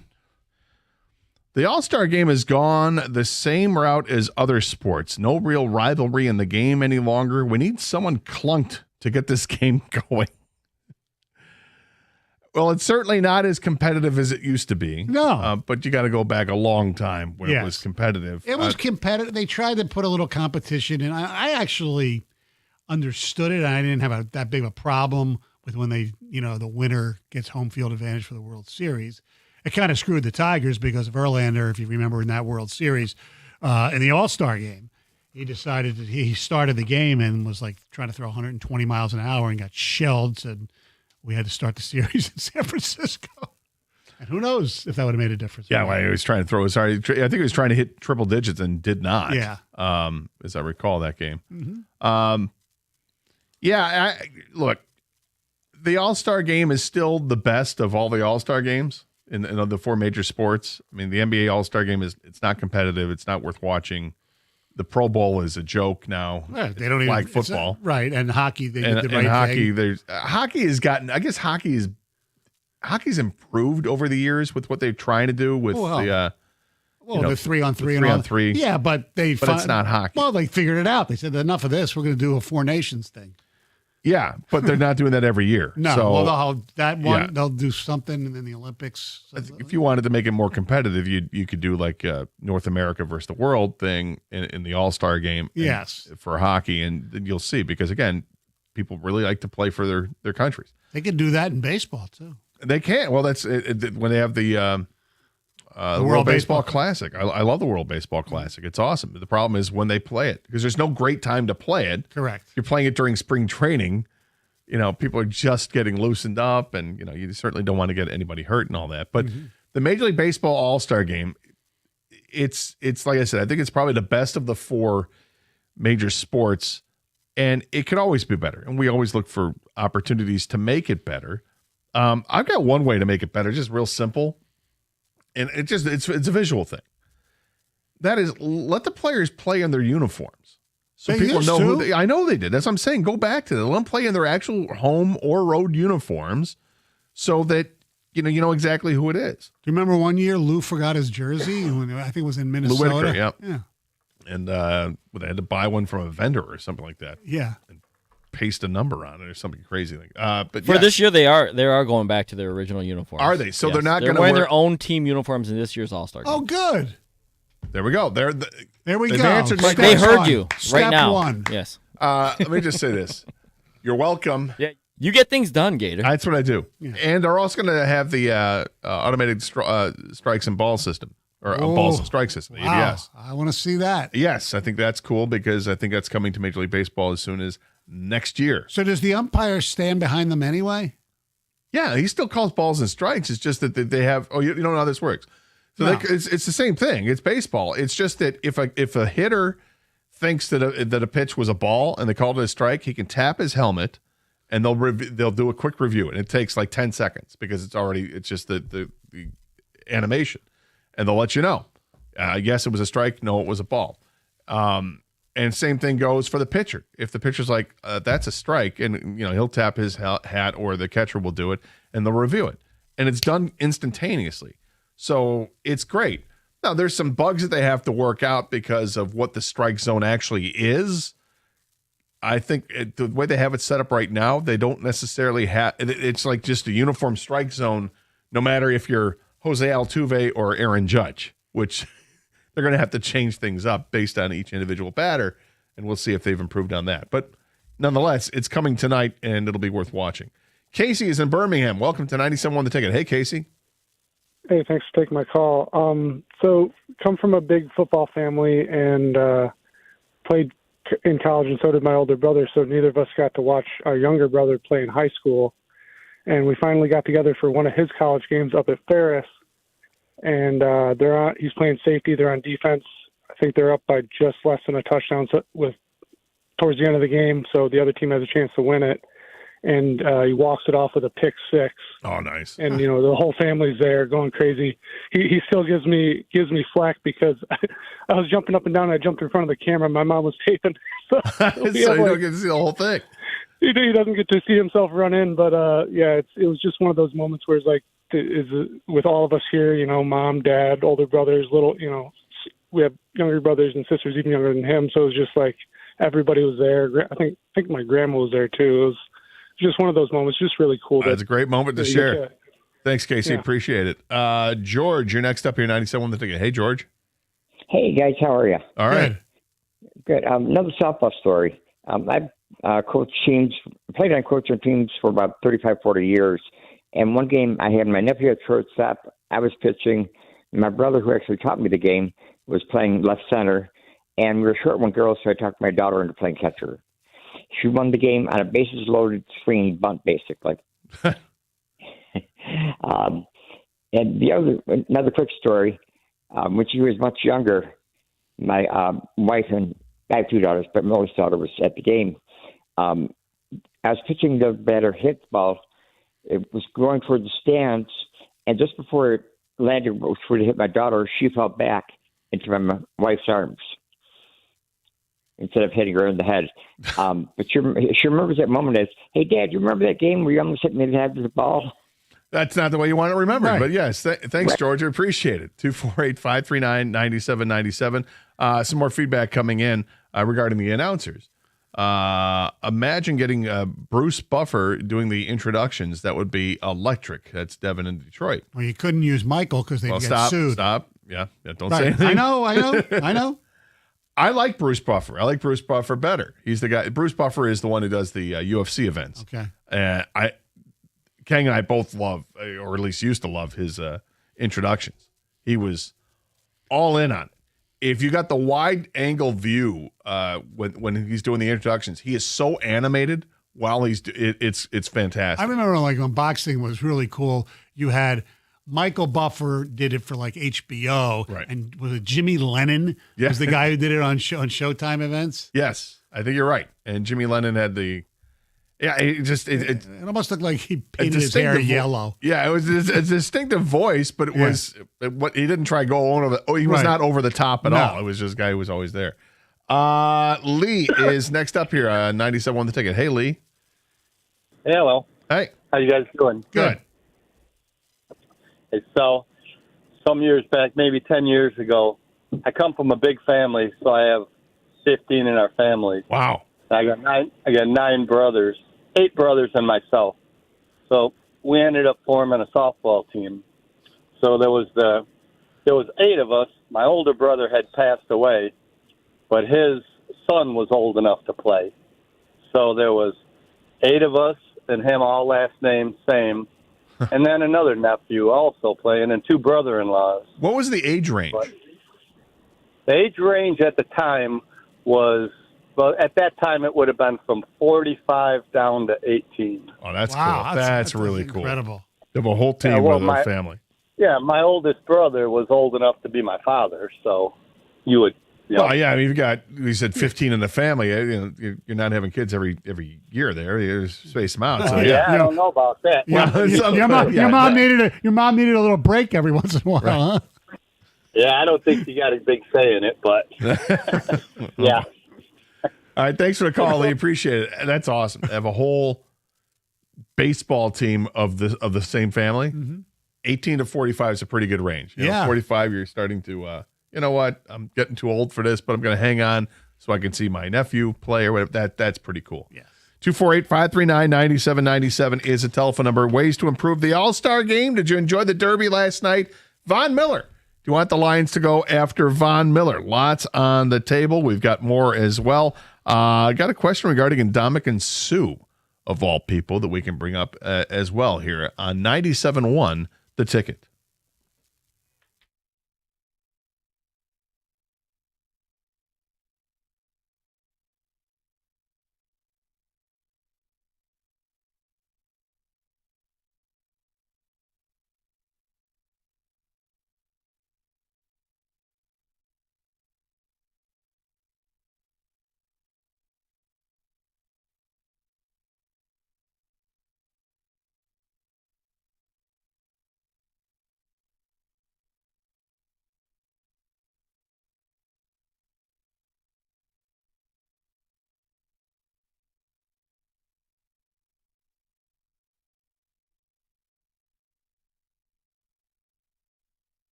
Hey, Gator, we were talking about they're going to be wearing their jerseys tonight for the All-Star game, like Riley Green and the rest of them. Scooble will be wearing the away Detroit jerseys. Yep. And everybody's wearing their own uniforms. Did you see what the Tampa Bay Buccaneers released today? I did not. They will be celebrating their 50th year in the National Football League, and they're bringing back 1 year only. Not every game. The creamsicles? No, the white jerseys from 1976, and there's pictures all over the place. You can see Baker Mayfield, and they are really, really cool, I think. Now, hopefully the Tampa Bay Buccaneers will have as much success as they had back in 1976 when they were horrific, but, you know. So these are all white with... Like the creamsicle... Right, with a creamsicle orange... Number, yeah. Right, but they're not the trim. They're not the creamsicle... Creamsicle tops. Right. Which would have been... Those were awesome. I don't know if I like this one. I like them because I haven't seen them since they went to the pewter and gold or whatever the hell they do. Well, now they do the pewter and I know. red. And that's when they took away those, though, right? Yeah. I love I did like the creamsicles a lot when I was growing up. Yeah, I do too. I still do. But because you have you would wear the darker jersey at home. I love the swashbuckling pirate, the Buccaneer on the helmet. That's awesome. That was a cool logo, without question. And it was a color scheme that I don't think anybody saw coming. No, at the time. They were 0-14 that year.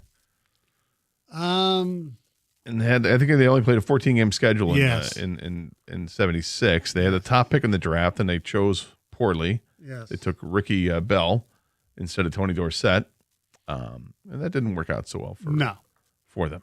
But eventually, the team won a Super Bowl. Yes, they did. And our team is not. They've actually won 2 Super Bowls. This is true. Yes. I forgot. I always forget about the Brady experience that they had. Yeah. And we're still waiting. We're hoping we're going to get there at some point. Hopefully it's this year. Greg is in Detroit. Greg, welcome to 97 on the Ticket. Hey, Greg. Hey, guys. You guys are the best. I really appreciate you guys immensely. I assure you. My daughter's 20. She was 15. Took her to a Tigers game. She was 15 at the time, and with everything that a 15-year-old has, that was her. I said, hey, we're going to a Tigers game. She gave me the traditional ew. And so we went, got there. They were playing the Yankees. The game is going good. And the crowd swarmed, and then it starts raining, so we had to run and take cover. Finally, and so we walking around the stadium. We walked everywhere. We walked all the way up to the bleachers, and she looked down, and we walked all the way around the stadium waiting for the rain delay to go by. So we walked all around the stadium. Finally, it stops raining. Go back to our seats. The Tigers ended up beating the Yankees in the last inning, so that was exciting. There was a foul ball that was hit to us right in the seat next to me. It hit in the seat, bounced up. I got it on the first hop and handed it right over to her. So the hit the seat, hit my hand, hit it right to her. So her Then first after game, that, she gets a baseball. Her first game. I'm not even finished. So then it's Friday night, and she knows nothing about this. So we win the game in the bottom of the ninth, and now it's fireworks. So now she's in, so all this, and so as the fireworks is going on, she's trying to tell me something. She's like, Dad. I'm like, I can't hear you, Dad. And right in a brief second, between the fireworks, she says, Dad. I'm like, what? Best day ever. Oh, there you go. Oh, that's awesome. You got the best day ever from the daughter. That's worth it. Totally worth it. Best day ever. That's awesome. Thanks for the call, Greg. I appreciate it. And listen, when you take somebody to a game and you get a sequence of events like that, how are not going to love, baseball at that point? Taking my daughter, I forgot to mention this, when we went to the Eagles-Patriots Super Bowl in Minnesota where they won, and she's such a football fan, and all she wanted to do was go to the Super Bowl. Coincidentally, Philadelphia was actually playing, and we went, and it was just a great day for her. That's awesome. Yeah. Get to share that. That's it's really cool. So the Lions are going to be starting training camp real soon. In fact, the rookies report tomorrow. Mm-hmm. You get the veterans report on Sunday. We had the Von Miller story, but his agent saying, there's 3 teams interested. Are the Lions one of them? We don't know. We're asking people if they would like to see the Lions go ahead and sign Von Miller, bring him into the fold. I'm not really in favor of that. I think there are other players that rather, if they're going to go out and get somebody to bring somebody in, at this point, I still think Zadarius Smith is the right player to bring in. I think it'll be interesting to see what happens with Alex Anzalone. With his, I don't know if it's a contract dispute, but there's he'd like to get paid more, and he's deserving of it. And with all these other players, high profile players that are wanting to redo contracts, you can understand. There's the name of the player I won't mention now because you were upset with it yesterday. Mm-hmm. You're tired of it. You're done with it. And there are several players like that. Yes. That are in that same group. And funnily enough, all in the same position group. Yeah. That we'll see what happens with that. There's always these interesting stories going into training camp. The Lions will be one of the first teams to get the report because they have the first preseason game of all of them in the Hall of Fame game coming up in just a couple of weeks. Also will be interesting to see with all these second round players that haven't signed their contracts because I'm a little worried. They want guarantees. Normally, I wouldn't be that upset about this or worried. But the fact of the matter is, the Lions' second round pick is somebody that they are counting on starting and is very important to how far the Lions are going to go this year. And that, of course, is Tate Ratledge. And whether he's going to be playing center or guard, they need him. And he needs training camp. He does. And I find this whole thing interesting that it's like it's a new phenomenon now because you don't really think about it too much with the second round picks. That do they need guaranteed contracts or not? Because typically they're going to play year to year. They'll play out the first contract, if you will. It doesn't really, you don't see many flameouts in the second round that were after a year that the team has said, you're out of here. We made a mistake in drafting you. I don't know why they don't just guarantee him anyway. Right. I don't get that. I mean, the NFL is really strange with the rules because it's a 4-year deal. What's the problem? It's simple. You're a league that makes money hand over fist. Exactly. Why are you worried about a guarantee? What country do you live in? We're ruled by corporate America, and the National Football League is corporate America. It's not just, football. It's businesses all over any realm of life. Everything revolves around money and corporate greed, most of it. And the National Football League, as much as we love it, it's corporate greed. It is, and this is something that's just so stupid and petty to me. Because the instances where this would happen, where a second round player doesn't live up to the terms of the deal and is so much that he's such a bust that is released after like a year or two, those instances are so few and far between. And if you have to eat that salary, I know it might have cap ramifications. But they're not great ramifications. Right. It's not like he's costing you $5 million, $10 million a year. Correct. And they're second round picks. Right. And you can afford it. And the cap keeps going up. So guarantee them. So the NFL and the NFL Players Association, they have got to get together on this and say, what are we doing? They can't even decide who the head of the PA is going to be because that was very controversial over the weekend. Apparently the players don't mind, but the owners are now thinking, well, he's got ties to a team, and some of the players, like the whole thing is just it's just strange because this is a simple one in my mind. There should be no discussion about it. It's a guarantee. It's a 4-year guarantee. Just your first round pick. The great thing about being a first round pick is you get the 5th year. There's that 5th year option, right, that gets picked up. Or doesn't get picked up, that what are we doing? I mean, get it done. And particularly when, we're looking here as Lions fans now, and how does this affect the Lions? Well, because Tate Ratledge, as you mentioned, that's the guy that I would think that, if we bring up this as a topic today and ask the people, who are you most interested in hearing about over the next couple of days before the veterans come in and report on Sunday? While it's just the rookies coming to camp for the next few days, who's it you want to hear about? It's going to be Tate Ratledge. Absolutely. Now, to an extent, Tyler Williams, yeah, the first-round pick, of course, yeah, first-round guy. But I don't think people are expecting Tyler Williams to have the impact the first year like Tate Ratledge is going to have an impact because of the position he's playing and because he's probably going to start. But you're right. Well, but in fairness, because of the Aleem McNeil situation, who's basically a Pro Bowl type player who, people forget that he probably won't be here till after Halloween. Right. They need Williams to do well also. But yeah, this team will only go as far as the offensive line. And if that offensive line, breaks down, they're in trouble with Ragnar retiring. That's why this kid needs as many reps as possible. Get this done.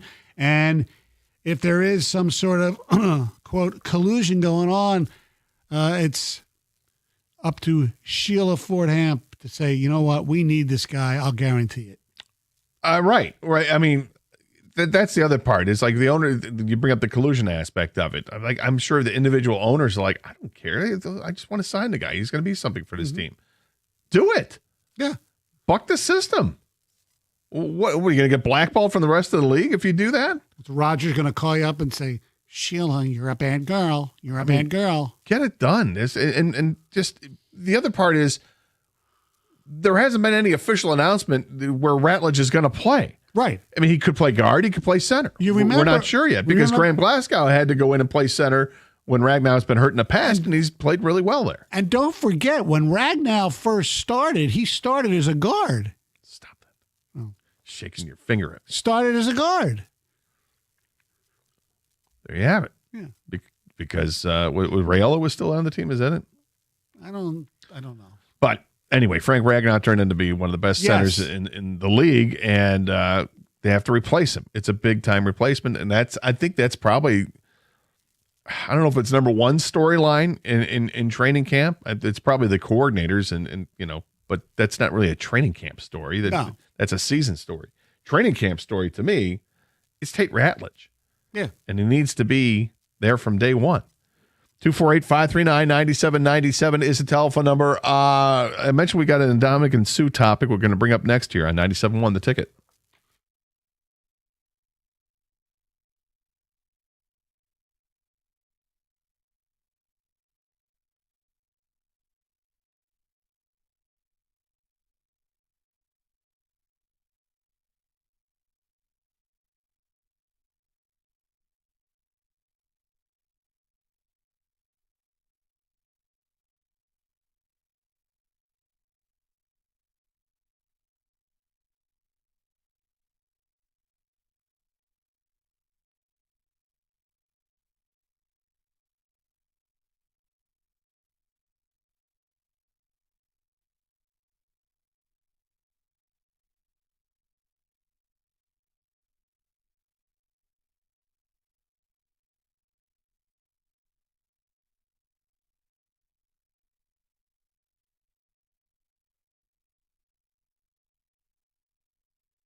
So there's now official word that Ndamukong Suh is retired. He is officially retired from the National Football League. Good riddance. I don't think he was a hell of a Detroit Lion. Great player. Great player. I just didn't like the way he retired. How he retired? Yeah. How so? He made a statement on social media, but he didn't thank players, coaches, mentioned teams, fans, nothing. I can understand that would rub people the wrong way. Yeah. Now he did, in fairness, a lot of it was about his father who had passed away like a year ago, I think. So most of it was based on that, but still. He's always been just a little bit different. Mm-hmm. I'm not going to say he's odd. I think he's very smart. He's intelligent. But he is. Well, yeah. It seems it's all about Ndamukong Suh, though. That's the way it comes across. Mm-hmm. And from moment one that the Lions drafted him and got him his first contract, and his agent made some comment like, "Oh, we love this deal because it gets him closer to free agency." The way it was set up. And his sister kind of intimated that they didn't like it here and all that stuff. Lots of stuff went down, and then you get to, the year going into his last season with the Lions. That draft, the Lions could have drafted his replacement in Aaron Donald, and they didn't. They chose Eric Ebron instead. The rest is history with that trajectory. But it's interesting, I guess, that. Because I kept holding out hope that he was going to sign with the Lions. Thought it made all the sense in the world. They'll get things done, and they didn't get things done. And then they were ill prepared to move forward. Like I said, by taking Ebron over Aaron Donald was really a massive mistake when you look back at it in NFL history. Given that the writing was on the wall that he wasn't going to sign with this team in the first place, going into that last season. If they had known that for sure that he wasn't going to, then perhaps they would have drafted differently. Maybe not. It was just the regime in place at the time. But during the last, 5 years, it feels like, Ndamukong Suh's name kept coming up from Lions fans and saying, why don't they sign Ndamukong Suh? Why don't they bring him back as a free agent? Bring him back as a free agent. That's what people constantly would say. Well, now he's officially retired. Mm-hmm. I wonder if we're still going to get those calls from people, because despite the fact that players retire, fans will always want players to come back and play. How long did people say, "Oh, bring back Barry"? He'll come back and all that stuff back in the day. I mean, because Barry retired after only 10 years in the league, right? So it hadn't suffered any major injuries at that point, and I think up to a few years after that, people were still saying Barry can still play. Yes. And I wouldn't have disagreed with him too much because he hadn't been away that long and hadn't played that much. Right. And I think Calvin Johnson was kind of a similar thing because he didn't play all that long. But Calvin's body, that was different. Right. His body took a beating in the NFL. But like recently, J.J. Watt retired a couple years ago. Mm-hmm. Fans would still call up even last year. We were taking calls and saying, Lions should go talk to J.J. Watt. Make the call. And we would have to, Doug and I on the show would have to think about, like, does this even make sense? And we're like, I mean, the guy is, he's been hurt and banged up, and yet, would you kick the tires on it? Would you at least make a phone call and see if there's interest? Because he's still, when he stepped down from the league, he's still playing at a pretty high level. Mm-hmm.